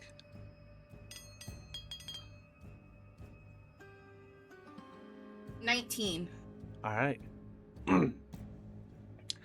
As you throw the dagger flies by Tinrin's head and sticks into the shoulder of the individual. Mm-hmm. I was 7 points of 7. damage. Who was it? Whoever it is still walking towards him. Son of a bitch. Tinrin looks at you and goes, "What the fuck was that for? I got the wood." I need you to get behind me now. Move your mouth, and there is not a sound Fuck. made. No. And you see him start to walk towards you and goes, "I can't hear you."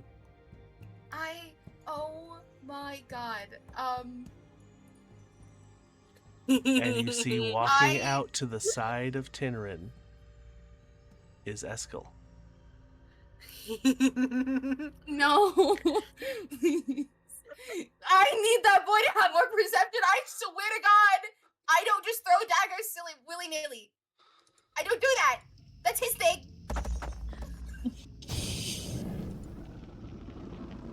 And as Eskel walks out, he turns and looks at Eskel and goes, "Who the hell are you?"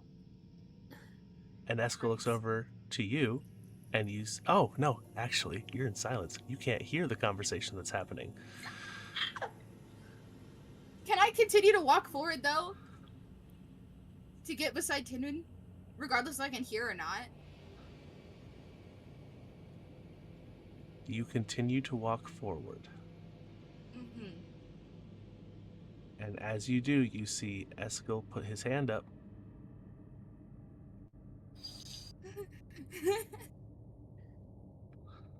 No, she's gonna stop, but tears are rolling down her face. And as he walks towards you, the other individual walks up behind Tinrin and you see a rag over his face No! as he starts to struggle.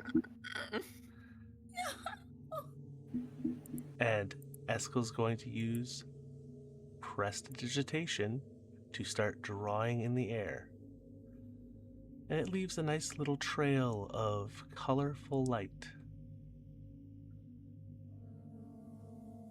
And it just types out, I win.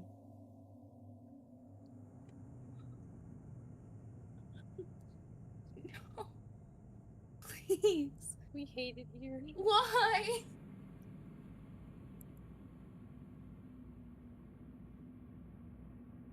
And I can't strike any of them because I could hurt him. He is going to struggle. Fuck it. Can I call to Azrael? That is a 3 on his struggle. Let's see if he can break the grapple.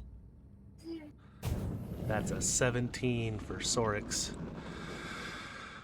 He is currently thrashing against the strong tiefling holding on to him.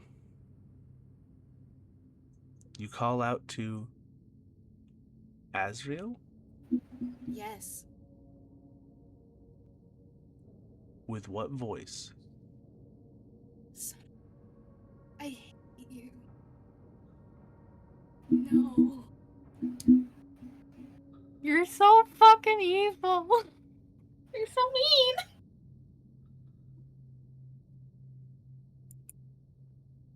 And as he goes unconscious, you see Sorix toss him onto his shoulder and start to walk away.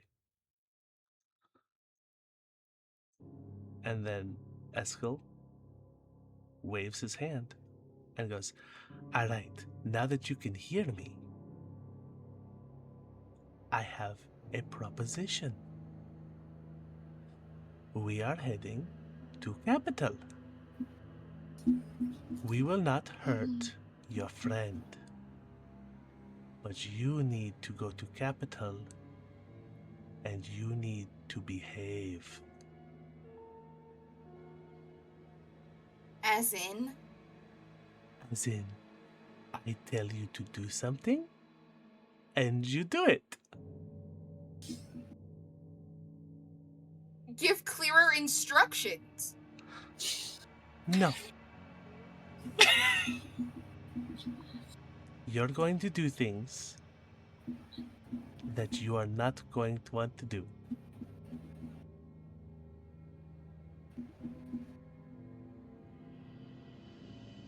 Like? Hurting I will go people. with you. I will go with you right now to make No. sure that he is safe. Please. If you follow, we will slit his throat.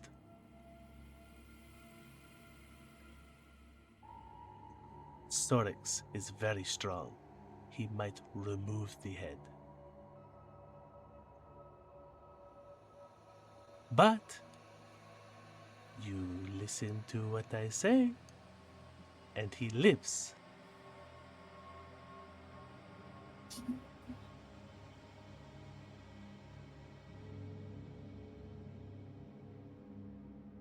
Okay. Just know, this was the lesser of two evils, because you are friend. The fuck do you Cadigan mean was by that? going to take you and kill everyone. And he would have done it. Okay. Now get to camp. Your friends will be there soon. One of them is going to need your help. And just so you know, that dark elf guy, he cares about you guys. He went running to save that blue guy.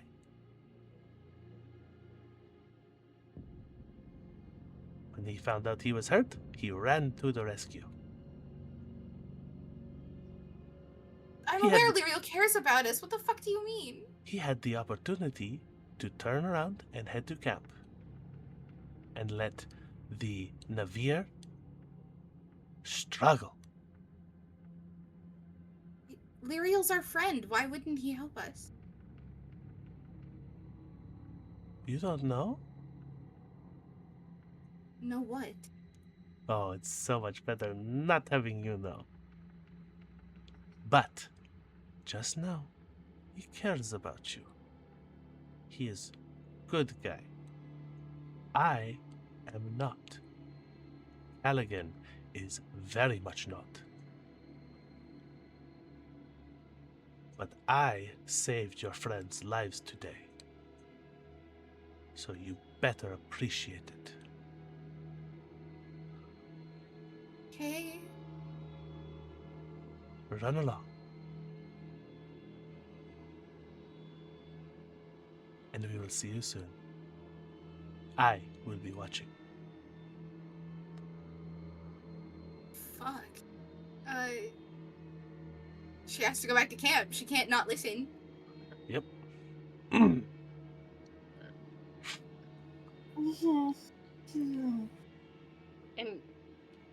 in that time, did we get back to camp? Question mark. Yes.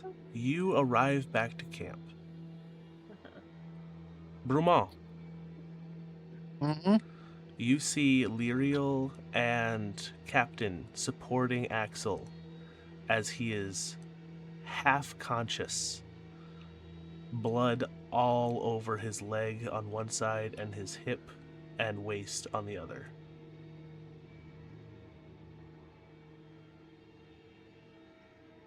Looks like y'all had an interesting frolic through the woods.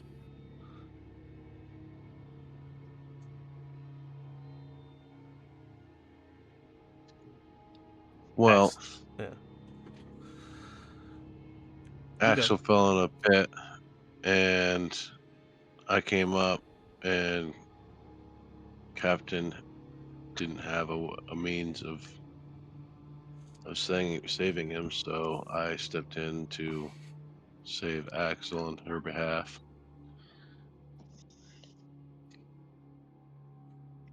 Uh-huh.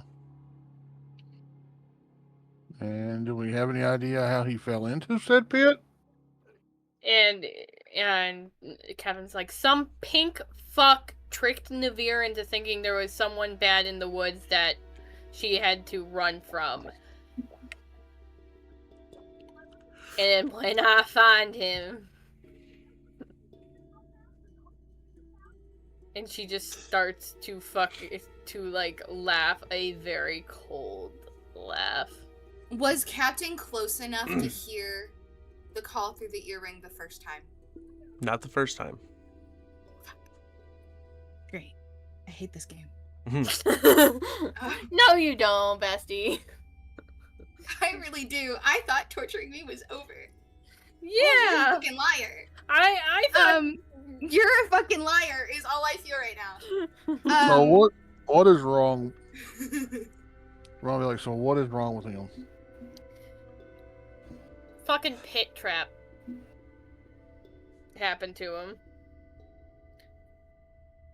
Through the hip and the thigh. So anything missing, or just wounded? Regular split, regular. Okay, just wounded. Okay.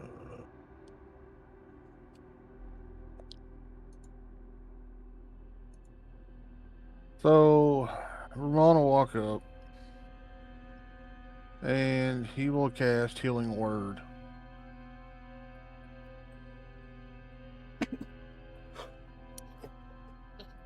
On Axel.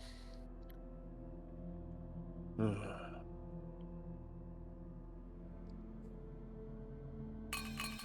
I'll get 12 hit points back. All right.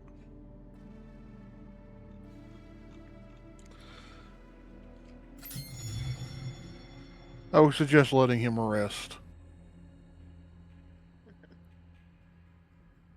And Captain is going to turn to Lyriel and ask if Lyriel could bring him back to the tent.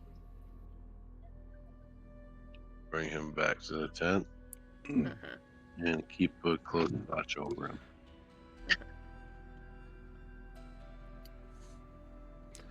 And it's right about now. Tinsel walks into camp.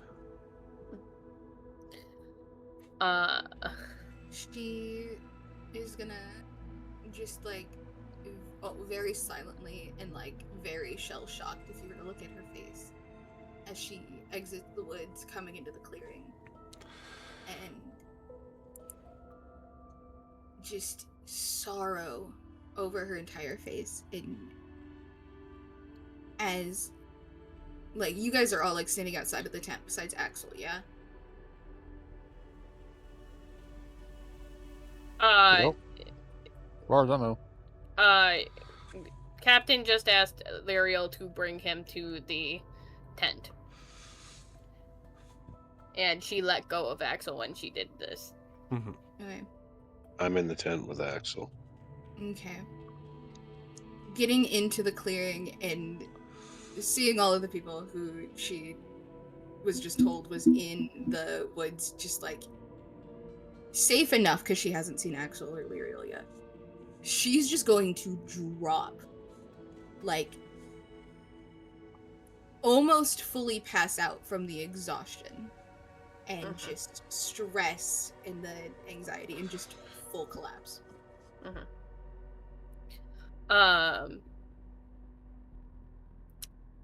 Captain is going to turn back to the woods.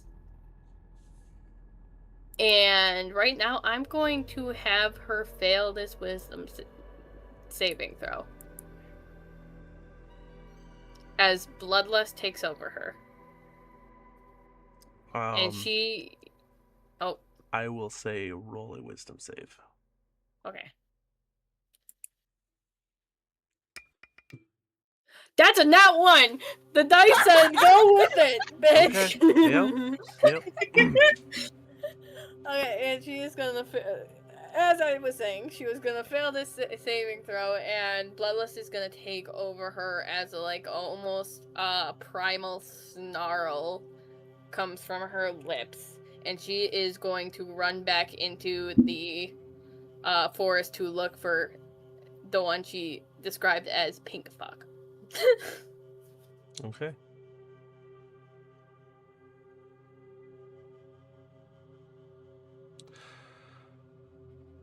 Roll a survival check.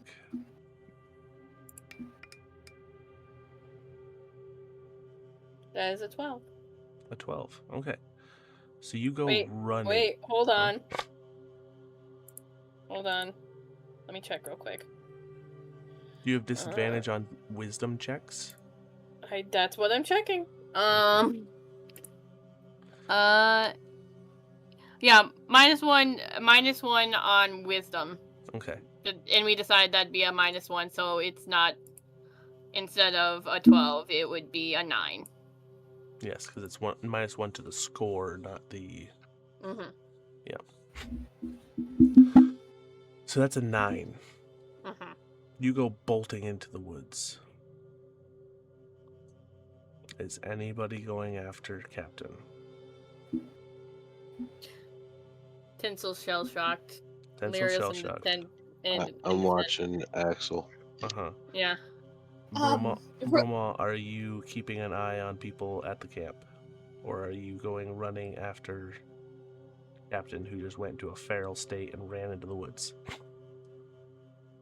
Well, someone's got to, do something at this point, so yes, I will follow. Okay. Are you running? Oh, no, it's a steady pace. Steady pace. Captain, are you running? Yes. Okay.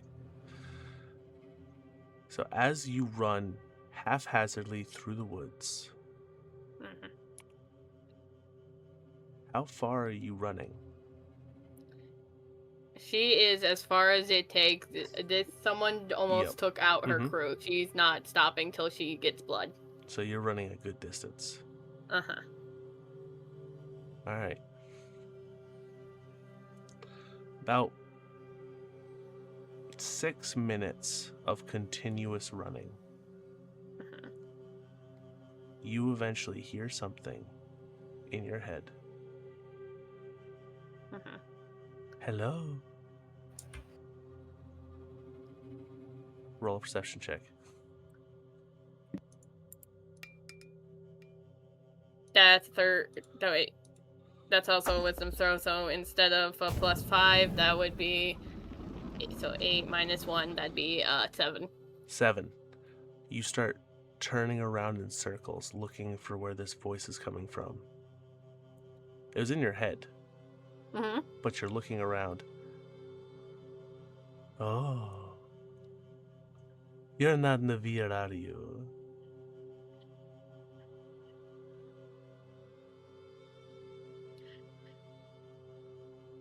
And she's just gonna keep looking. She's not even answering. She's just keeping looking because she's gone full feral at this point. All right.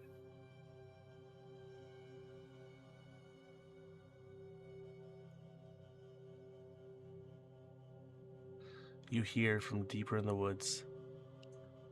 This way.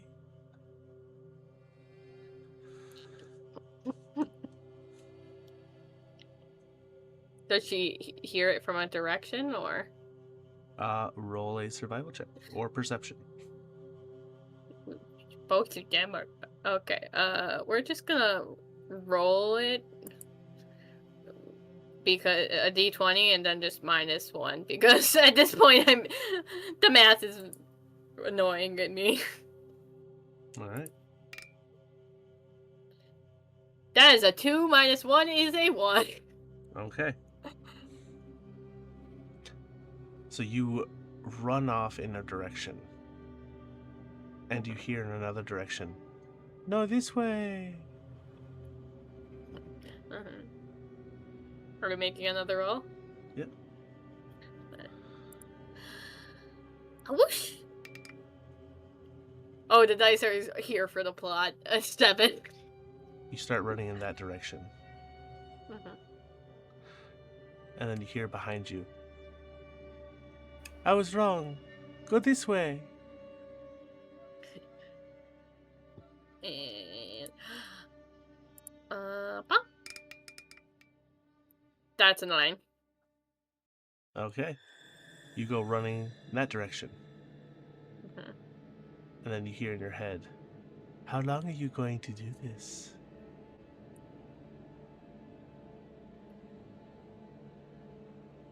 And finally Captain answers and she goes, I'm gonna make sure your blood covers the floor, Cher.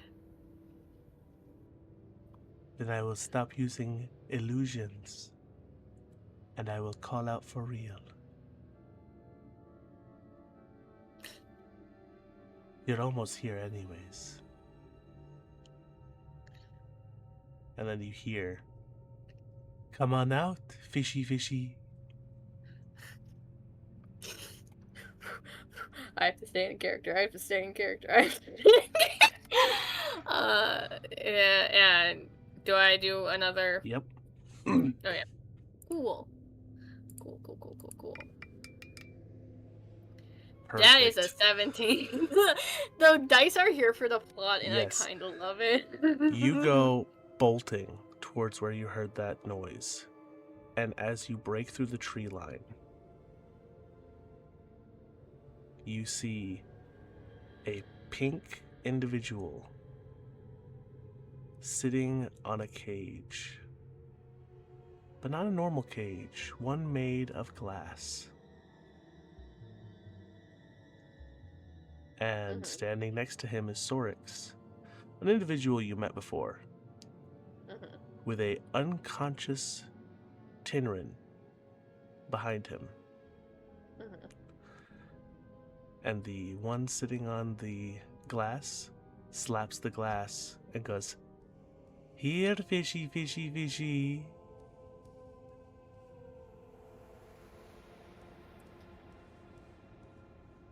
And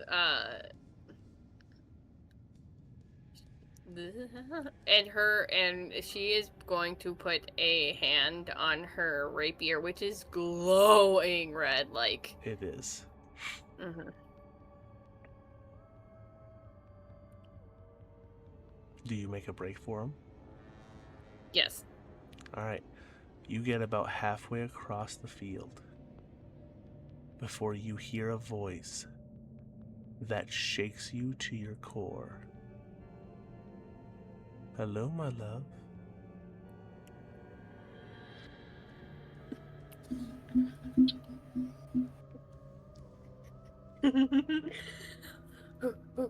In character. She It's been some time.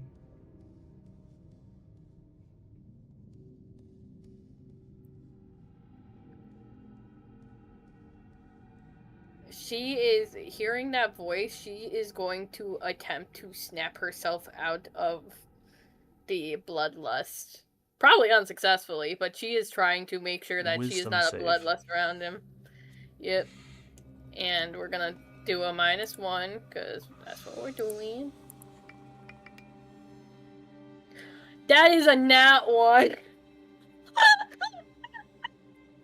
Oh, the plot! The plot! The dice are here for the plot, and I'm here for the dice, man.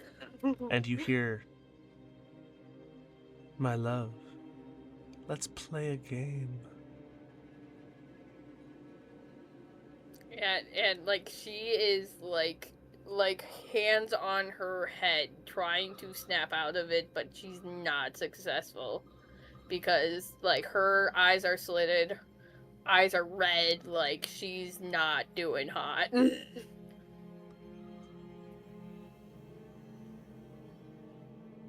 Are you looking around?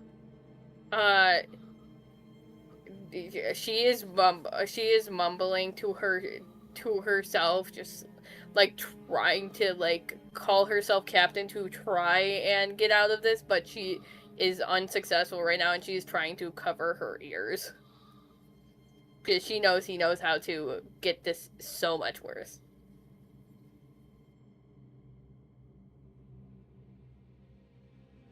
You hear footsteps coming to the left of you. Don't you want to hear about the crew? She is going to try to trying to slash him with her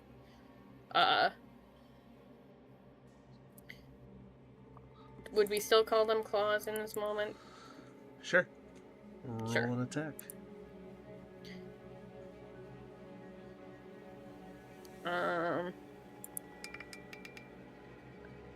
That is a 15.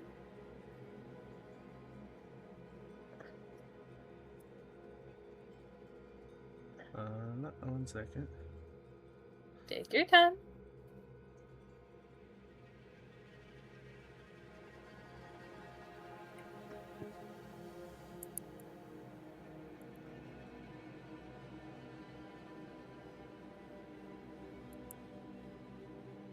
Alright. Yes, that barely hits. Roll your Alright. damage. So what would I roll for damage, since A, I don't have primal savagery anymore, and B, So your damage would normally be just your strength score plus 1. Mhm. So your strength modifier plus 1, I mean. Yeah, and during bloodlust, her strength is up +1. Yep. So it'd be 2 then? 2, okay. So 1 second, I have to roll something.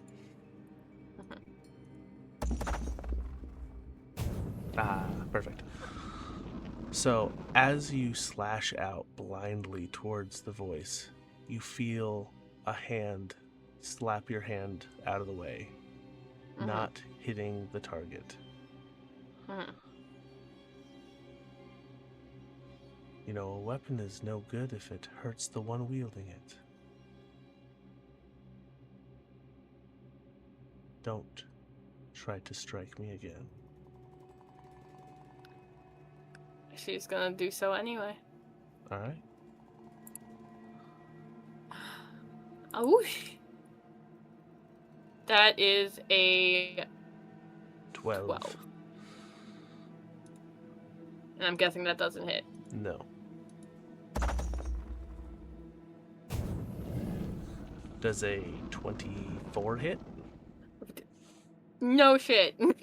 All right. You take 4 points of bludgeoning damage as a fist hits you in the side of the head.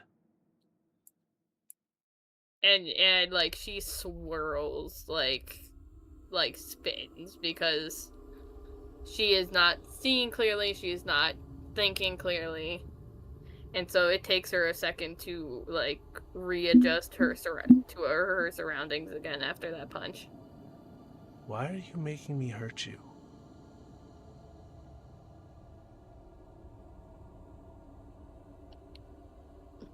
The great captain.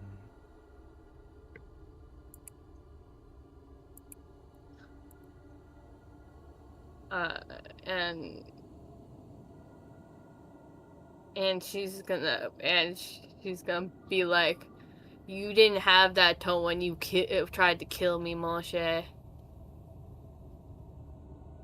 And she's not referring to him. She's referring to him as Moshe, and then she's gonna add, because little Levi couldn't do it himself.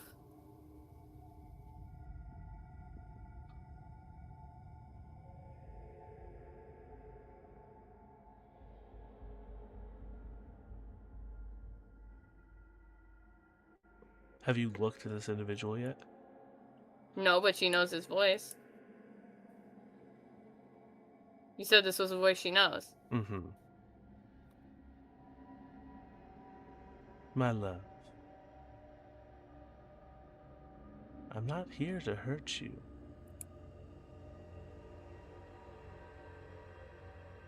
You know, I was worried for a time that you had actually perished. It would have been heartbreaking.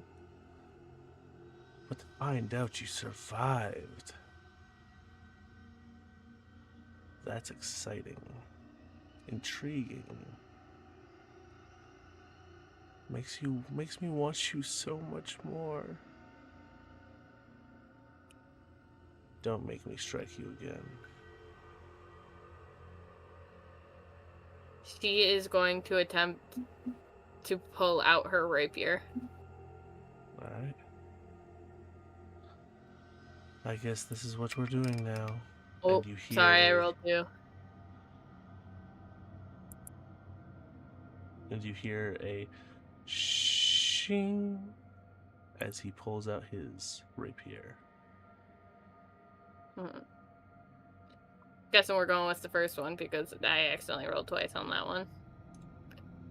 So, you swing out with your rapier, and he taps it off to the side. He goes, "Come now, Captain. You can do better than that. I'll even let you try again." Do you want me to roll again, or are we taking the second one that I rolled? I want you to roll again. Aye.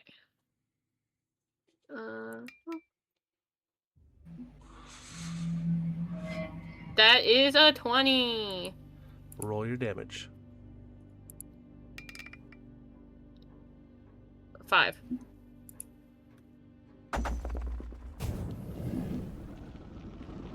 As you thrust out, still not looking at the man, but now looking down at the feet to try to judge where he is, you know this should have been center mast. A stab through the chest. And as it almost strikes, you feel your rapier tossed off to the side. Last second. By his.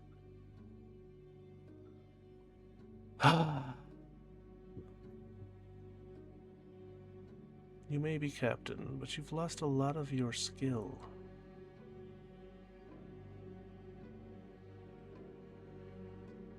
Once you become more of a threat, come find me. Till then, you are not worth my time. She is going to try to launch at him and bite him. All right. How would I roll that? Unarmed attack. Got it. That is a 17.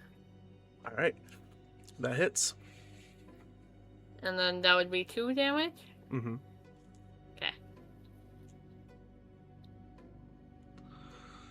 So as you launch out, you're trying to bite him.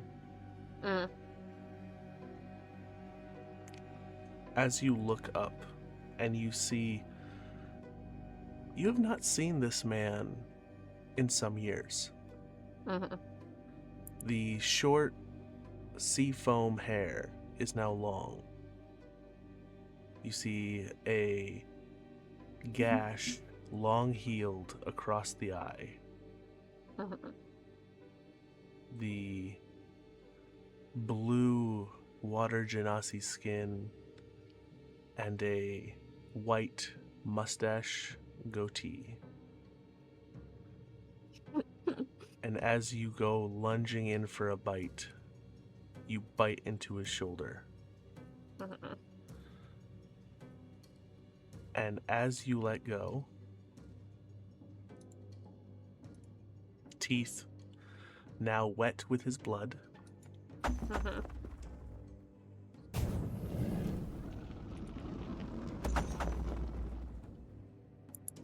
Okay.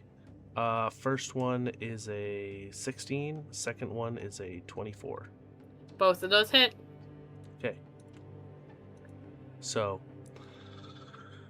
you take 2 punches. Mm-hmm. What was that, 5 before? Yep. So you take 5, then another 5, as he punches in quick succession. 1 to your jaw, 1 to the other side of your jaw. Mm-hmm. And he grabs a hold of you, and he's going to action surge.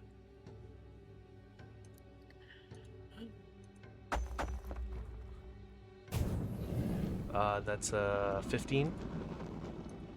That hits. And an 18. That hits. You take another 10 points of damage as he throws a knee into your stomach and then gives another blow to the side of your face and goes,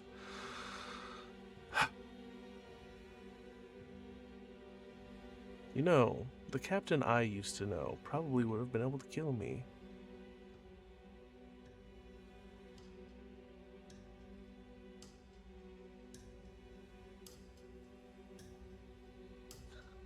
And I'm guessing from the punches that, or like, she had his blood in her mouth, but from the punches, it's a mix of his and her blood in her mouth at this point. Mm-hmm. She spits it at him, in his face.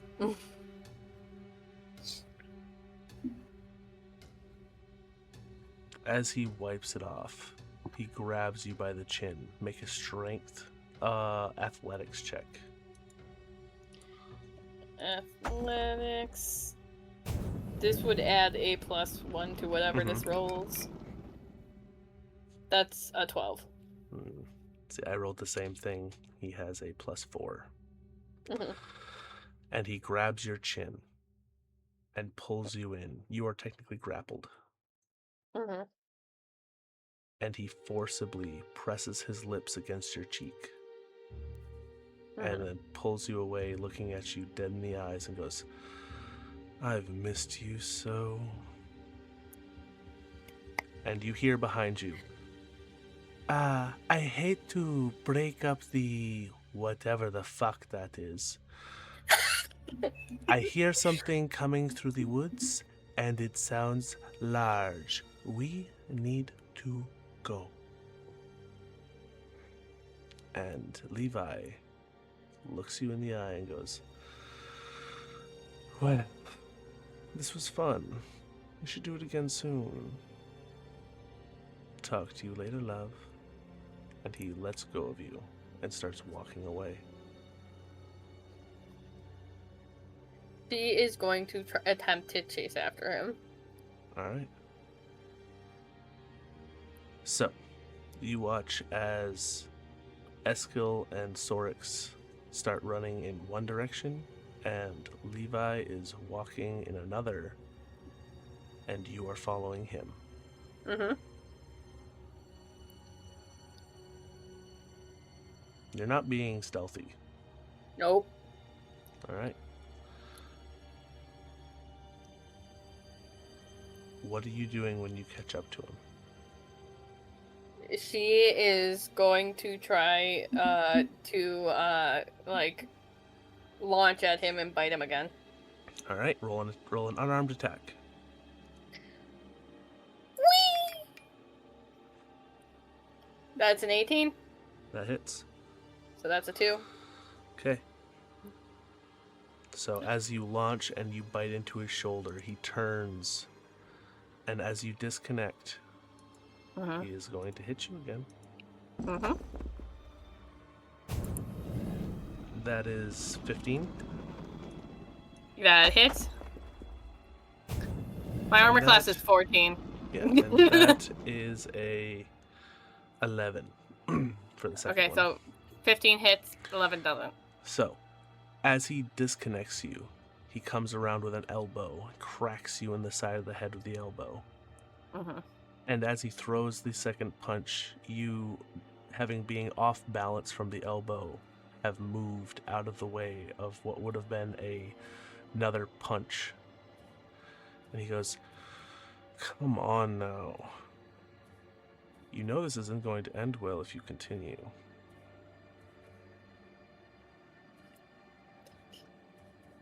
And she goes, "Listen now, Lady Monche, your head's gonna be dangling off my ship." And also, how much damage was that hit? The one that hit you was 5. He just unarmed. Ah. Whoosh. And you've sparred with him before.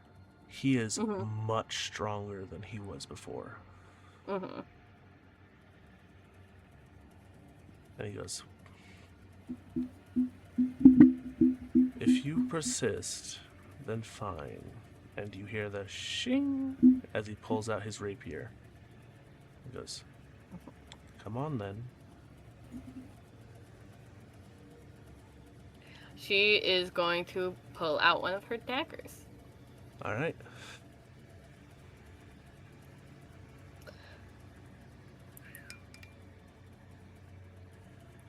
That is a 16. That hits.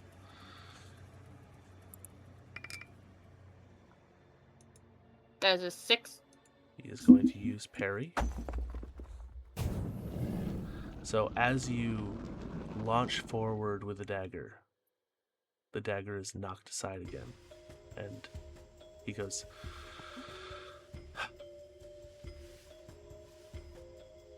"This is unfortunate,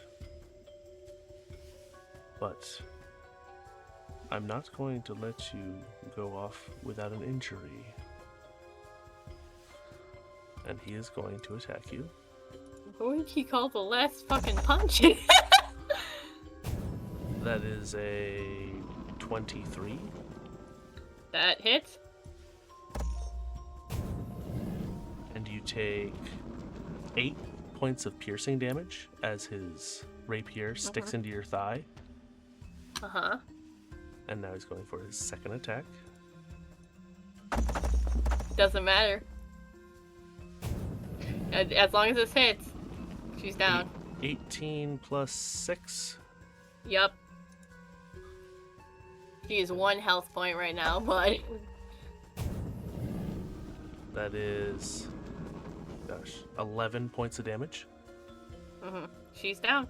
As he sticks you in the lower abdomen, pulling you in for a hug. And as the light starts to leave your eyes, he goes, "Don't worry. Your crew is safe with me."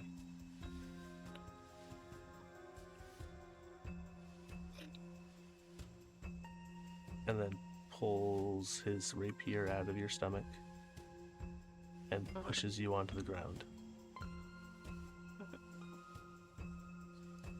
You start to fade,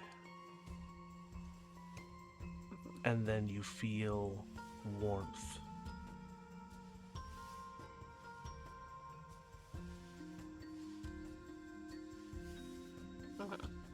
A warmth that you haven't experienced since you last basked on a beach.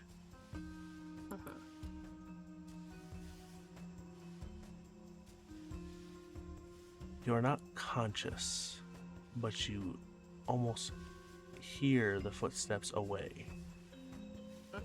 And a few moments later, Brumon, Uh-huh. you come to a clearing. I'm Bromon now, huh? Yeah, Brumon, you come to the clearing, a large field, and you see Captain laying at the far end of the field on the ground. Oi. What is it with these people needing healing today?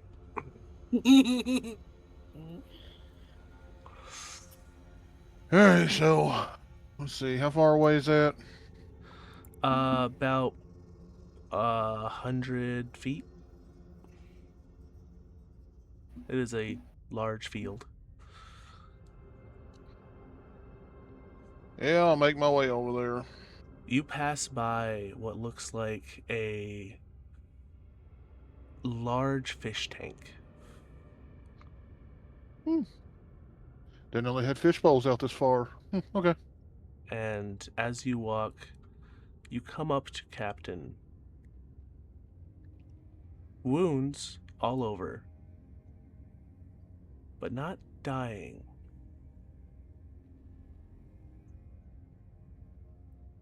Oh? Not in immediate harm of dying. Oh? You see the chest rising and falling, unconscious, but not dying. Motherfucker have spare to dying. Oh, so I don't have to do anything then. Okay, cool.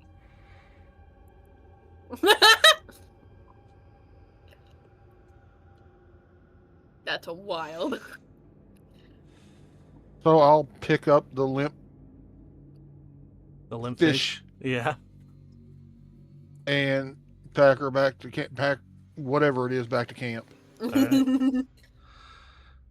So, Tinsel. Yeah. As you're sitting alone,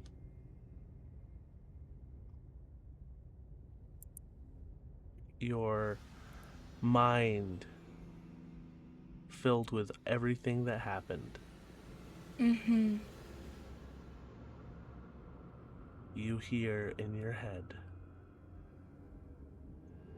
this is a different kind of message. Higher level. Mm-hmm. Uh-huh. Can be done from a long distance. Mm-hmm.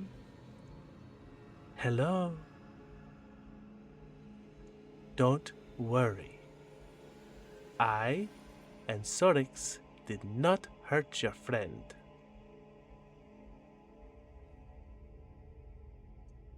But your friend attacked someone we know, and they defended themselves.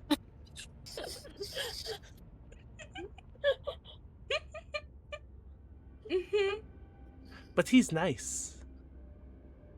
I'm sure she's okay. I hope. Where's my husband? Wait, hold on, sorry. I'm calling my husband in DMs. Insert the song "Where Is My Husband" here. Well, it's official. They're hitched. Where's my husband? Table's become an official, sanctioned priest to marry the two now. So, do you ask Where is Yeah. where's Tinrin? Yeah, they never decided what they were. This is fucking bullshit. Where's my puppy? He goes, "Don't worry. He is safe and unharmed. And we will not harm him. But he is currently on his way to capital."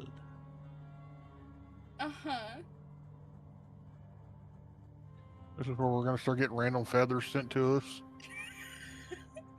No, don't do it. The sending stone.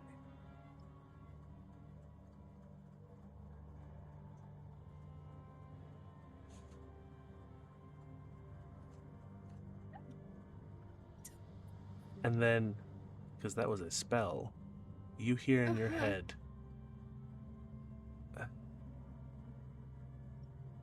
Tinsel, No.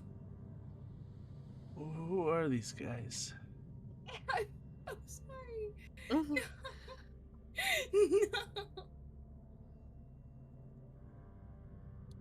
And then you hear from the other spell, "See? Proof of life." Like every ransom scenario in a movie. Yeah. It's like Eskil while they're bringing him back is watching a kidnapping movie to be like, see, I can do this. He's definitely reading some dark romance novels right now.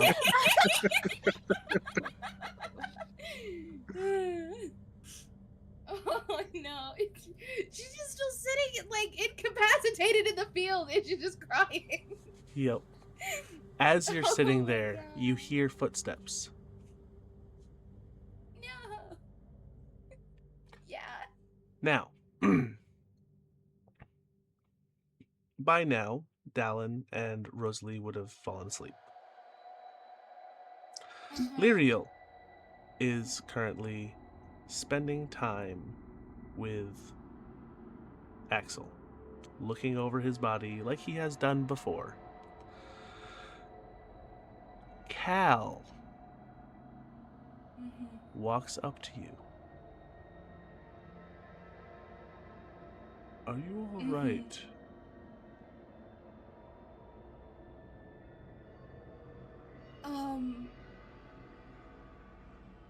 Yeah, fine. Good.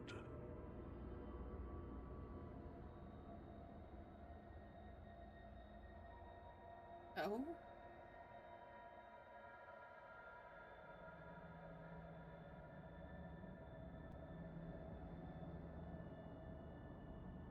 Do you look up? Yeah, I'm gonna look up. As you meet the kind, old knight's face, there's a shimmer. Son of a bitch. Tieflings are considered humanoid. Human. God fucking damn it! As he looks down and goes, "It's nice to finally meet you, Delethina. My name is Callaghan. Cal for short." Oh, fuck, why didn't we think of that?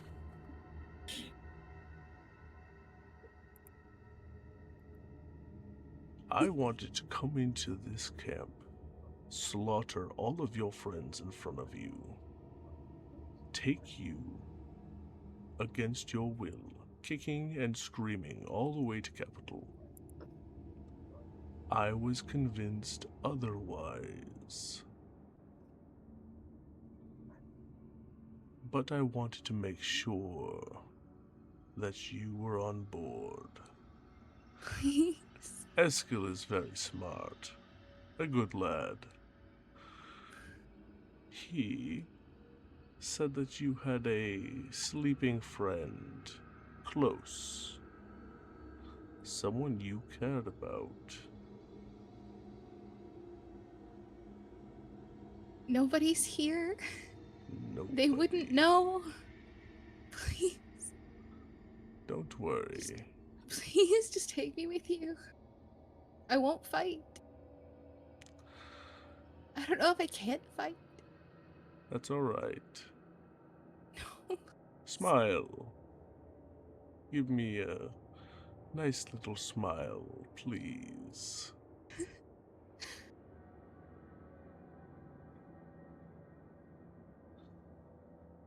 Come on now. Oh my god. You're such a bitch. And I will do whatever you guys need. Just please take me with you. I need to know that he's safe. No.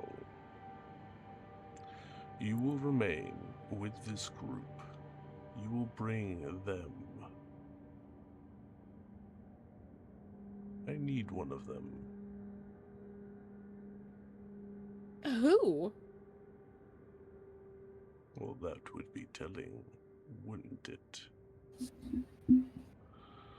I followed all the fucking rules so far. Okay. Sorry. We're good now. We're good now. So be a good girl. And do as you're told. And your little ASMR will be safe. Don't do as you're told. And I will send Eskil with a piece each time you disobey me. Why do I keep being sent body parts? Why? Okay. This poor girl traumatized. Oh, you don't like chicken wings? Chicken wing, hot dog and bologna. Just know you're not the only one that needs to be at Capitol.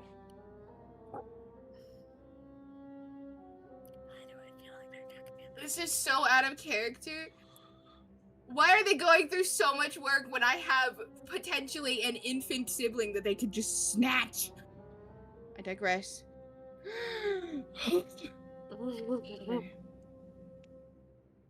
Because that sibling is probably under military protection.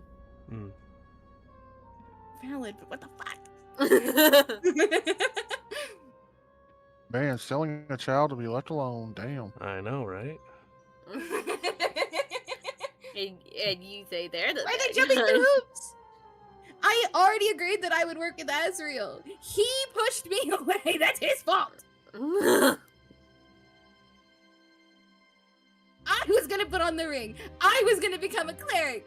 I will burn the world down. And they're Is doing that- all this? Is that all in character? Yeah, actually, sure. The She's burn the crashing world out. down. Yeah, she's crashing out. What have I done that wasn't up to code? Like I Why was won't gonna you give choose me, myself damn it? over. Yeah, just choose me. Love me. No.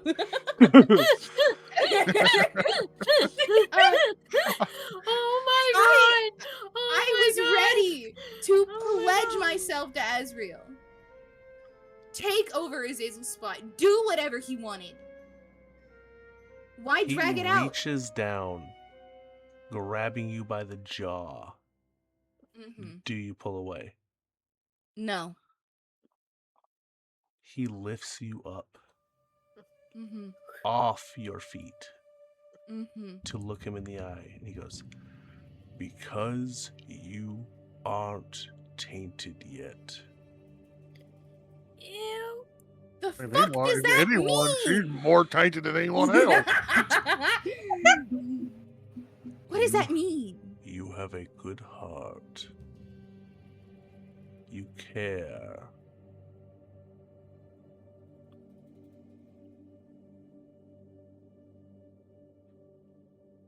If you had taken the route you speak of, you would have been worthless.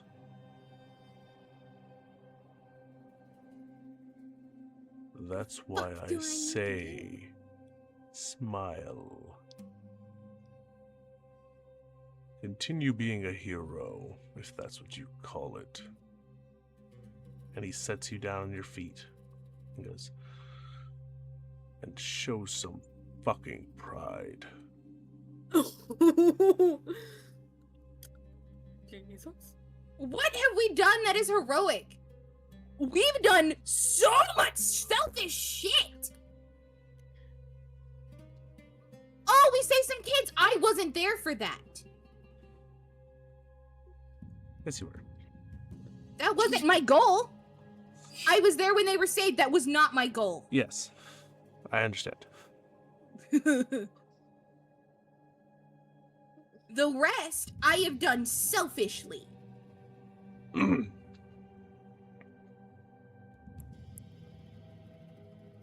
How much more tainted can I be?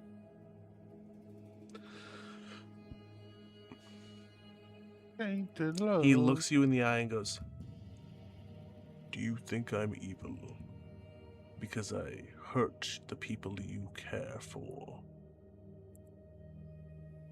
No, you probably have a reason. Everybody has their reason. If I were to send you that boy's head,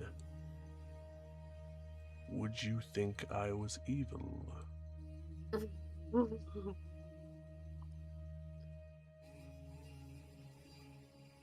I would think of you as dead because I would kill you myself.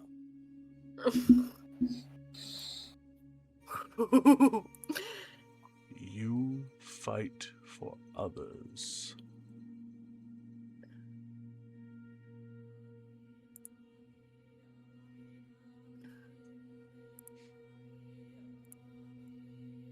That is entirely selfish on my part. I'm fucking him. What do you mean? Huh? That is like also kind of slightly a character, but like. The difference between you and I don't feel love. I would Hey, rip romantic out my father's heart and eat it without a blink.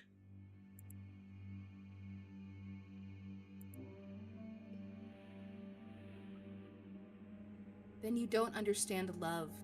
People do insane shit. Precisely.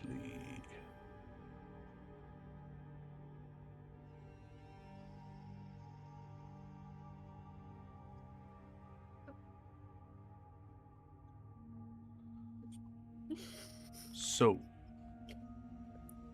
I will be seeing you, Delathena. Enjoy your trip to capital.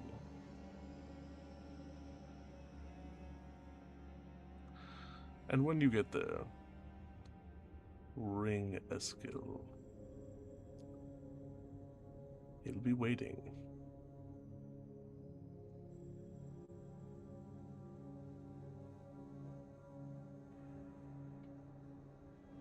And he turns and starts to walk away, his black armor clinking. And you see him reach down and grab one of the smoked fish. And eat it, bones and all. I'm so pissed. And as he disappears into the dark, you hear the heavy footfalls, dunk, dunk, of Bromont carrying Captain. I love how none of these motherfuckers ever want to be here when I show up. They are splitting you guys up on purpose. Yeah, no, clearly. They're like, man, the paladin's coming back. Let's get the fuck out. Let's get the fuck out. Well, yeah, he just revealed himself in black fucking armor. You're gonna walk up to him and be like, oh, Guess you are evil, bonk bonk. Like, the fuck? Bonk, That's bonk why I is had to wild! look. Because if Yeah. detect good and evil actually detected the alignment, he would have been radiating red. Mm-hmm. But technically, tieflings are humanoid, not celestials, fays, fiends, undead, aberrations. Damn it! Out of curiosity, then how did the Quaddle detect that Lyriel was with a fiend? Because wouldn't Cal also be tied to an archfiend? Who? I'm confused. The Lyriel? Quaddle detected The flying snake. Flintigan on Lyriel. Mm-hmm. Yes. But that's Doing a Detected celestial like Flintigan. being. Flintigan has been hiding in Lyriel's shadow. That's been a thing that's happened. Canonical. Yeah. He is literally. In that moment, he Okay. was Just hitching a ride. standing. He was standing behind Lyriel. Mhm. Was just asking because, as far as we know, we've been told repeatedly, Flintigan sort of just fucks off wherever the fuck he wants to go. Mm-hmm. He also Also- enjoys watching Lyriel. Mm-hmm. So he That very often likes to just hang out in his shadow. that none of us picked up on the Cal thing as players. We're clearly not paranoid enough, apparently. Oh, I picked up. I knew who he was as Oh, a player. But I didn't... did when I had to ask his fucking name. Mm-hmm. But I was a little too busy being silenced. God, I scratched the shit out of my throat just then. So, Tinsel, you see Brumont carrying Captain back into camp. With her being picked up by her face, are there bruises on her face? Oh, yeah. Oh, yeah. She looks like she took 10 rounds in the fighting pits and lost think all she's- 10 rounds. I think she is referring to Tinsel being picked up by her jaw. Oh, Yeah. There you go, buddy. you didn't fight it. If you had thrashed around a bit, yeah.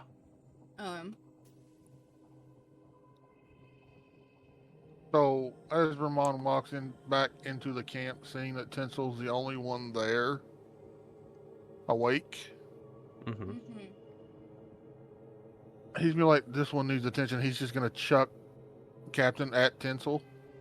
Oh. And then Captain dies because she falls on the ground and gets damaged. Roll a God fucking damn it.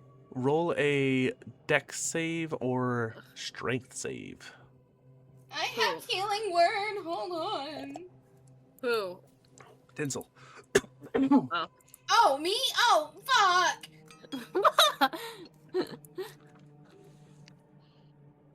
21. As he tosses the body, you instinctively lean down and catch the falling half siren in your arms, and she does not thwap off the ground, taking a d6 worth of falling damage. So, A healing word. Your but ass. she is unconscious. Oh, is my healing word not going to do anything then? Yeah, no, it will. So you heal Captain. Captain, you awaken. Your face is swollen. Your breath is coming in gasps. I need 16. But you gain 16 hit points. And with it being healing word, we need to go as soon as possible. And I'm not gonna drop Captain, but I'm just gonna set her down and walk away. Mm-hmm. Not even good to ask what happened. Nope, just setting you down. Motherfucker, I can't at this point. You can ask Told what you. happened. You can't tell them what happened. You can pretend like you don't know. she is on the verge of fully breaking, and Fair. it's to the point that she would word vomit. Yeah. Fair. I like this dice. This dice was going with the plot. I'm keeping this dice for now. Where's the old man? Gone.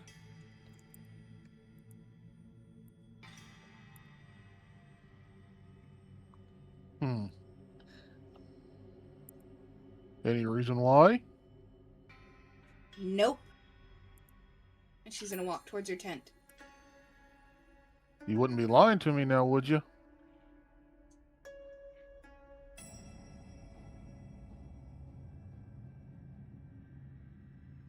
She's walking towards her tent. She can't say much more.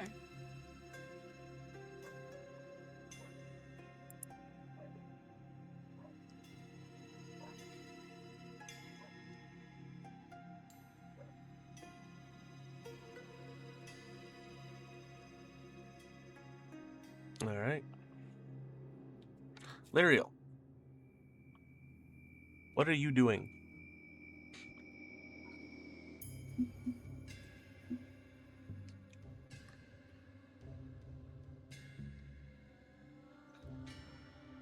Nothing, apparently. Apparently nothing. Ghost? Did he fall asleep? Ghost.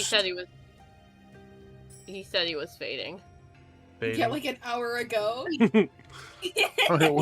we are past the 5-hour mark again. Yeah. Lariel fell asleep while watching over Axel. Yep.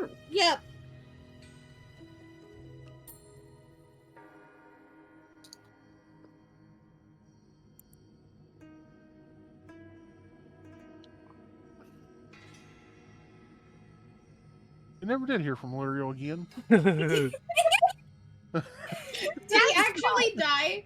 Poor little guy. Poor little guy. Little guy. All right. So, is anybody wanting to do anything before we wrap up for the evening? I think this is a good point to just kind of end it. All right. Yeah. So, who's taking first watch? Well, I guess I will, since we've got one that just coming out of being unconscious, and then we got one who stormed off like a fucking pissy preteen. And then one who's kidnapped, and then one who's Mortally wounded in a tent. So it's pretty much between Lariel and Brumont. It seems how one of the people is not here currently because they dozed off. I mean, you could wake up Rosalie and Dolan. They are also in camp. And has not noticed a goddamn thing. Do you want to wake them up? That is the thing. I'm not doing it. Do you want to see the kind of disarray they are in?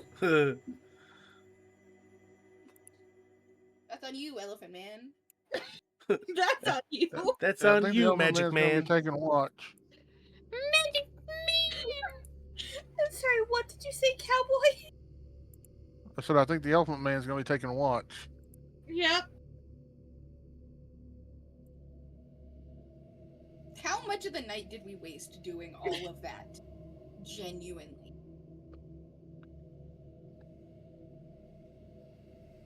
It's like, what is it with y'all and fucking running into the damn woods?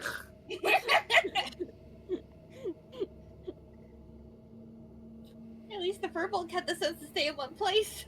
The furball was drinking and knocking out. I didn't have a choice. You always have a choice. You chose to go bang the dwarf again. Mm-hmm. Hey, So, let's be clear here. I said I stayed in one spot. I doubt you stayed in one spot. Hey, yo. Yeah, the size Yeah. difference, there has to be at least a couple different positions, because that's uncomfy at best. That's wild. Do you need to make a con save, my friend? I already made a con I save. already did a con save! It was a 4! Oh, God. So, Brumont, as you sit down to have your watch,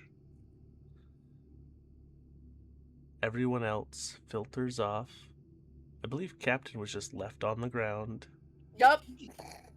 Are you just gonna fall asleep there? She's going to look for Axel. Alright. Axel is in Lyriel's tent. Getting his butt grabbed. Wait, I thought Or did they drop him I off thought in the big Lyriel tent? put him in the big tent. Okay, Lyriel brought him to the big tent. So, as you head in, Lyriel is watching Axel.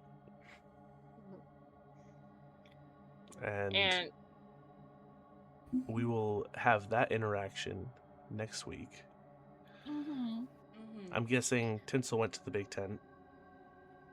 Yeah. Where's the child? She went to the big top. Sitting We're looking outside the big tent. Did he just fall asleep out there? What Yes. happened? He's Okay. just asleep on the ground. We love Remiford in this house. Honestly, I'm more impressed that he stayed where he was supposed to. Mhm. Yeah. Well, he couldn't stab the person he likes to stab, so someone took care of that for him. So, do you take Remiford into the tent and lay him down? Or do you just leave him out there? Where any number of people could get to him.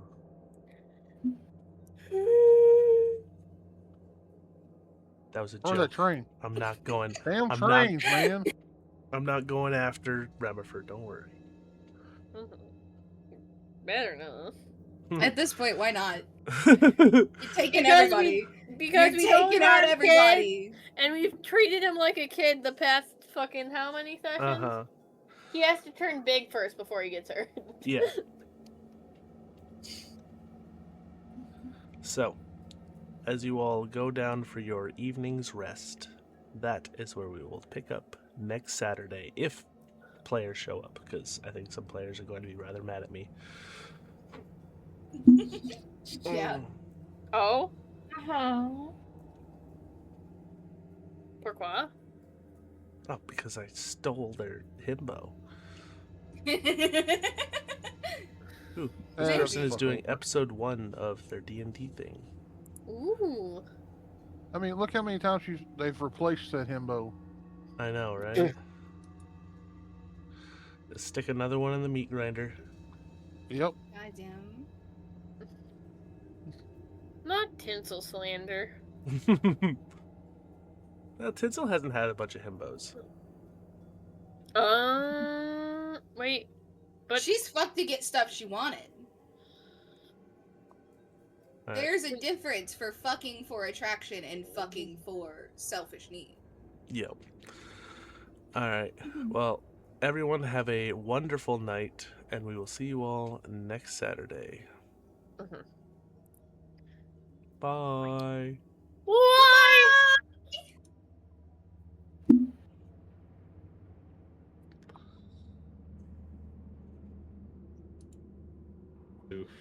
Pepper you and your teammates with. You're examining the body, and you can see some very crude. Thank you, Beyond the Table, for the kind of raid. Thank you, thank nasty you. looking I hope you're having a good tattoos that night. are kind of